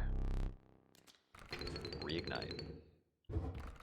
I feel like the emotionless card master is not happy. Strange larva, or Rayuli, or amalgam. I will take the strange larva. It's a bit easier to play.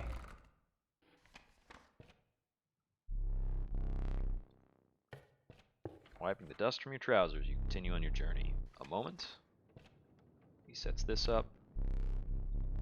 Enter the wetlands. I'll take a quick check around the room. It seems like every time we do a transition, get some of that. Alright. Let's see. Do we have some mycologists? Yeah, we got a mycologist on the right. We have duplicate wolves to take advantage of that. Beehive, Kingfisher, and Sparrow. I'll take a beehive. This will be a forced pack rat. We also have duplicate pack rats. Double pack rats and double wolves. Take this fight here, and then a forced card.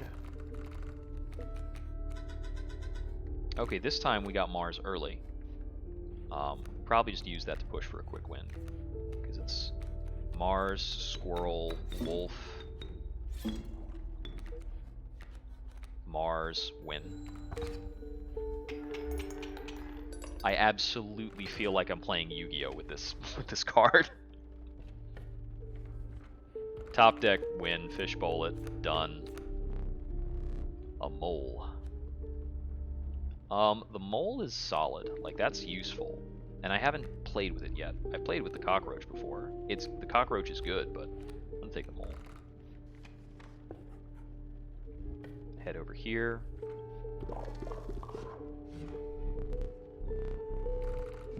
Yeah, I'm gonna use the duplicated wolves to get a 6/4 for 2. Yeah, that's nasty. Got a totem fight.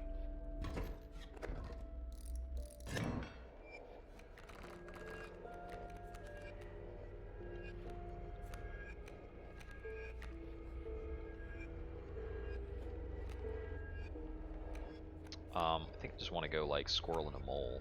I don't think that's correct though. Yeah. Actually, we can go 2 squirrels and a pack rat and replace that squirrel canister with another squirrel. Done deal.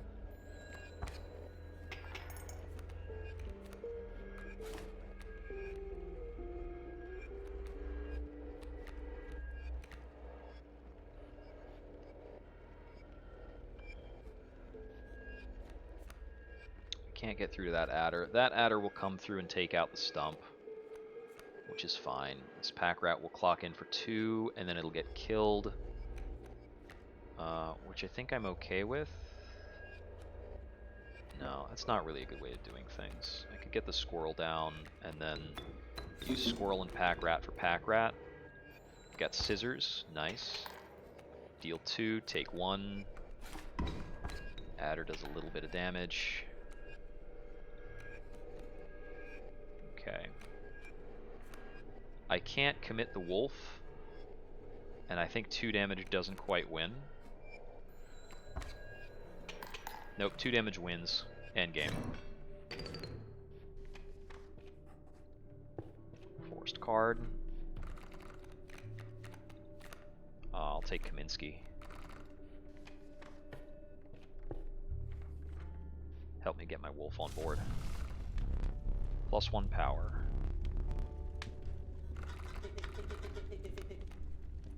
So I could throw more power onto the wolf. That's certainly interesting. I could throw more power onto Mars. He's already like my super body.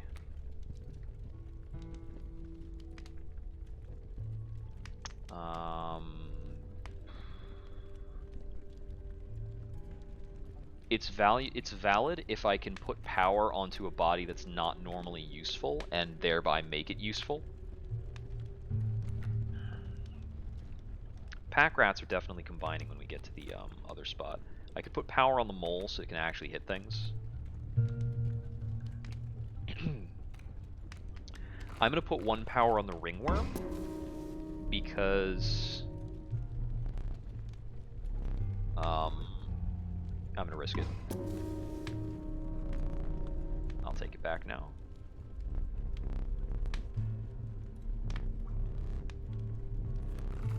I suspect that if the ringworm gets a kill, something special might happen. Go here.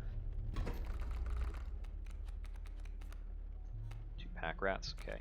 So I could go squirrel into ringworm. I'm not going to do that right away. I need to block that adder, ideally.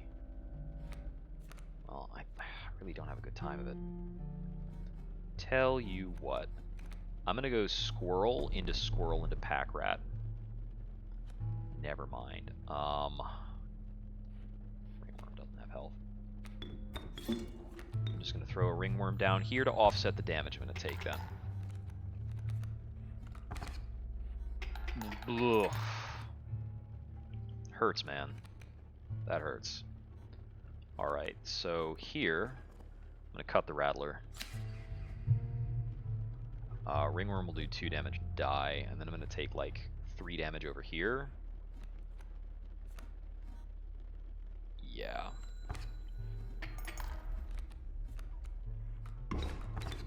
I do not like these adders, man.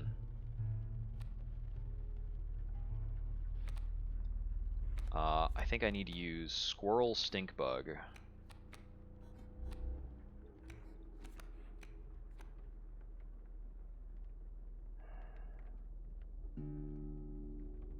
less than great. Can I just take this rattler? No? Is that a no? I cannot take the rattler. In that case, I'm going to take this adder. Right? Is that correct? So... I'm gonna take 3 from this without killing the... if I don't kill the alpha. So, squirrel kills alphas, like, pack rat kills alphas, probably correct. The thing is, in addition to killing the alpha,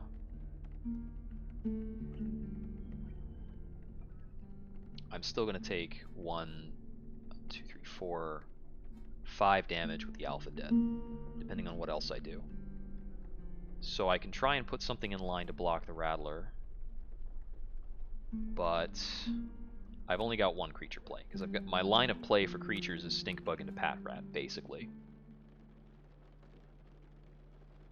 I think what I need to do is do stink bug into pack rat using the pack rat as a blocker, and then steal the alpha with the fish hook.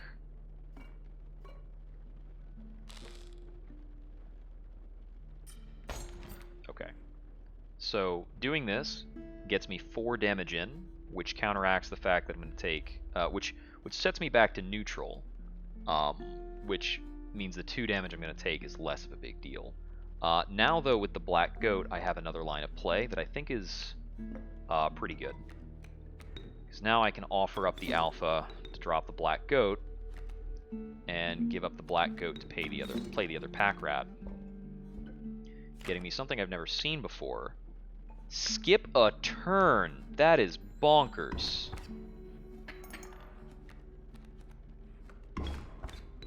All these snakes, man. I do not like this. This is too many snakes. Okay, this basically just makes it all work, right? Because rattlers don't actually have venomous. Only adders do. So I can do this. That blocks the damage. And now whatever I draw from the deck, I can just use Mars to... Oh, I miscounted the damage. Jeez. I think I needed Mars to hit directly. I'm not entirely sure what the answer was there. I'm not interested in the wood carver this run. I don't want to take another backpack.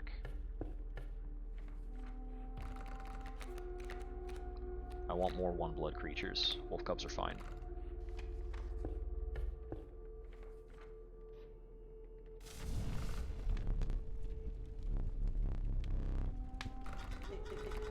Power.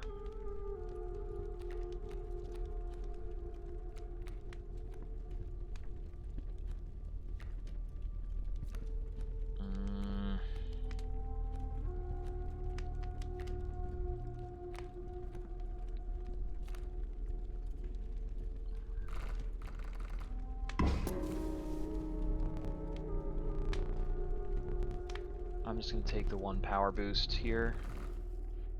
So another option is to just feed us a creature out to the survivors to remove it from the deck. So you can make any campfire into a card remove. It's kind of interesting.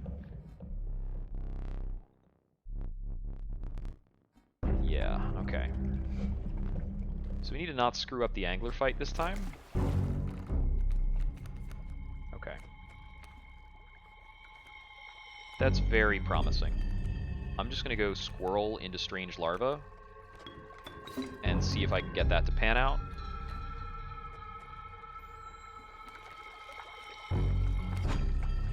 So the Kingfisher pressure early on is not that bad.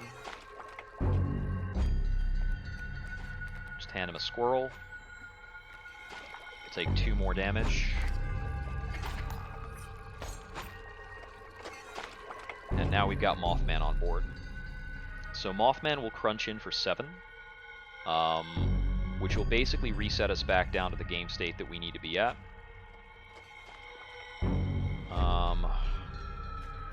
This is my turn to develop something that actually does damage, so I'm going to get the ringworm on the table.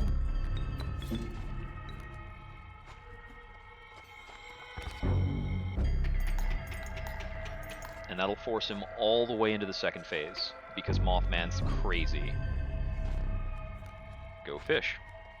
Now, Mothman's a flyer, so it'll sail over the bait bucket and kill him. Straight up.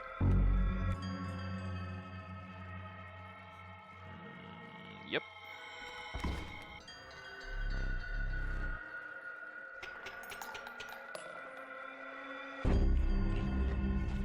Sometimes a rare card just, like, knocks out a round. Perhaps one of these will entice you. Dryuli, Moleman, or Amoeba. I don't know if that's Dryuli or Urayuli. I'm not sure. Let's see. So I have struggled with being cluttered with bones. I mean, all of these are a struggle. I'm going to take the Urayuli because it's exciting.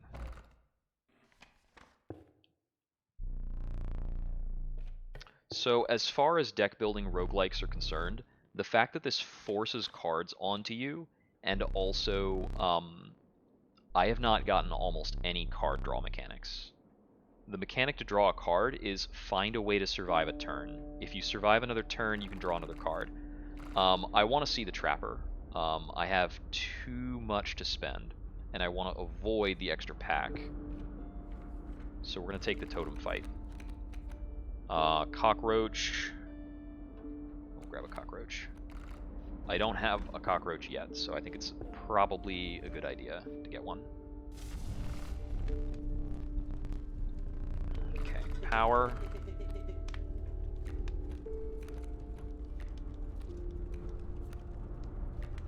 Okay, let's see.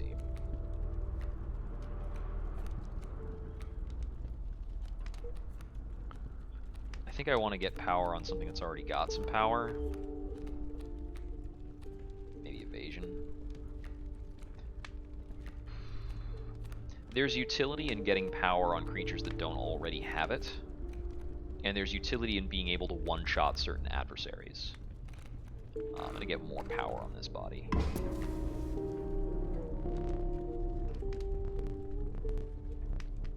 Take the stink bug back. We'll do the Totem Fight. Okay, birds with lizard tails. It's a pain in the neck, man. If they come in as Raven Eggs, we might just be able to rush this. If we go like Squirrel into Wolf Cub into Mega Wolf.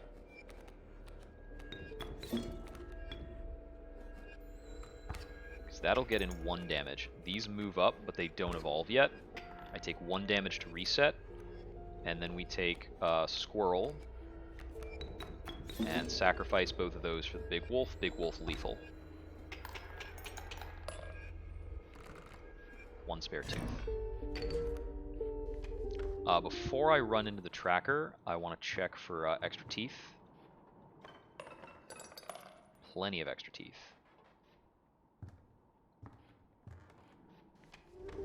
Okay.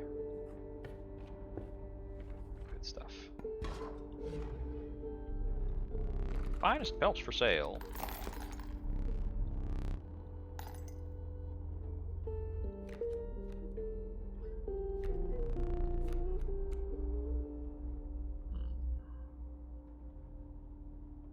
I think I'll just go with a golden pelt and a wolf pelt.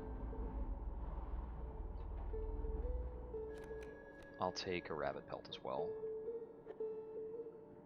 So for the Trapper, my goal is to stall out his first phase in order to draw into pelts, as many pelts as possible. Every time I see him, he will force me to take 1 pelt, which is kind of interesting. Okay. Alright, what are we getting rid of? We can get rid of the Cockroach and make something else eternal. It's probably very helpful. Like, an Eternal Beehive is pretty great. Beehive takes 1 sacrifice to play. That's pretty doable.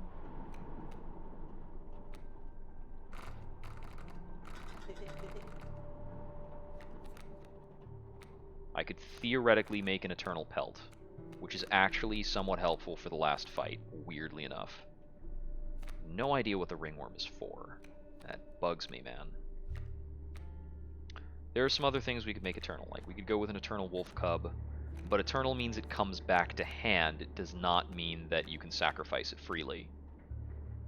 So, 6 of 1. Actually, man. The good choice for this was to eat the magpie. So, next time I get this chance, that's what I do, is I make a cheaper version of the magpie. Is I've still got the one busted card. Like, an unkillable free 4/4 is so ridiculous. Okay, here I can set up the mole and Kaminsky, but the mole doesn't block the turkey vulture. So is there much point to that? If I set up the mole and Kaminsky, I can play the magpie, which is ridiculous.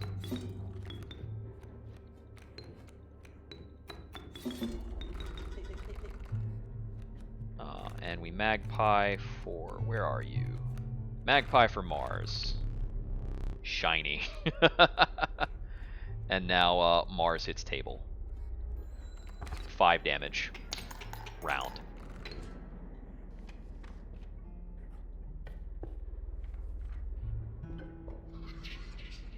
It's absolutely Woodland Critter Eldritch Yu-Gi-Oh! Blood cost, bone cost, health. I'm gonna check on health. There's some bodies I could draw that instantly win this. Didn't make it. Failure. Okay, so on failure, that's a nothing burger. That is okay. Got a campfire, then a fight. +1 attack. Let's see. +1 attack on the Eternal Beehive could be helpful, but creatures without attack cannot trigger the Trapper's Traps. That's something to remember. Triggering the Trapper's Traps also makes things into pelts, which helps us in his later phase. Let's see, let's see. Lots of things to think about in terms of that.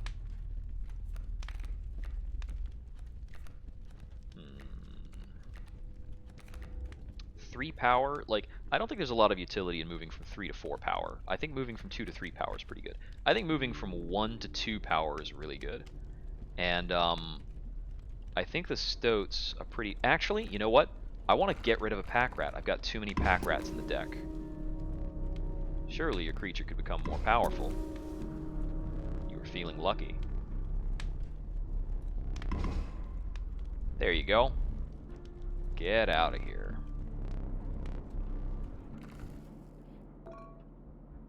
You may keep the bones. Cool. I'm going to try and use that in the final fight. Okay, so we can go squirrel into beehive. That's dicey. That gets me like nothing. So I need to just pass and go squirrel into pack rat, I think. It's going to be a little obnoxious with the turkey vulture. Yeah, but I don't really have another play. Ow. Yeah, so squirrel, pack rat. Feels like the current play. The pack rat will do 2 damage at least, which will slow down my death, if nothing else. Hoggy Bank. Immediately gain 4 bones. Okay. It's Hoggy Bank instead of Piggy Bank. Alright. I don't really need the bones that bad, but... Okay, so... I think what I do here is actually... 2 squirrels, hourglass, into pack rat, getting me that. Over 2 turns, pack rat will kill the turkey vulture.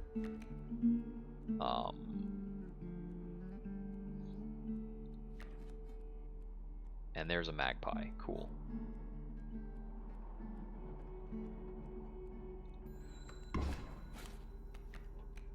Raven egg comes in. It'll be killed in time for whatever. But what we're actually going to do here is squirrel into magpie, into victory card. Victory card go. I could develop the beehive if I feel like it. And we can do damage over the mole with the magpie as well, which is unfair. We could develop anything we want to, but we're just going to do damage. I let the sparrow get in. I forgot the mole would jump over. That's fine. Okay, yeah, we can develop a wolf cub.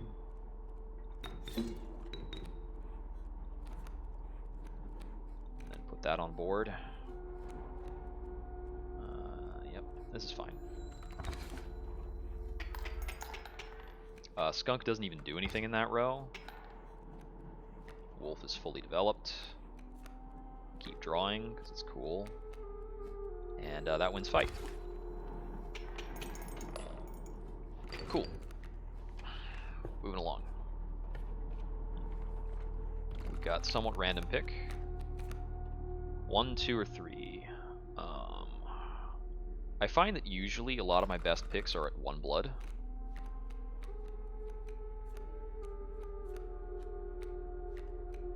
Somewhat. I might have enough 1 blood plays. My 2 blood plays are actually like really crazy right now.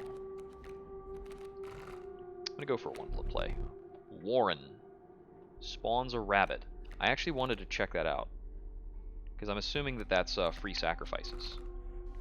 That might help ramp me. We go to a campfire because getting more pack rats is really annoying. I don't want as many as I have in the first place. Okay, let's see.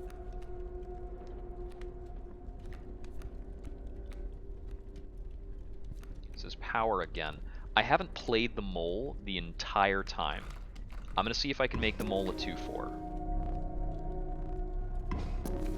Alright, 2/4 mole will take.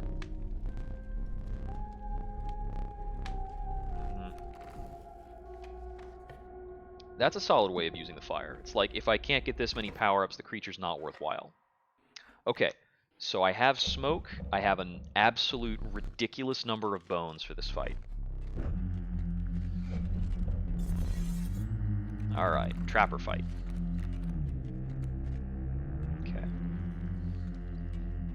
So we have the option to go into Wolf Cub. Wolf Cub is only a 1/1. Like, that's hard to make it live.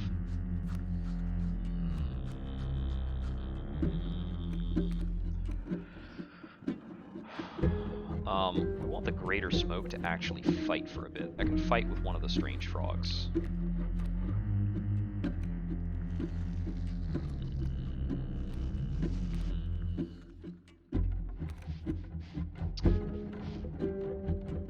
I think I want to commit the Great Wolf to taking out this Leaping Trap, so I don't have to worry about it. I have to give up a squirrel for that, though. I don't know how worth that is, compared to what else I could do with the squirrel later. Let me actually read on this more. Steel Trap. Perishes as well, and creates a pelt. I'm assuming I can attack into that freely with my other character. These two in conjunction might let me cheese the last round. So that's interesting. I'm gonna take some damage here. I'm just gonna take 2. Oh, he's got normal bullfrogs as well as strange frogs. More pelts. We've got a bit of a cluttered deck at the moment. It's problematic. This takes this out. I take another 2.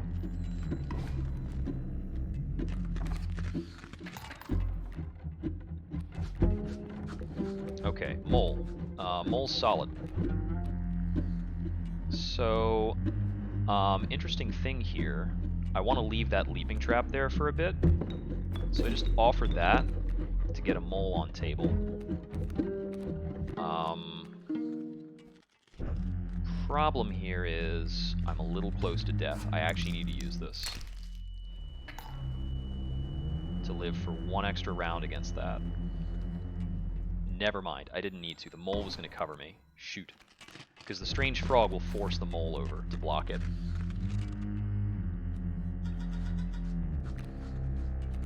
Okay. So now we need to start kind of removing traps.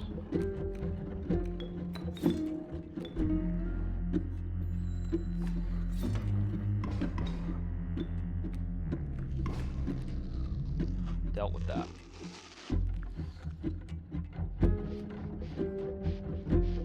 Alright, got the option of the stoat. We can get the stink bug over.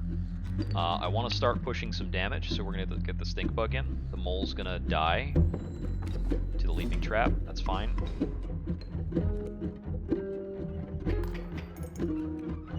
Okay. Damage neutral. We've got an adder coming in. I can use a squirrel to develop the stoat here. The adder can't hurt the stink bug, so that's actually fine.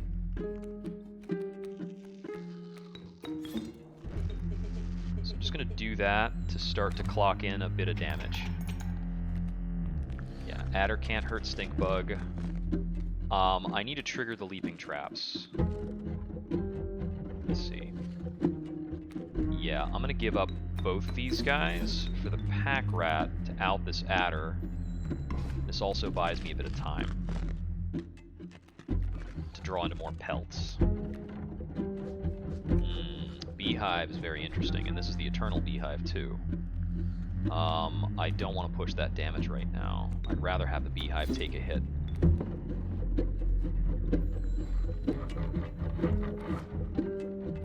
So this Beehive is a scam, because it gets me a bee, which lets me resummon the Beehive. Great scam. So I just do this, and then this.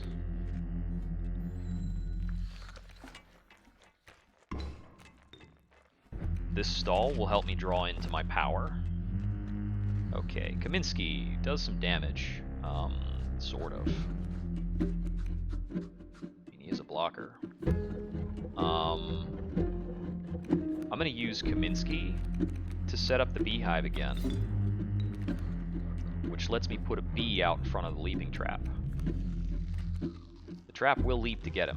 I'll start taking damage from the adder, but this gives me another pelt in hand, and it's going to give me the opportunity to out the adder soon. Another Beehive in hand. Alright. Got the strange larva. Okay. Need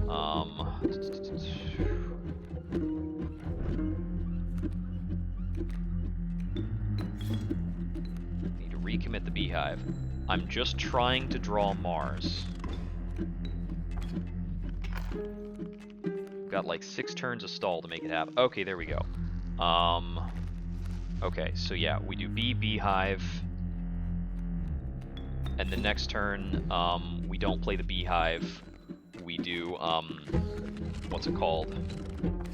Bee, Squirrel, Magpie into Mars. Squirrel, Bee, Magpie. Magpie will out the last trap. Gets us Mars. Play Mars over here, which doesn't matter much because Mars goes away. So we drop Beehive in front of the wolf. Mars comes back, lets us drop the strange larva. So we develop that, and then Mars shows up to kill the adder personally.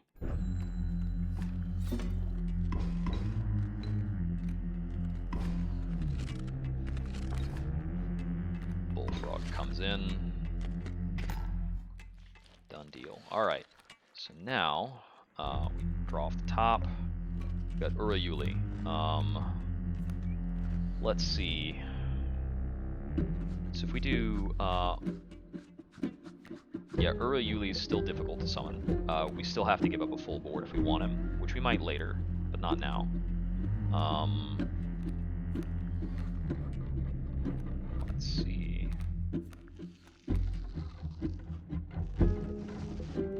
We can throw down... We want the Beehive in front of the Bullfrog, I think. Let me not play the bee yet. I want to play the Beehive first. Beehive outing Mars, so that we can play the Beehive in front of the Bullfrog, because that'll generate more bees for us. And we play Mars here to out the wolf. And we play the bee here to start up some damage.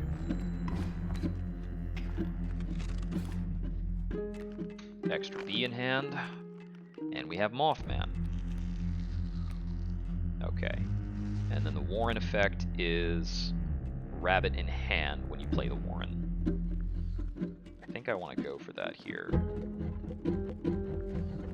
I'm going to put Mars back in the hand, just in case he gets, like, strangely outed by some mechanics. Never doubt the fecundity of rabbits. Alright, so now Mothman clocks in for 7 damage and triggers phase change.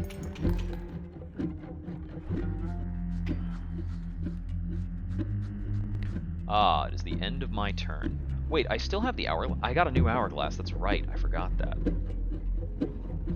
Let's trade.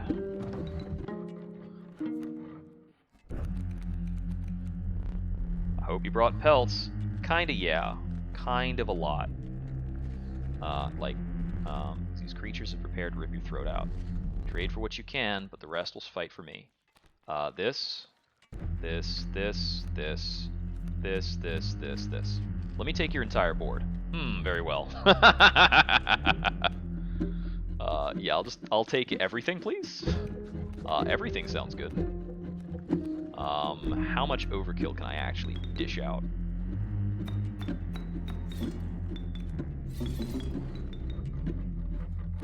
So if we drop Urayuli, and then from there, I know I can drop the Turkey Vulture. Alright, let's see. I can drop B Rabbit Mars to develop another 3-coster.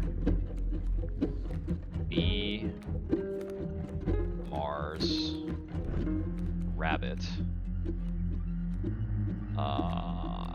It's gonna be the Grizzly or the Great White. It's gonna be the Grizzly.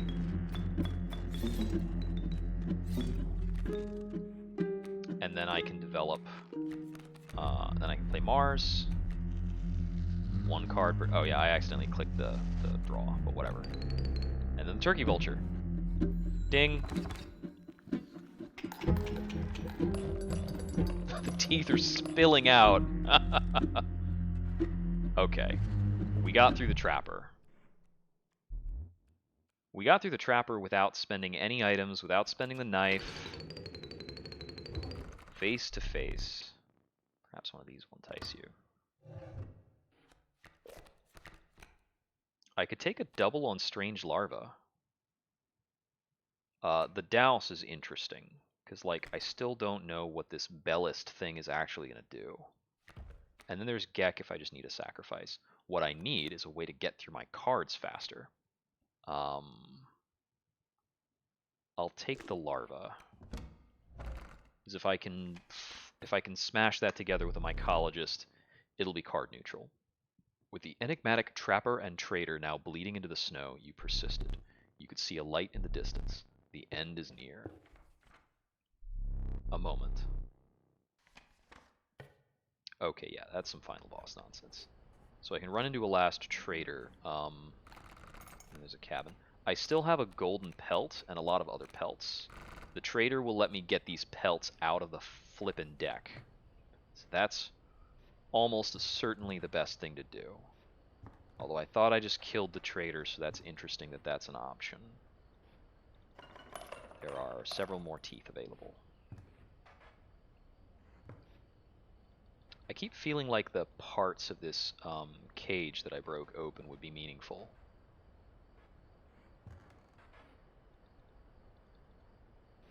Yeah. I mean, certainly the knife is a strong tool. Yeah, definitely a few more things there. Squirrel and a coyote now. There's always a squirrel. That's the only consistent thing I've noticed on this board. Well, I've noticed it's always 2 bodies. One of them is always a squirrel. And they're only played on the lower board. I wonder, what if I tried to match this board state from my side of the table during one of the runs? I'm going to try to do that. The trader's post was left abandoned. As a sign of respect for the strange woman, you took only what you could afford. Okay, that's fine. So, rabbit pelts. Let's see. What do field mice do? You get a copy of it in your hand when you play it. Okay, so every time you play field mice, you get field mice. You can keep on playing them forever. That's kind of neat. Kind of. I think I am more trusting of the Warren. I mean, I'm turning useless cards into useful cards, so it's all pretty fine. I don't have enough ants to go for an ant. Well, it's not entirely that I'm turning useless cards into useful cards. I'm turning free blockers into bodies. This will be handy if I need to block a flyer. I'm going to take a utility effect. Okay, so wolf pelts get me upgraded non-rare creatures. Let's see. Poisonous Great White is really funny, but not that good. I've got Immortal Kingfisher here. It's hard enough to kill a Kingfisher. Bone King Raven is mediocre. Worthy Sacrifice Warren, which is a card that cannot be sacrificed. So there's that.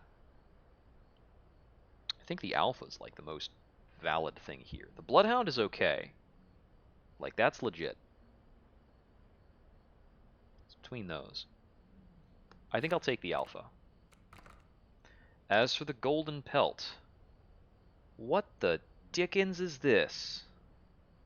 Child 13. Yeah, it's an eternal sacrifice, but like, why? Like, it has the same stat block as a cat. Why is it a rare card?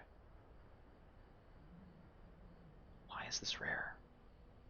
It can't just be because it has a tribe, right?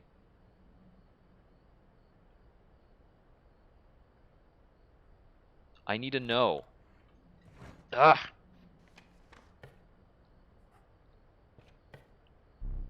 Your eyes affixed themselves on the small cabin, its warm light a beacon in the oppressive darkness of the night. Surely, surely this cabin marked the end of your travails. Is the cabin where we are now? Like, aren't we in a cabin?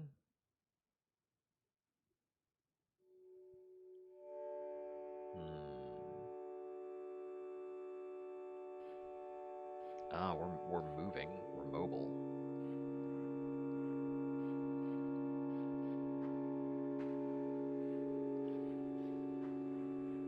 There's no strafe. Ah. The thing popped up in my way.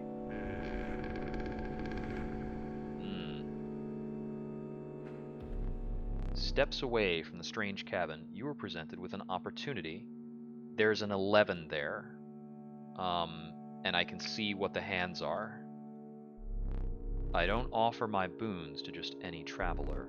If you are able to pass my trials, you will be rewarded mightily. So, 11 is the hour. The trial of the Find. The trial of skins. Must include a pelt. We don't have any pelts. I have none of these mechanics. I don't have a single one of those. That's a bummer. I don't think I do. Did I take a great... I didn't take a great white. I didn't take anything with Swift. And I traded away all my pelts. If I hadn't traded my pelts, I could make this any day. I know these are all fails.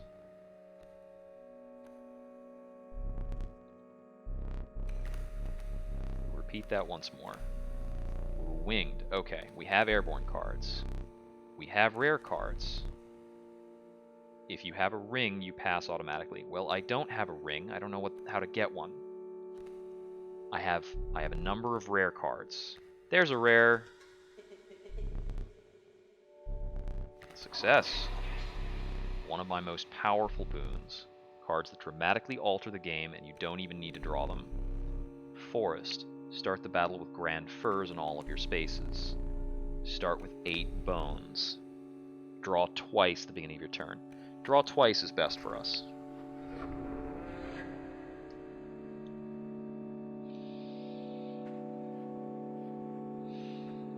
The fact that I can look left and right feels important. Oh boy, aren't you a guy? You managed to get a boon. This may be a fair competition.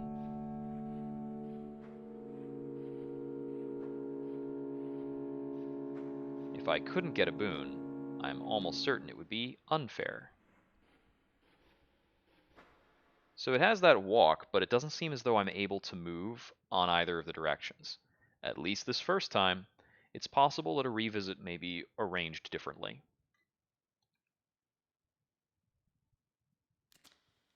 Ah, we can see you now. You took your time out there. And I'm itching for another game.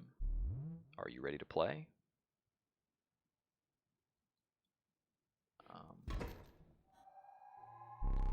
I hope you are adequately prepared. Green Man.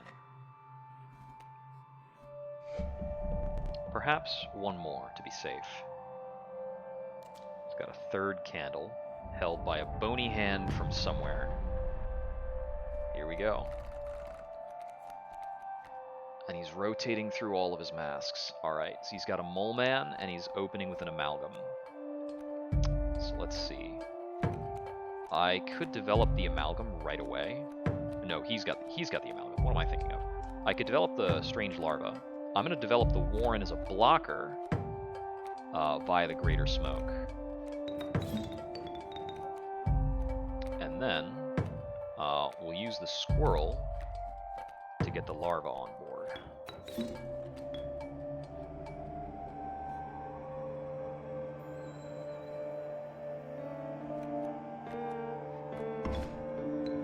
Okay, Mantis God is a very credible threat. Wolf. Okay, we can get the Mega Wolf on board, so long as we have a sacrifice. Squirrel, rabbit, or the double wolf? The mighty double wolf. Oh, what the? Okay, so he was telegraphing that he was going to do that mechanic. Got it. Okay, I need to be able to out that Mantis for sure. I get the feeling all of his cards will be rare. So long as I have one squirrel, I can out the Mantis. And I've got Kaminsky to boot, which is handy, because Kaminsky's thorns can out the other Mantis, possibly. Let's see. I'm gonna drop squirrel into mole. The mole will move to block the amalgam attack, and between the amalgam and the Mantis God attack, he would die. Kaminsky could instead... he's actually not going to play to his strengths if I drop him right now. He's got 3 lives. I don't want to use too many resources right now. I kind of need the Mantis God to get in so that he removes the gold nuggets. But at this point, I'm going to take 4 damage, and that will kill me. So I need a block. This blocks the 3. I'm just going to have to go with it. Oh, that's super useful.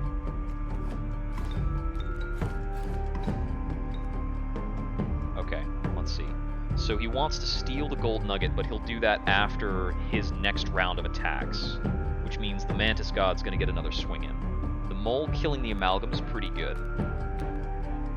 Okay, the Warren is a really solid draw, because I can get the Warren and then hand him a rabbit. Let's see. Can also block. Yeah, so that is if I throw down the squirrel. I just want to hand him the gold nugget, take the damage that's going to happen in the meantime. Oh, he actually did that at the end of my attack. Okay. Nice. We got the stoat. There's what we're looking for. There's our fishing card. Okay. We can leave that as is.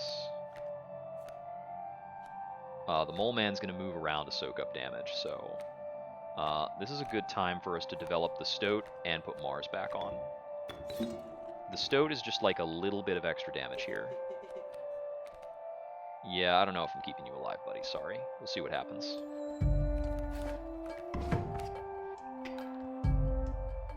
Okay. Oh, he just dropped Urayuli straight up.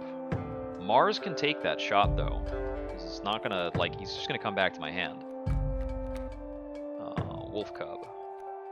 And the strange larva. Okay, this is a good chance to develop a strange larva.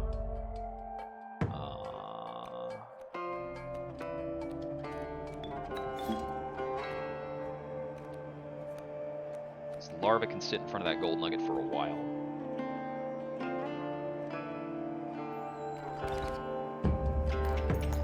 And that'll force a phase. You capably endured the onslaught of rare creatures. The true challenge was forthcoming. Shadowy figures appeared before you. In their eyes glimmered a recognition of kinship, but colored by guilt. They were betraying you. I remember that one fondly. Okay, so you will have to face up against your death cards. That's interesting. Especially since I have given him some powerful death cards to work with.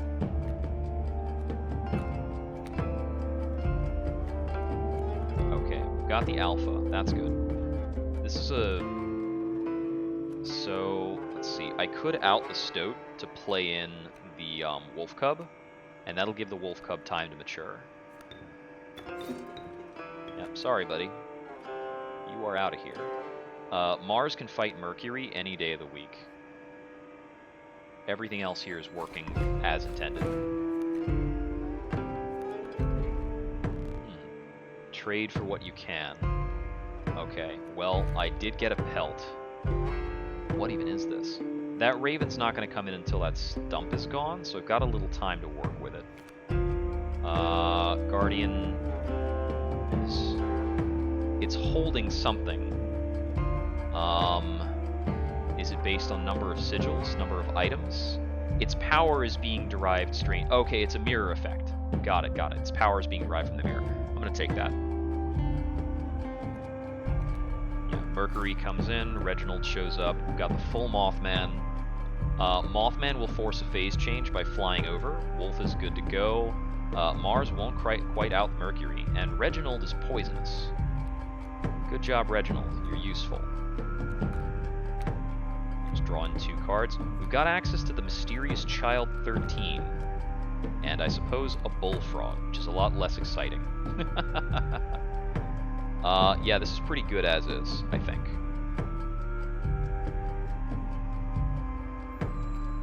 Let's see another round.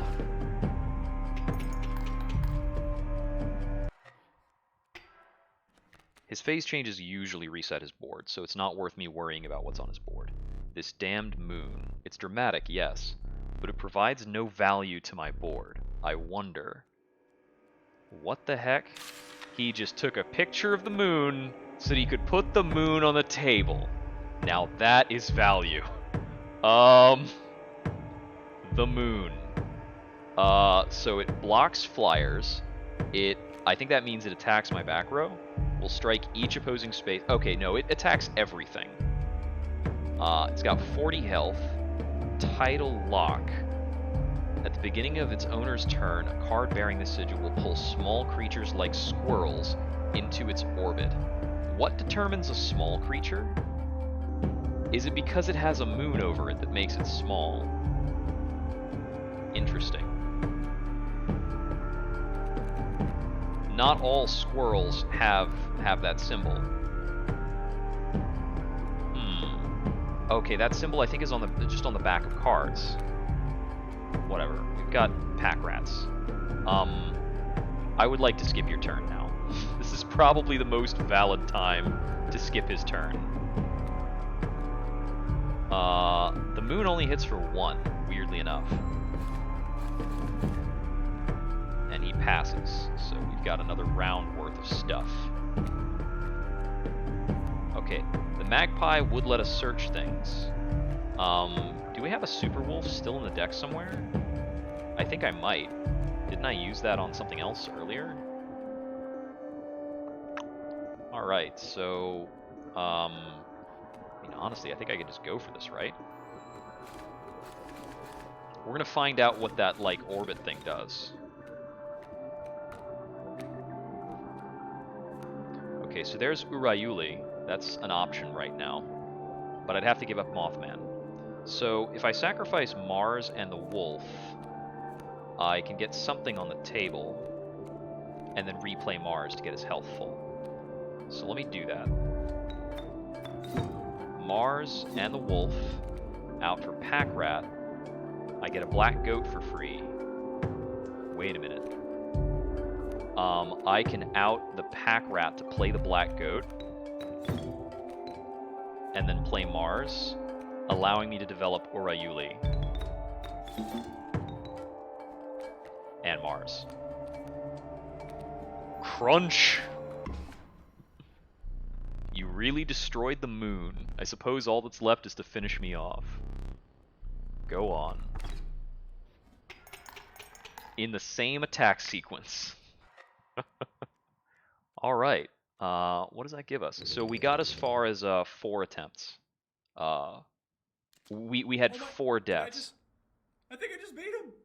Oh. Okay, so what does that do from the found footage perspective? Oh, what happened there?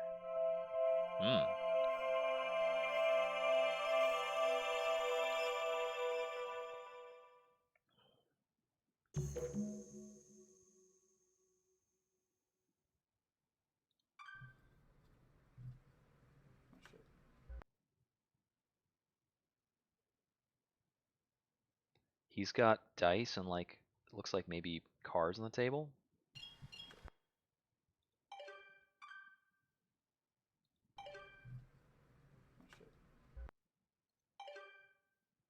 Huh.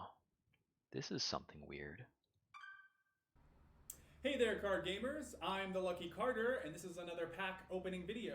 Today, I am opening Catch Monsters packs and digging for that epic, shiny Transcend Dog!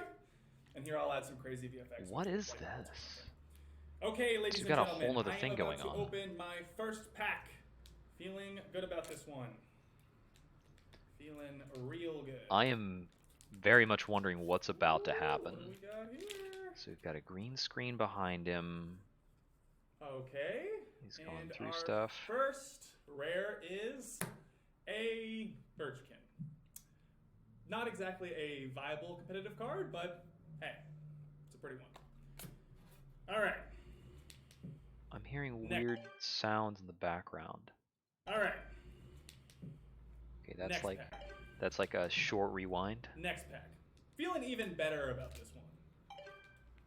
I gotta say, these cards are feeling extra silky today. I mean, they're so smooth. I have never watched a I'm sure pack they're doing that unopening, at the, so I card can't factory, but, say how get in my hands. awkward this is. Okay. It feels very awkward. Let's see what we got here. I feel like that's probably like on purpose. Is this Cards. being a weird found footage Few thing? additions to my draft cube. We'll see. And our rare for this pack is Bandog. Not exactly riveting so far, but we have many packs to go. Dog. There's like a neat bit Next of extra pack, here work we in terms of getting come. this done.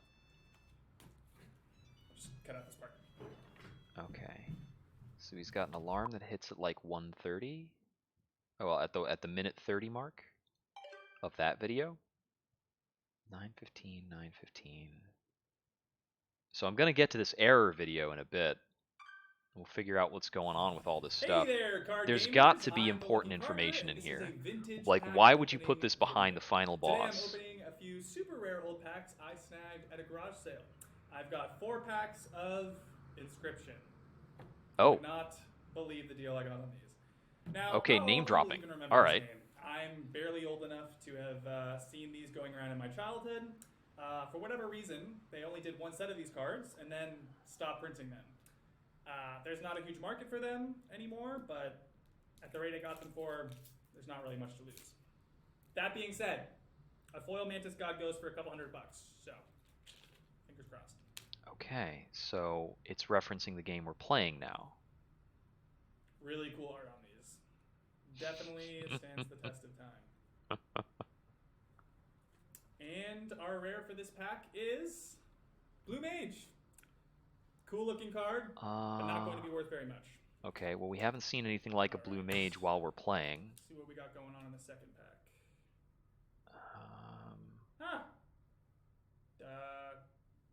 This pack has been opened and resealed. Hope no one snuck the rare out of it. It's gonna have a person inside. Okay, what are we getting into? We're gonna get Blair Witch stuff? Who Come opens on, and make my reseals Halloween. a pack?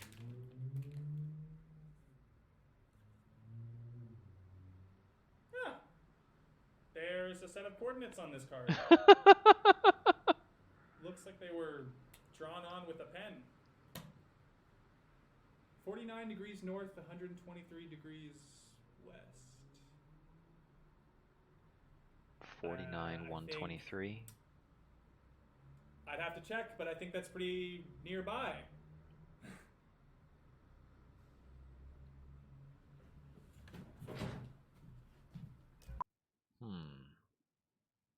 Okay, so we back out of this one.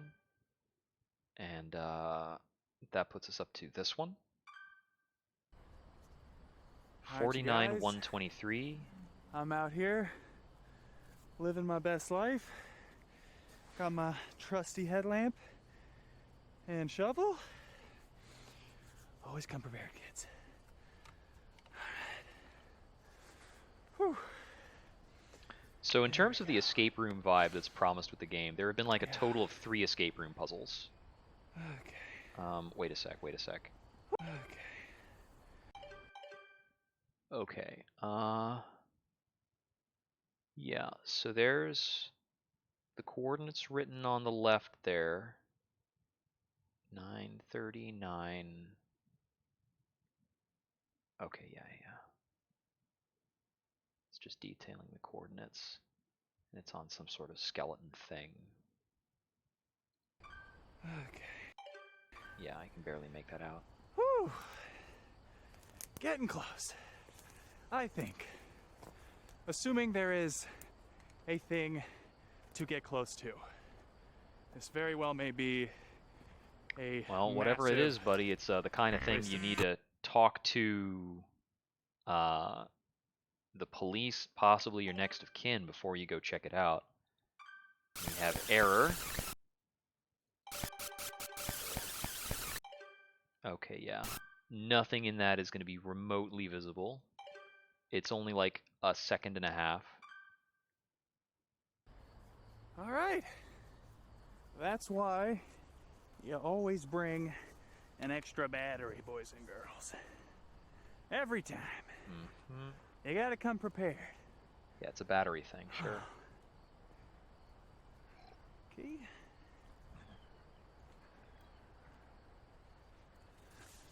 So how does this... So, theoretically, this is the outer shell of, compared to what we've Alright. been interacting with. This is it. Because the game that we're playing first opened up And now? with Okay. somebody recording footage of a video game that they're playing, and the video game puts us in the cabin.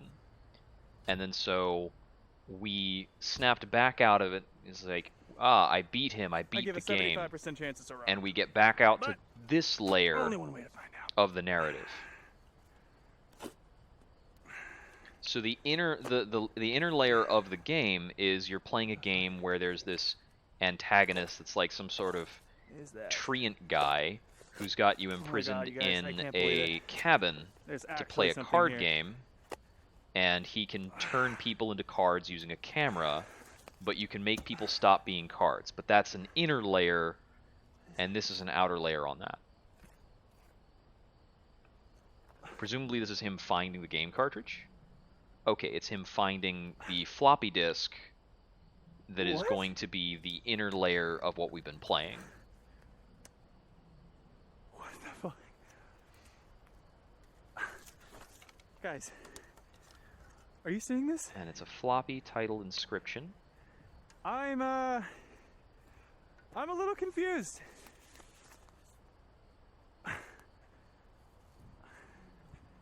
Okay. I can hear a little bit of like a weird background sound, like a growl or an echo would be. Okay, so that's him retrieving that. And we've got this point. Buying a floppy disk drive. Okay, $11. Cheaper than a foil steam ball, really. Alright, fine. Yep, it's just Card game Wow, reference, great card video. game nerd. Yep, okay.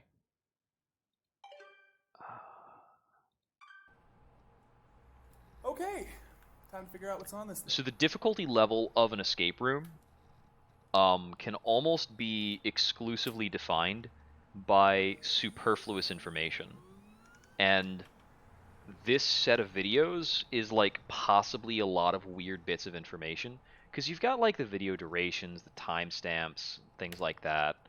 So this is the opening interface that we saw, and it's got the same issue where in the lower left, new game is like not available, and we started in with continue, and it puts us into this circumstance.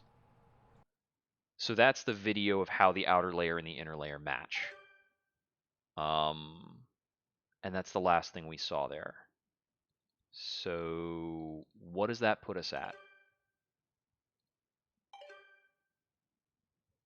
So this puts us at the win. It's recorded footage. We're being reminded that it's recorded footage. Do not celebrate often. I seldom give gifts, but you, challenger, you are worthy. Please do not be polite. Dig in. Okay, well that's super weird. I can't get up from the table? Okay. Your prize awaits. Very well. Come with me.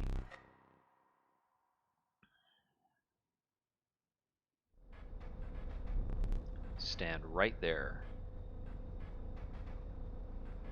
Now we can see your face for a bit.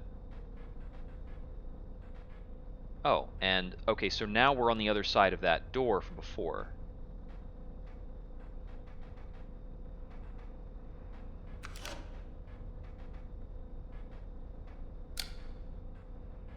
Can I take a picture? Please do not be foolish. There's no film in there. I will need that. Okay. You, challenger, are a champion, and I wish to commemorate your victory. Please inscribe your name. After Mars would be...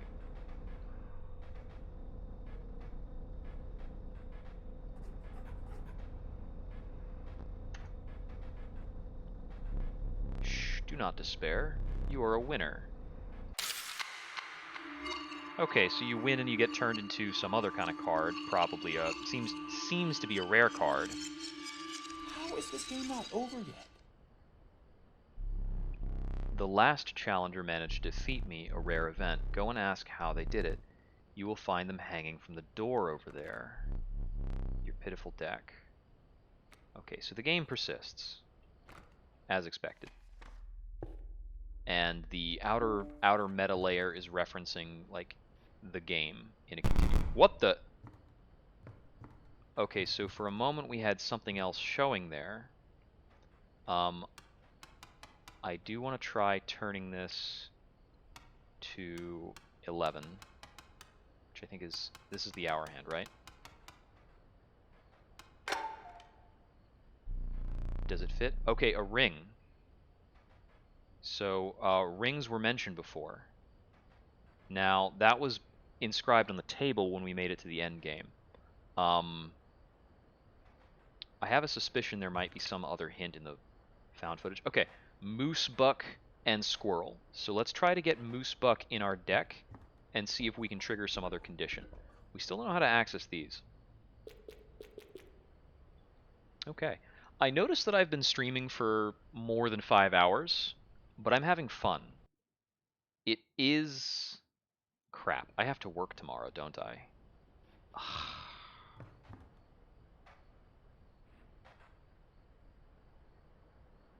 I can keep going for up to another 2 hours, and it won't be fun to work tomorrow, but work is never fun, so it's not different. Okay, yeah, so his death card is there, it's just up on the board. I feel like if I got a claw hammer, I could pry that out, and that might mean something. Being able to look at this closely now that there's a card there kind of lets me see the wood grain. But I don't think that's, like, helpful necessarily. So the card game is still the core of the gameplay. There's just this meta escape room shell. Alright, so I got a ring. I don't know what the ring does for me necessarily, just yet. So I suppose the answer comes down to keep playing the card game. And I am having fun on the card game. did I do that? Venerable Alpha. Card count. Yeah, it's based on its power is based on the number of cards in hand. This can be quite powerful. I'll take it. So the card I'm looking for overall is still going to be the Moose. This first Woodcarver could give me a bonus on my squirrels. Second Woodcarver could give me like a valid setup. So 2 Woodcarvers I think is usually a good idea. Notably, Woodcarvers don't add cards to my deck. Sometimes it's going to be a good idea. Okay. If playing squirrels gives me rabbits, that's huge. Getting rabbits out of other cards is also pretty good. So this is some immediate value. And honestly, I'm not going to be upset about getting rabbits at any point. Okay, we've got moving beasts. Moving predators, I guess. Oh, this is a strong opener. Coyote, Coyote. It's going to clock in for like 4 damage.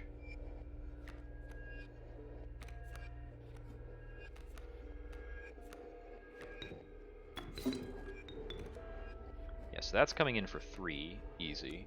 That's coming in for 3 right now. So funnily enough, if I add another squirrel to the hand, I can play that squirrel for nothing, basically. Like, I could probably drop most of my hand if I want to. Or I could just clock in for 3 damage, which is not enough to win.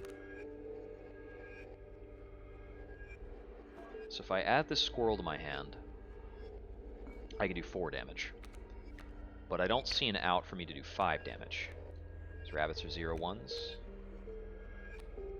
Yeah. I think I just need to do this and let him clock in an attack. His cards will move. And then I'll just play this and follow it up with the Bullfrog. I could put the Stink Bug on board for free, but I don't need to. I'm gonna do this.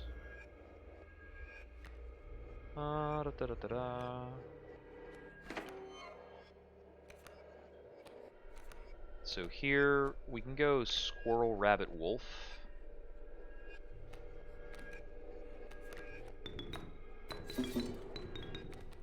So we gave up like 2 power on that to put the wolf on board. Now this doesn't quite end, which is cool because it means I can get in a lot of teeth.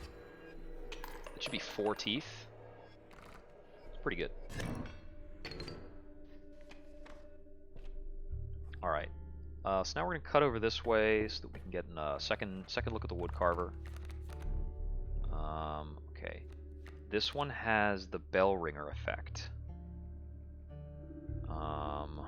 We still don't know what that does. And we've got the Ant Queen. I'm going to take this. I want to experiment and learn more.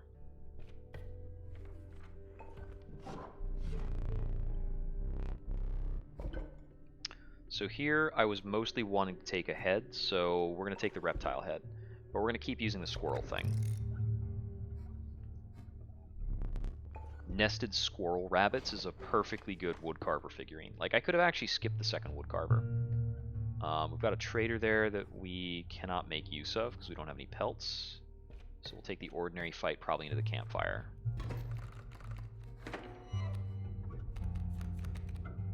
Rabbit Squirrels. With the River Otter and the Coyote, we can just do this. Into this move. Clock in some solid preemptive damage. So in terms of this card that's influenced by our hand size, we don't have the ability to make our hand size any higher. Wait, a Bell Ringer must be something related to declaring attacks, right? Anyway, I'm going to take another squirrel. Gets me another rabbit.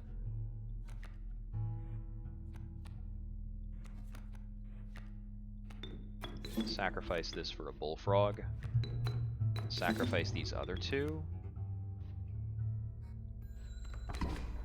So it has 3 power right now.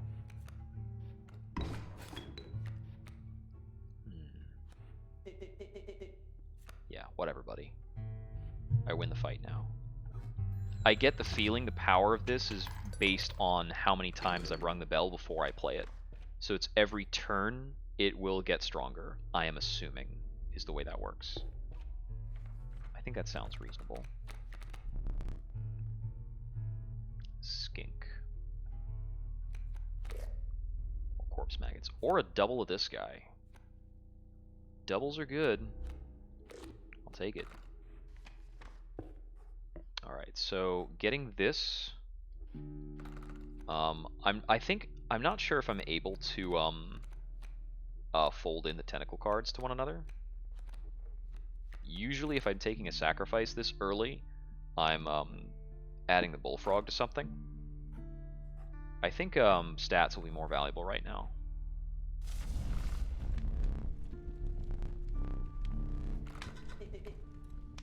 Yeah. So for more power on the stink bug is usually pretty useful. I'm gonna go for more power on the bullfrog. I'm gonna go for one more. Nice. Now I have a bullfrog that does the damage of a wolf. That's pretty nuts. Now I might want to sacrifice something into the bullfrog. 2 coyotes coming in. Stoat can survive a coyote attack.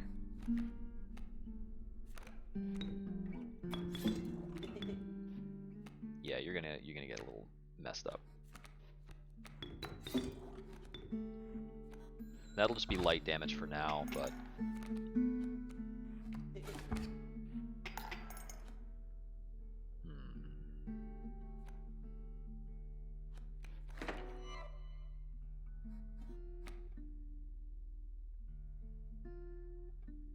let's see. I could develop a wolf if I want to, but this will go down to 0 attack if I do. Stoat's gonna die in this pattern, but it's okay. He knew the risks.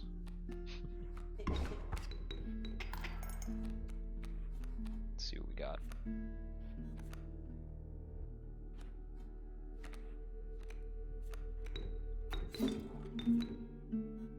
This clock's in for 4. That's pretty good. This one here is gonna die, but it's fine. We're winning the tug of war pretty strongly with this. Managing these guys who care about hand size is interesting. Let's see. I think I want to pull one of these so I can get a wolf on board. You got it, buddy. I'm not concerned.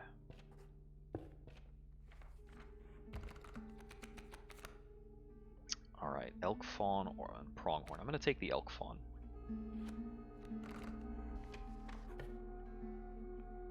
So the question now is, do I want a pack rat? I think the answer is I don't really want a pack rat right now. I think pack rats are okay. They are technically a rare card. I'm not super psyched about them. So I could take the elk fawn to get growth on something else that doesn't have growth. So growth is an interesting mechanic because not every card responds the same way to growth.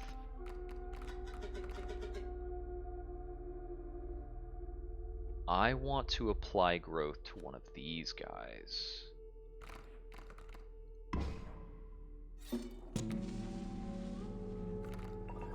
It gained growth and movement as well, so that's kind of interesting.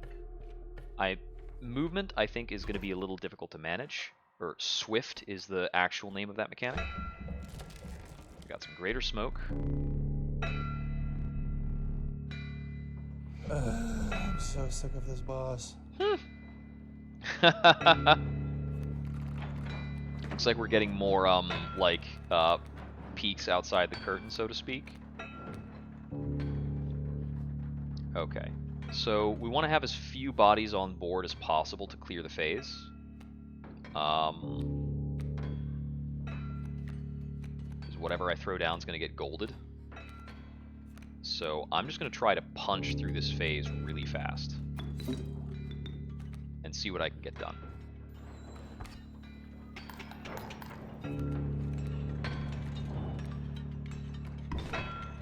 I was not managing the movement of that super well, but it'll actually allow me to get through the phase even faster.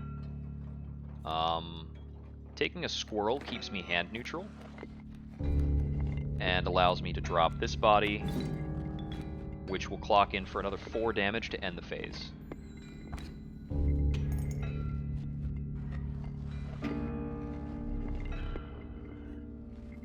He nukes my cards. Done deal. Alright. I can drop a wolf super easily to out the coyote with these rabbits. I have more than enough sacrifices, so let's try to draw better cards.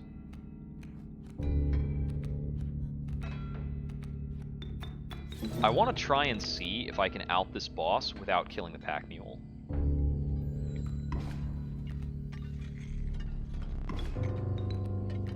Bloodhound outs that. I can pull Bloodhound out of that row by playing another body there. Or by playing another body into a different row, rather. Okay, so we've got the bell ringer guy. Let's see. So how could I play bell ringer and then play another body? I could use the squirrel to do that, I think. Because I play Greater Smoke and Stink Bug, and then sacrifice them both to drop this. And then I do this, outing both of these, to play this guy, whose power is running at 2. I definitely don't understand how his mechanic works.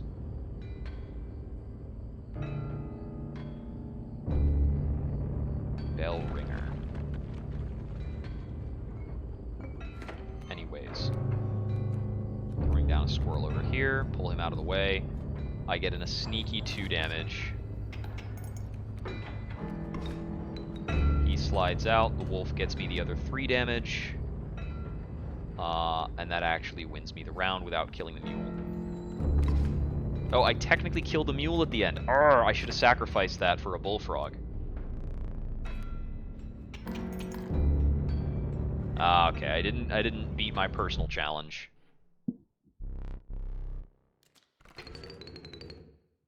Which is annoying. I ate my squirrel bottle for that.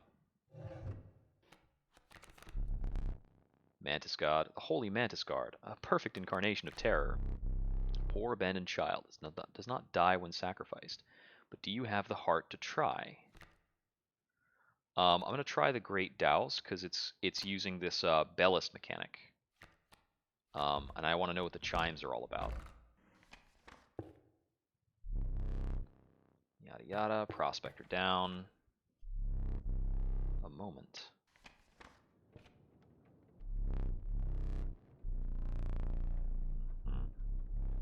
The wetlands.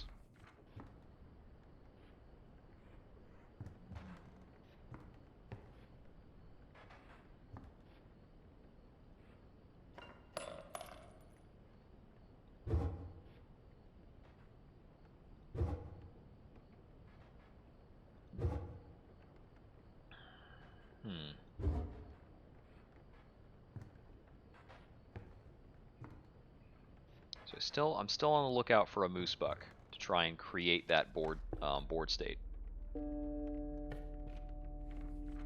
I like my rabbit squirrels, so I don't really want to see the woodcarver. Okay, yeah. Venus is an ant spawner. Yeah, this is pretty good. I think it's better than my other setups. We can grab an item from this.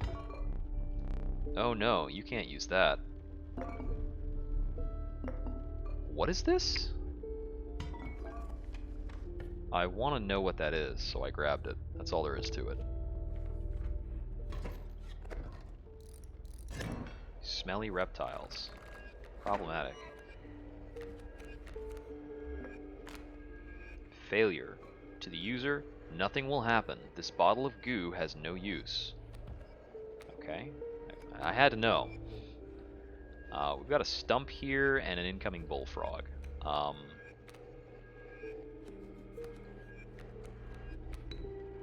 Just gonna do this to out the stump, because getting rid of that early is pretty valuable to me.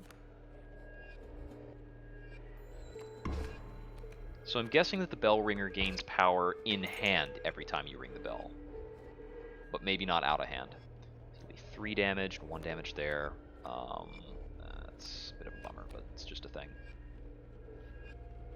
So let's see. I think. Oh right, I need to draw.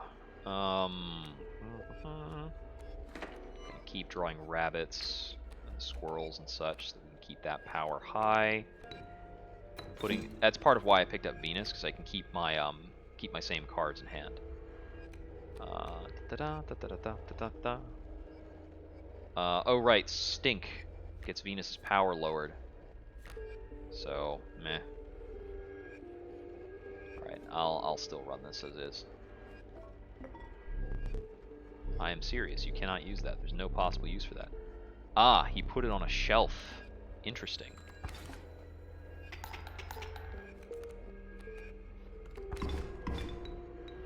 We have gained the goo. Alright, so I'm definitely putting the stink bug and the worker ant out this round. I've got 2 rabbits to use. Yeah, okay, whatever. You were not that useful right now. So, the bullfrog is smelly, but the other cards aren't. The coyote... I can out the coyote with the worker ant. And I can out... I can't out the alpha with the stink bug. I don't have anything with 2 power, so I can't out the bullfrog with anything. Bullfrog's just going to be there, hanging out. Let's throw the stink bug down here, because it can work on the alpha. But, Scale's going to slide in my direction for a little bit. Yeah, Rattler kills Stump. I need something with 2 power. Please give me... Okay, that's fine. That'll work. That super works. Okay, Worker Ant's going to clock in 1 damage. Stink Bug takes out Alpha, so I only take 1 from the Bullfrog. So we just need to out this Rattler to stay safe. I'll take 1 damage from the Bullfrog. Adder kills Worker Ant. Okay, I'm going to deal 4, and I'm only taking 2. So I'm in a pretty safe state right now. Okay, there's my hand counter.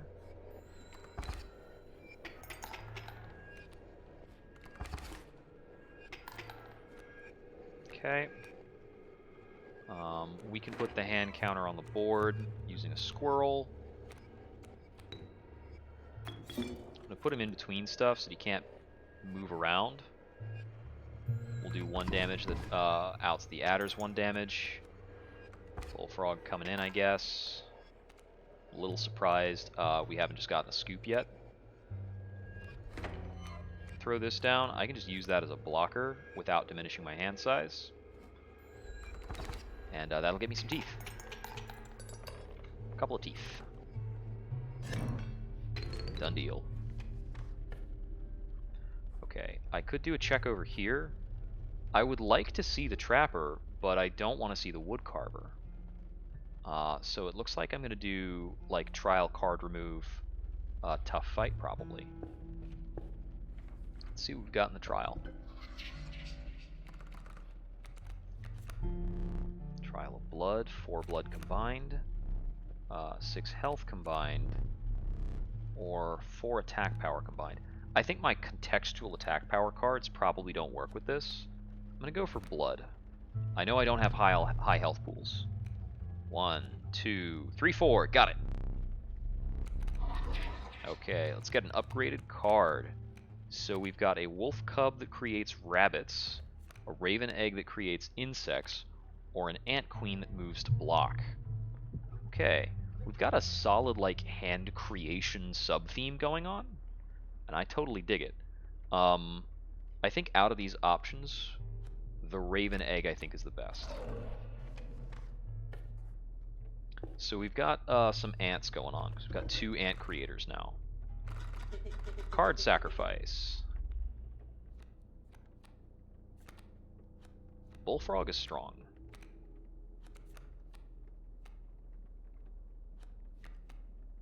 Yeah, because we've got 2 ant creators here. So part of the thought of this is there are probably certain things we can give up that are going to give us different results, or even better results. These cards are somewhat special. We could try giving him a rare. We could try giving him a death card. I am more interested in what the Dallas is doing than I am in Venus. So let's try giving him a death card and see what we get.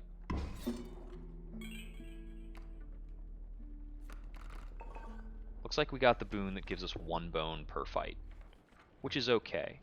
There are other things I might have preferred to see. What the heck is up with this goo? It speaks. Pain is unbearable. Even after all these years, what do you want? I have very little to live for these days. I watched that dagger do its work. For a moment, I felt that my misery had company. Oh, but it had its own noble purpose. Surely a step towards freeing the master. Watching the angler lose. Now that soothes my pain. Old rival. Witness the final defeat of Leshy. It's a Leshy. For that to happen, I think you would need something special up your sleeve. Okay, so it seems as though this is like I might have unlocked some hints. Maybe.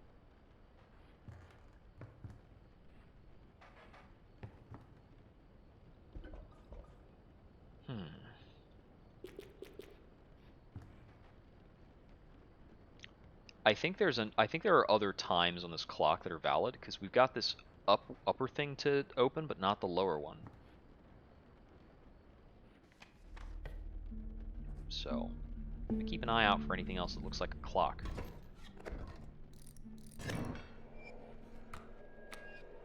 Yep, 1 bone.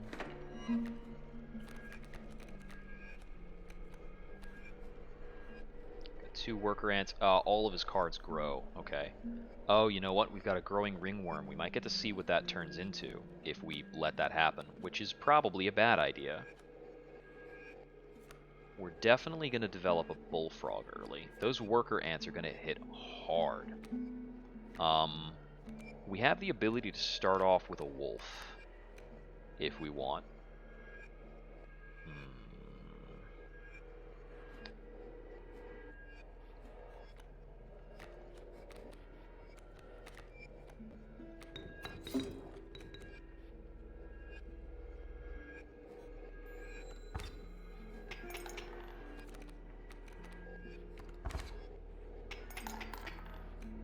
Yeah, the 2 ants together are tough. So this... We've rung the bell once since getting this. Okay. I definitely want to kill off one of these worker ants. The bullfrog will kill off the ringworm too. Another worker ant is going to come in. Sheesh.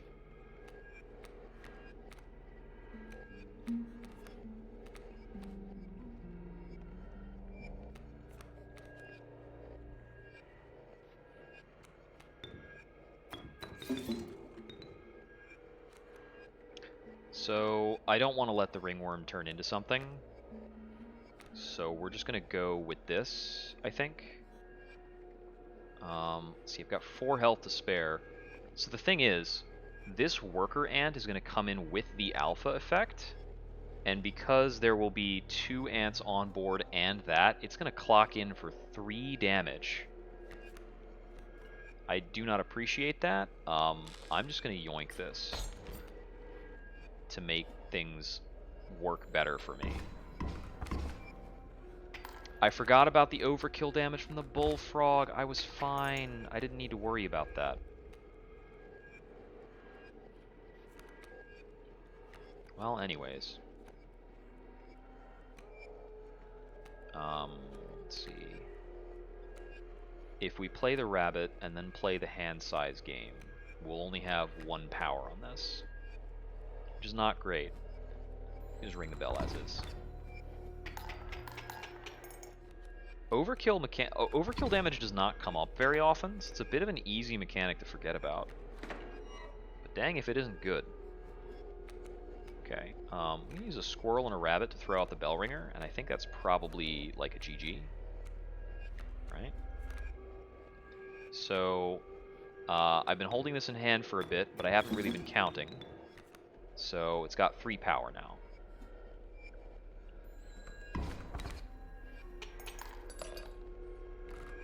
One of the other possibilities is it might do damage based on the damage I dealt last round, so it's like a damage echo type of thing.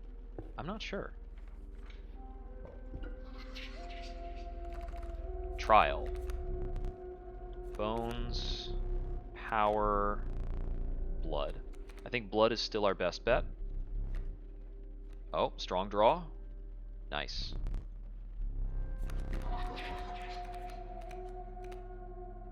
Okay, this one is not the hand checker.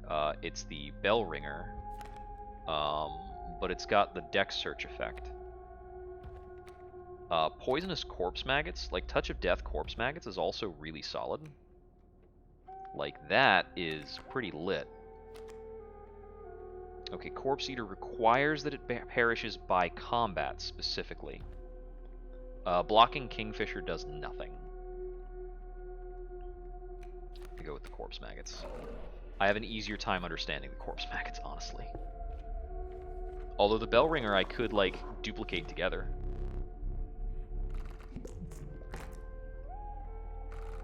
Yeah, got 2 of these hand tracker guys.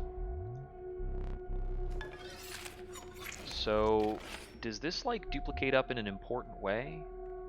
You now have but 1 hand tentacle. This is referred to as a hand tentacle. I can't actually tell if that's any stronger, so that might be a not very effective version of that. So I've got 1 card pick before this mycologist to try and get another duplicate.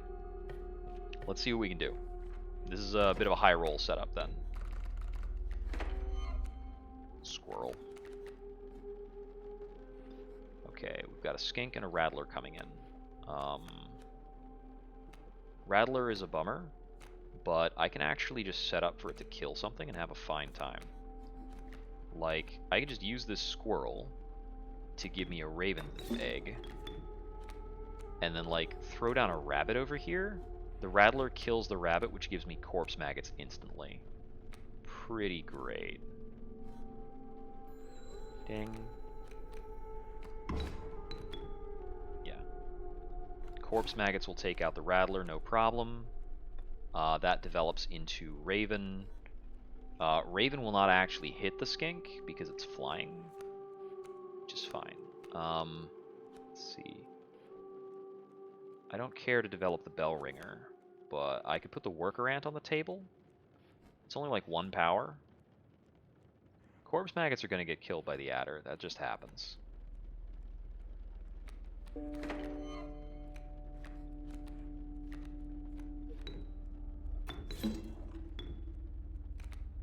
I'm gonna put the worker ant on the table because it's something.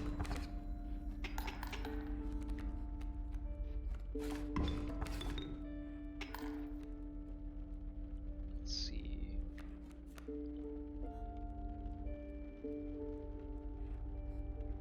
The raven will get me in 2 damage. If the raven and the wolf both hit, that's lethal. Ding. 2 teeth. Okay, card pick. Aim in for a duplicate. Rat King. Black Goat. Corpse Maggots duplicate. Let's go. I think one of the 2 of those, I think one of the other cards was a better card, but I'm so, like, high on this duplicate mechanic. Like, a 2/4 that comes into play, a 2/4 poisonous that comes into our hand for free, that comes out of our hand for free, is, really intriguing. Got Greater Smoke. And we're up to the angler. 1 extra bone. Squirrel. Ah, we can try putting the Douse on board. Bellist. yeah, chimes on other spaces. Okay.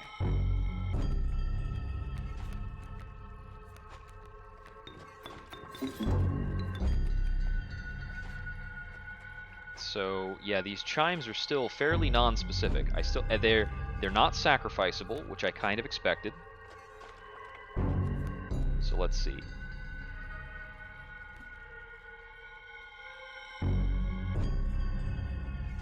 We've got bones to work with. We could drop a stink bug, just for extra damage. Yeah. Pushing damage early on this boss is pretty strong. He's threatening to take the douse, which we could like alter by sacrificing it. It's probably not worth, because he'll just take the new thing we play anyway.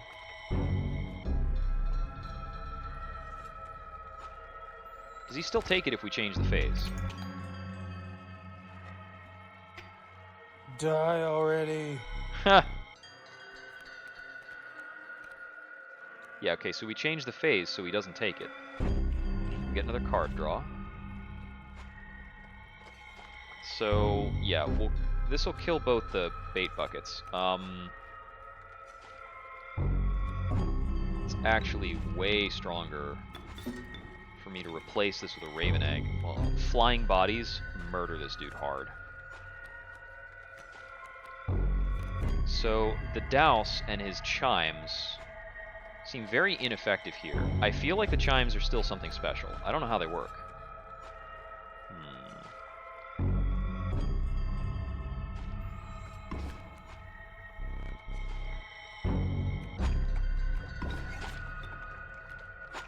Great white kills, solid. Let's see, I can play the worker ant pretty easily.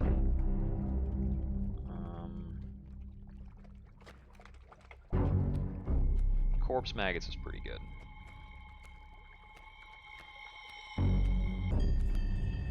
Throw down greater smoke. Actually, is there actually a reason to throw down greater smoke into worker ant? Because greater smoke gets killed by great white, brings in corpse maggots for damage, and that's all we actually need to happen. Because really, like, from this board state, we just play blockers on the great white and Raven wins the fight. Everything else that's going on is just a novelty. Done deal.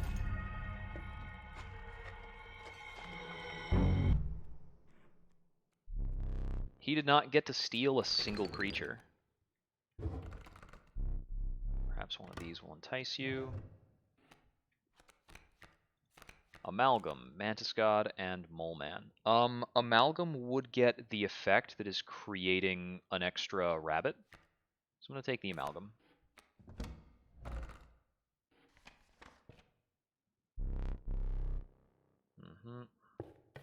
Moving on past the Angler. Oh yes, I know. Yep. Back here again. Take a moment to stand up from the table. So I still haven't gotten an option on the Moose Buck to try and get that to happen. Grab a couple more teeth. So let's see. In terms of the Trapper, with the stuff he throws down, I can easily get. I can confirm 4 pelts just by managing the Trapper fight in a standard way. I think the goal here is I want to have, I mean, 4 pelts, if they're all in hand, is probably enough to win. Trial of Kin, Trial of Power, Trial of Health. I think Kin is actually maybe the easiest for me here. Wolf, Raven. Oh, no matches. Stoat, man, you're letting me down.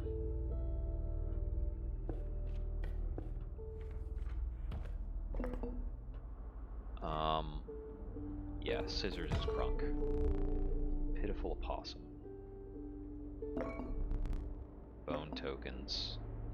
Bone tokens are not that big a deal. I don't need blockers with my current deck setup. but a spare tooth is useful. Okay, I have a snowy fur here. Okay, this is another case where we started with the douse. I so want to commit the douse to table and figure things out. It's kind of difficult to help the fact that it doesn't feel very good. I'm gonna throw it out anyway.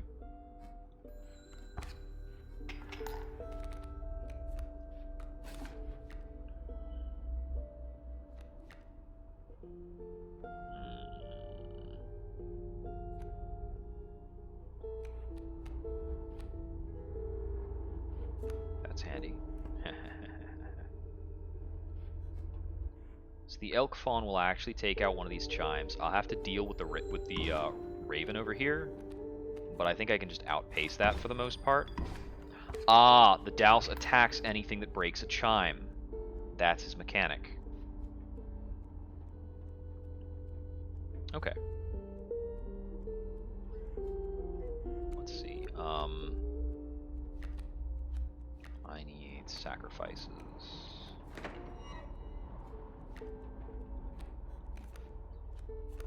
Yeah, squirrel into raven egg helps me bolster my hand and prep a little bit. Let's see. Apart from that, I'm kind of pulling things in my favor. Take a little bit more damage. That's fine.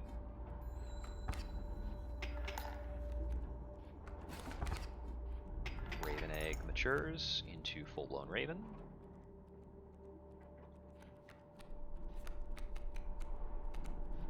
I've still got the snowy fur there. Raven kicks in for 2. Douse takes out Sparrow. I take 2 from the Raven. If I'm dishing out 2 from my Raven, it's fine. Just a little quick Raven tug of war.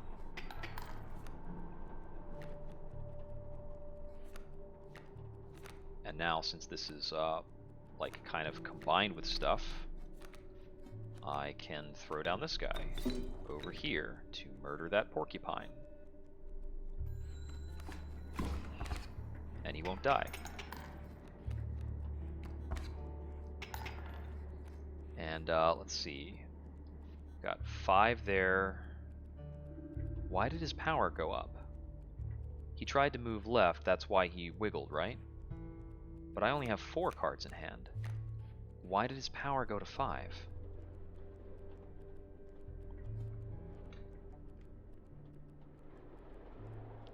Did he have a growth mechanic? I didn't see that, if he did, but... I'll draw a card, his power goes to 6, and I deal, like, 10 damage. Give me teeth. Lots of teeth. Do I have a trapper coming up? Not for a while yet. Got an offering table next. Okay, Trial of Blood, Trial of Kin. Blood has been giving me good results. Keep going on Blood. Strong. Didn't make it. Okay. So, let's check the deck right now. We are a little thin. Yeah, it's because it's got a growth mechanic, so it gets a little bigger, that's all.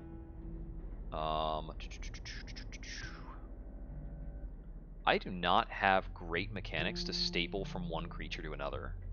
I just don't have that many sigils going on. Probably better for us to just grab a pack rat.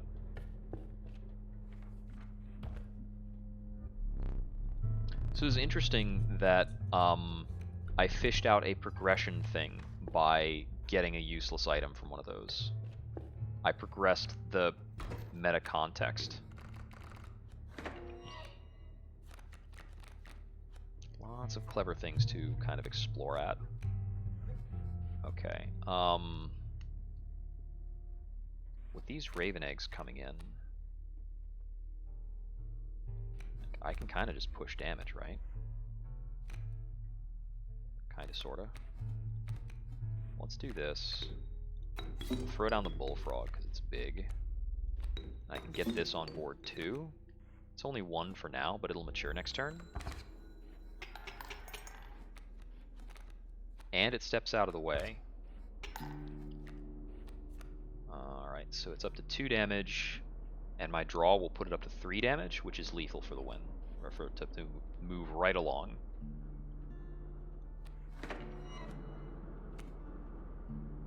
Yeah, we'll just clock this in to call it. I could have played out more things onto the table, I just couldn't find a great reason to do that. I think I want another card pick. Or I could do a trial to try for a card. I'm going to do a card pick. It's going to give me a bonfire. It's a solid upgrade. Okay. We're still not seeing the big thing that we would want. I'll take the Ant Queen here. Furthering some insect sub-themes. Yeah. +2 health. I think I'm pretty sure what I want this to be. It's gotta be like the hand guy. Hand tentacle.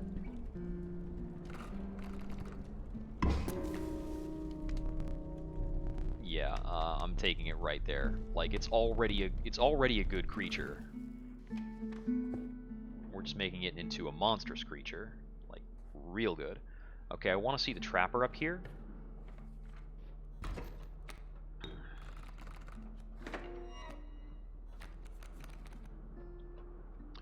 Okay. We've got the turkey vulture coming in, but thankfully we have a snowy fur for a bit. The snowy fur will be replaced by corpse maggots when it goes away, which like instantly locks that down for me, which is super cool. I think we just want to commit the wolf.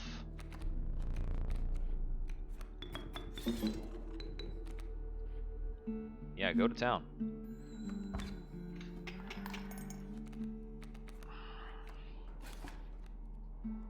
Okay, I could bring in the Douse, but I didn't put the wolf in a great spot for that. Let's see. Pronghorn and the Raven Egg stuff coming in. Well, I mean, not putting it in a great spot just means that it's not going to summon bells, but it's still a body.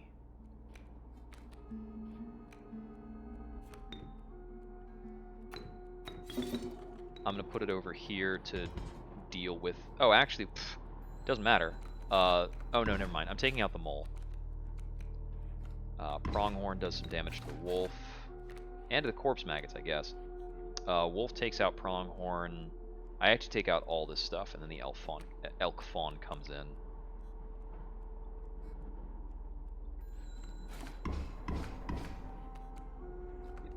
The corpse maggots being able to take hits is pretty nasty.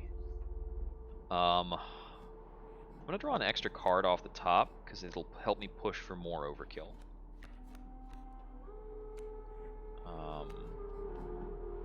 Actually, with this setup, I'm currently pushing for death by overkill. So,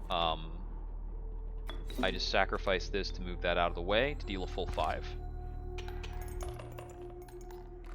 I really like that the game has those tiny meta decisions that give you a little bit of extra advantage. Okay, so for the fight with the Trapper...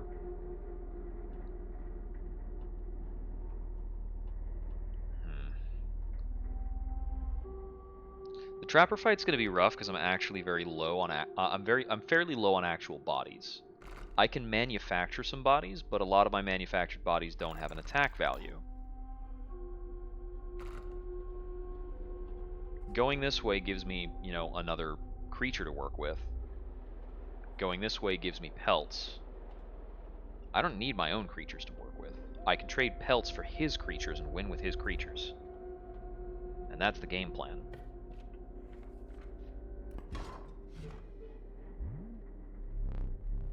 Trappin' business been lagging. After being defeated by that challenger, well, I'm thinking of clearing me inventory, trying something else. Pelts are cheaper now. Oh, neat. Wow, they're cheaper. Use some cheap pelts. I'm going to regret buying this many pelts, but we're going to do it anyway. You have me gratitude. So, like, can I combine pelts with the mycologist? This is perhaps worth testing. Because I don't have any, like, bodies that I necessarily want to combine. Like, I could give a pelt an ability to make it block flyers. But this guy doesn't really use flyers. I could put the Bellist ability onto a different creature. That is maybe the action with the most merit out of my various things. I just want to see if I can combine pelts into a super pelt. I can.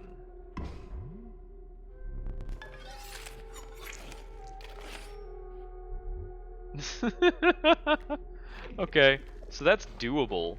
Is it useful? Probably not. Alright, let's see what we can do here.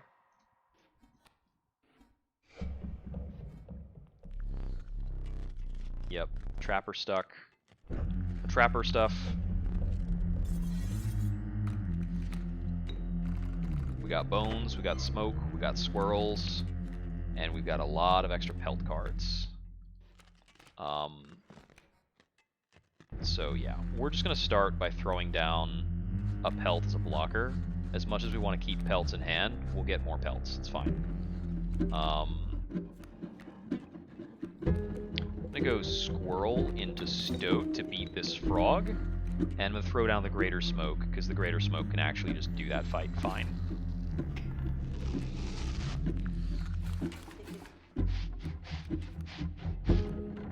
Okay, we've got the hand size thing. Okay, and there's the leaping trap. There's the douse. Okay. The stoat will get eaten by that leaping trap. We'll take 1 damage, that's fine.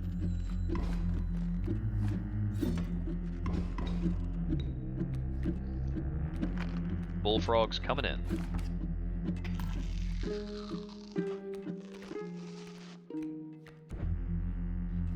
Let's see. I've still got a rabbit in hand. I've got the douse. I think I want to grab a squirrel.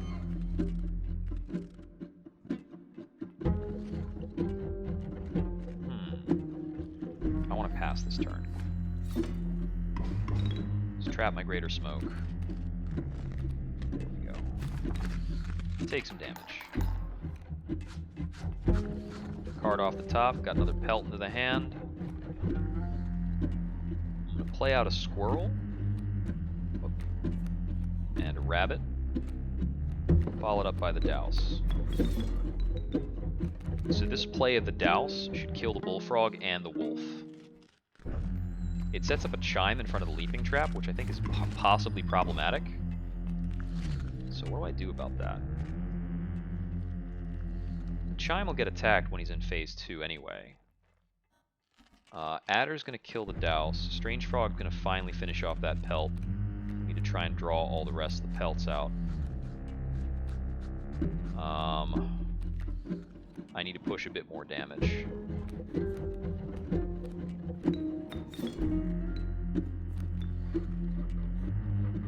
That'll put the scale on my side.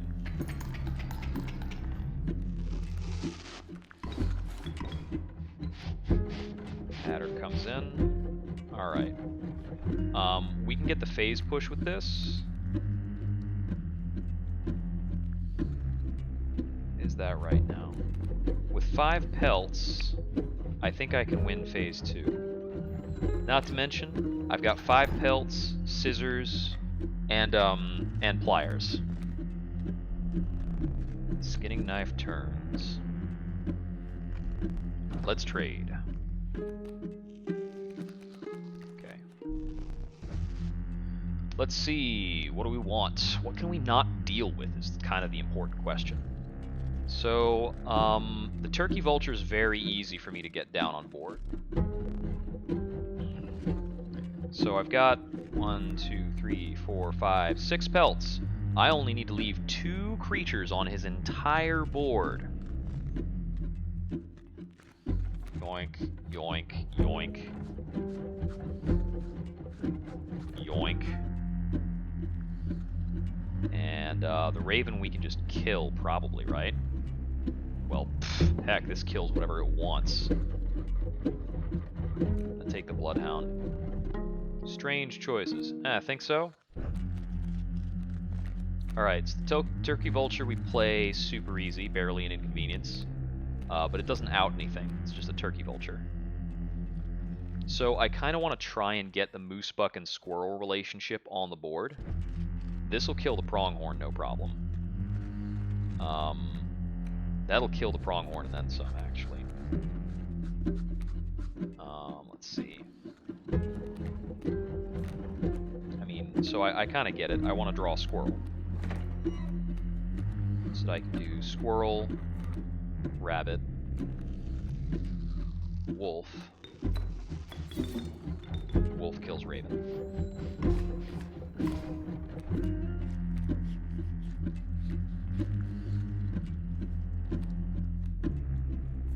So here's the thing, right? I mean, honestly, don't I just, like, I think I just kill him. I should have drawn a Squirrel, because then I could try to do the Moose Buck thing. But it's fine. We'll just hit him for 11. Hand size. It's pretty good. Okay, so this moves us on to the final segment. Strange larva. Ouroboros. Death strengthens it forever. I'll take it.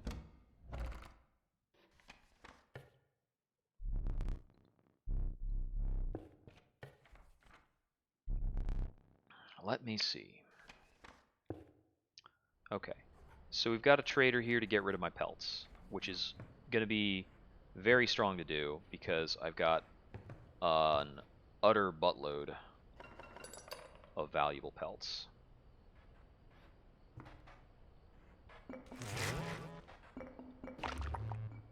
Yeah, still don't quite know what's going on with this, so whatever. Moose Buck and Squirrel makes me think it's Rocky and it's like a Rocky and Bullwinkle thing almost. So I note that this particular wall, the one directly behind me, is fully dark. I feel like illuminating it would do something for me. But I don't know how to get hold of a light source.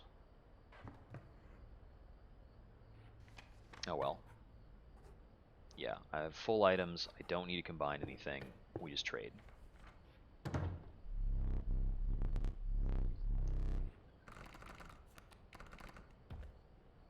Rabbit pelt. I'll take a Moose Buck for the off chance that we might be able to swing something weird. So with 4 golden pelts, looks like we're getting combined creatures here too. Let's see.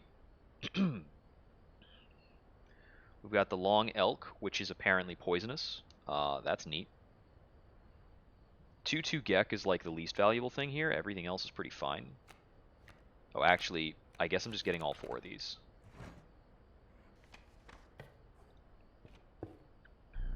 And now we approach the cabin.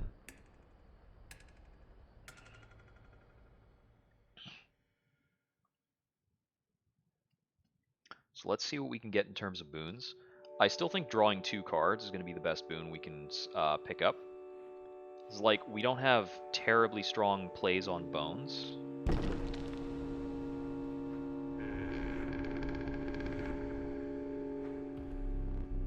It's still 11 there. That has not changed. The great boons of Leshy's Woods were on offer. Trial of the Swift. Must include a sprinter. Trial of the Ring.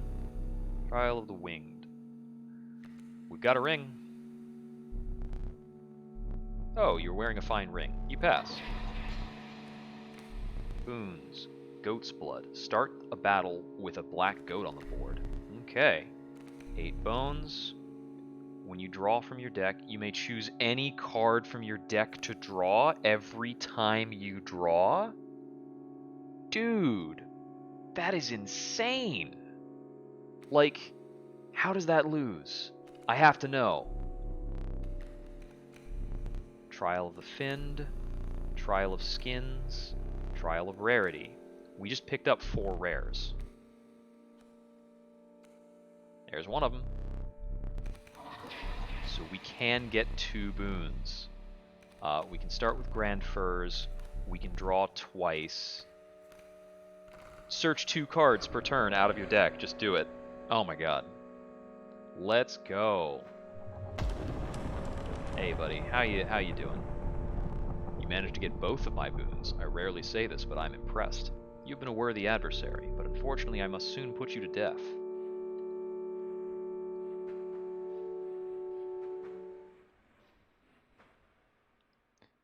Yeah, so it does seem that without something specific going into this, we're not going to escape.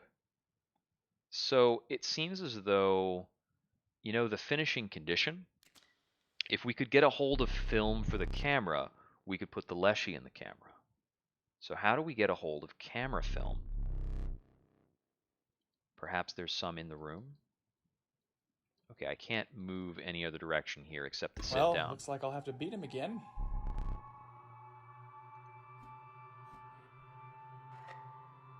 Yeah. Greater smoke. He gets a 3rd flame going. And he's got the assistance of the moon. All those other mechanics he's got going on. Alright.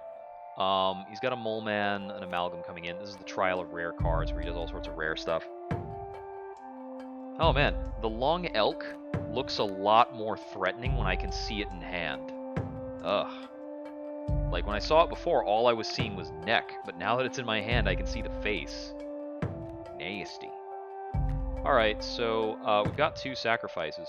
That's right, we don't draw a card on our first turn, so like that's something. So this turn's gonna be pretty ordinary then, right? Basically, I think we just play Squirrel. We pick up a rabbit, and we call it around. The Amalgam kills Squirrel, gives me Corpse Maggots on play, kills Amalgam.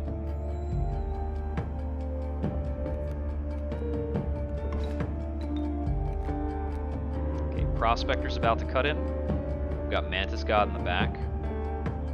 If Prospector's gonna nuke my cards, I think for one I take a Squirrel. The other card is gonna be in preparation. I actually still had an extra pelt in my deck. Wow. I think we can play Ouroboros, because I think the Prospector's effect counts as a kill.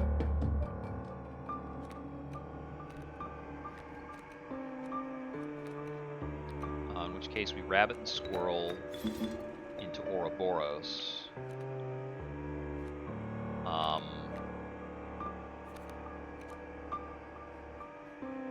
When does he do it? Does he do that at the end of my turn?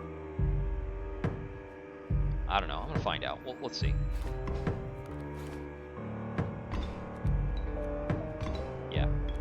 And yeah, Ouroboros comes back, and I get the gold nuggets in exchange. Okay, I got the Mole Man to move in front of the Mantis God to block that. That's cool. That's solid. Yeah, and Ouroboros is coming back stronger, so we can just keep playing that a lot, basically. One of these is going to come out of the deck itself. So I could start pushing damage, like big damage.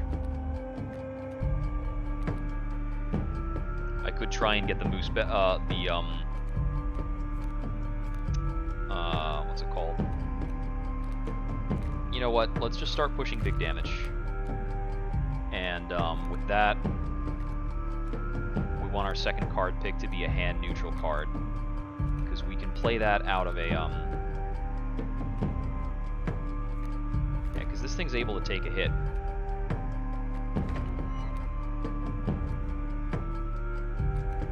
We drop a Squirrel, we pick up a Rabbit.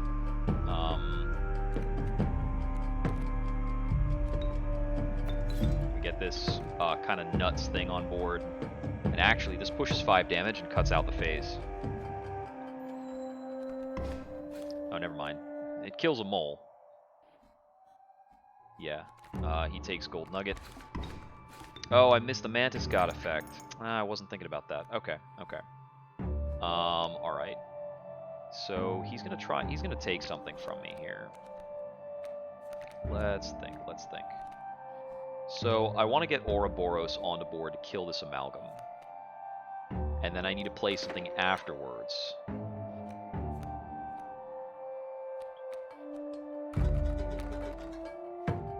For him to take. I'd like to hand him a pelt. So let's do Squirrel Rabbit to get Ouroboros on board.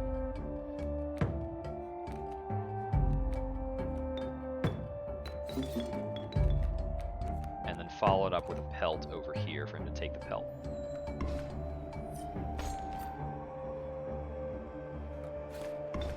He's around, he makes that attack, that's fine. We're going to want to sack Ouroboros for something. We can also board the Long Elk whenever we feel like it at this point. It's probably around now. So this is our chance to put on board some big stuff. Or some expensive stuff, rather. So let's get the Moose Buck online while we can. And I'm also going to get the Strange Larva on board. Let's see. Because basically, I can drop Greater Smoke, Rabbit, and sacrifice all three of these to get out the Moose Buck. And then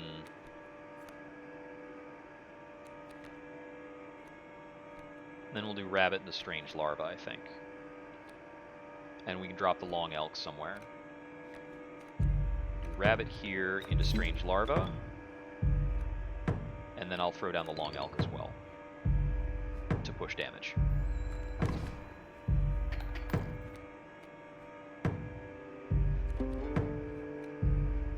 Okay. That is actually quite threatening over there. We're pushing 5 damage. Is that lethal? Not quite. It's not enough. And the Moose Buck can't quite take a hit from that thing either.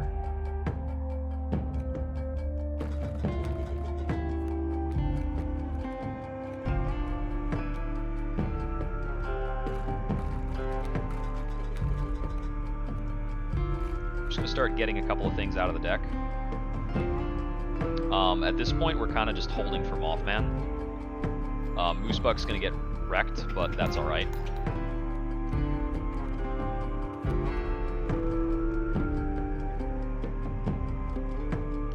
Okay, this Lethal Kingfisher is a flyer, so it doesn't matter. This Flying River Snapper is honestly more annoying than anything else as well. Can I take... Oh, I can just take Uravuli. Sweet. Alright, Mothman is out.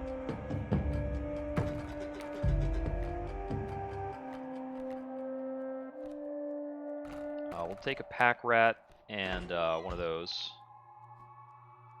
This pushes phase, and then some.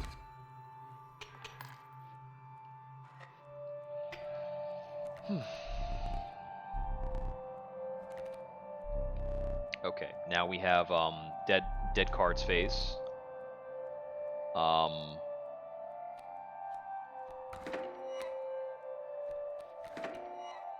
So flying 7 damage pushes the phase immediately.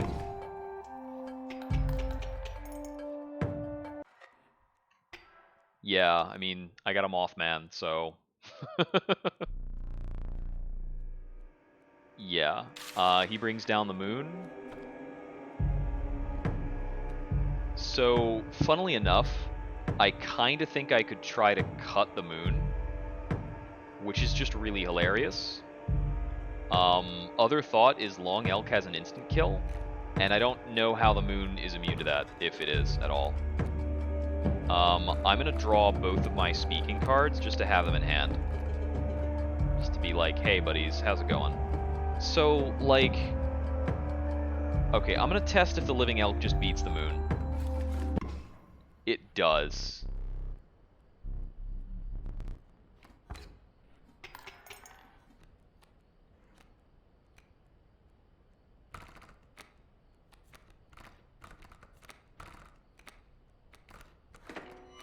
Okay, so yeah, Poisonous just kills the moon immediately. That's pretty hilarious. It's also possible that we can scissors the moon. I think that is a distinct possibility that I'm going to try and hold out for next time I run. You had won the respect of the strange cabin's inhabitant. Your body quaked as the adrenaline of the battle subsided, leaving you with a gnawing hunger. You had not eaten for days. Is it not so? Woo! So he sets out this weird thing of meat again.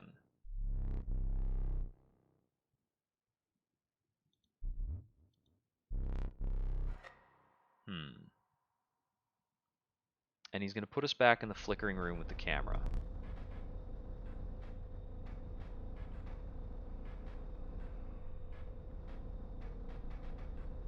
I would like to be able to turn and go other directions, but it's just not something we can do at this point.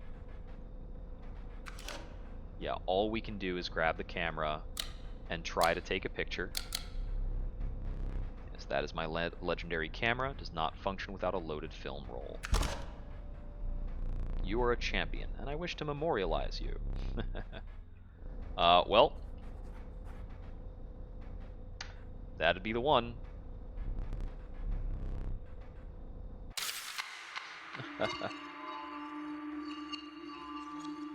And with that, I can say we're canonically dead. We didn't escape. Okay, so this is putting us back at this look again.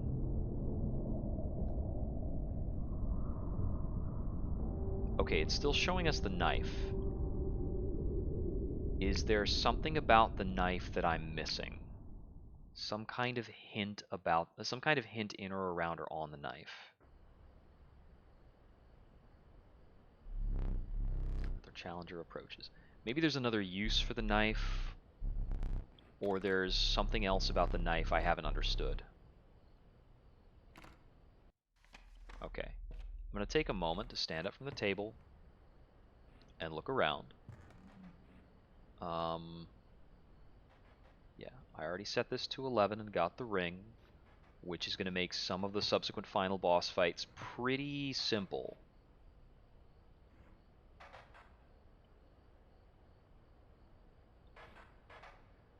Got these other things here. Okay. So, certainly more to figure out. But I believe, because it's quite late, this is going to conclude the stream for tonight. Thank you for joining me. This has been JupiterExile. This game is very intriguing, but I think I've hit up a lot of it on stream. This has been like a decent 6.5 hours. I think I'm going to continue playing this offline. There are some aspects of this that are a bit repetitive. And so you may not get to witness me finish the final puzzle when I figure the stuff out, but wish me luck. I don't think it's actually going to be that much longer to crack into some of the greater mysteries of this game. But honestly, either way, the moment-to-moment gameplay is really fun. I like messing with small number values, and it seems as though the game is really hands-off in terms of letting you run through some really crazy combos, and also that that's not the entire point of the game, because you've got this weird meta-narrative going on. Anyway, my voice is pretty sore at this point. And I definitely need to wind down and get to bed, even though I'm not remotely tired. I'm very engaged. Oops, that happens. Anywho, have a good night. Happy Halloween. Best to you on your work days. I hope you're not too hungover or drunk, although I know there's actually only like one person watching, and he's probably been at home for the last 5 hours, so I think he's fine. But that's what I would say if I had a big audience, so there we go. It's all preparing for the future. This has been JupiterExile. Thank you for wandering with me. Good night.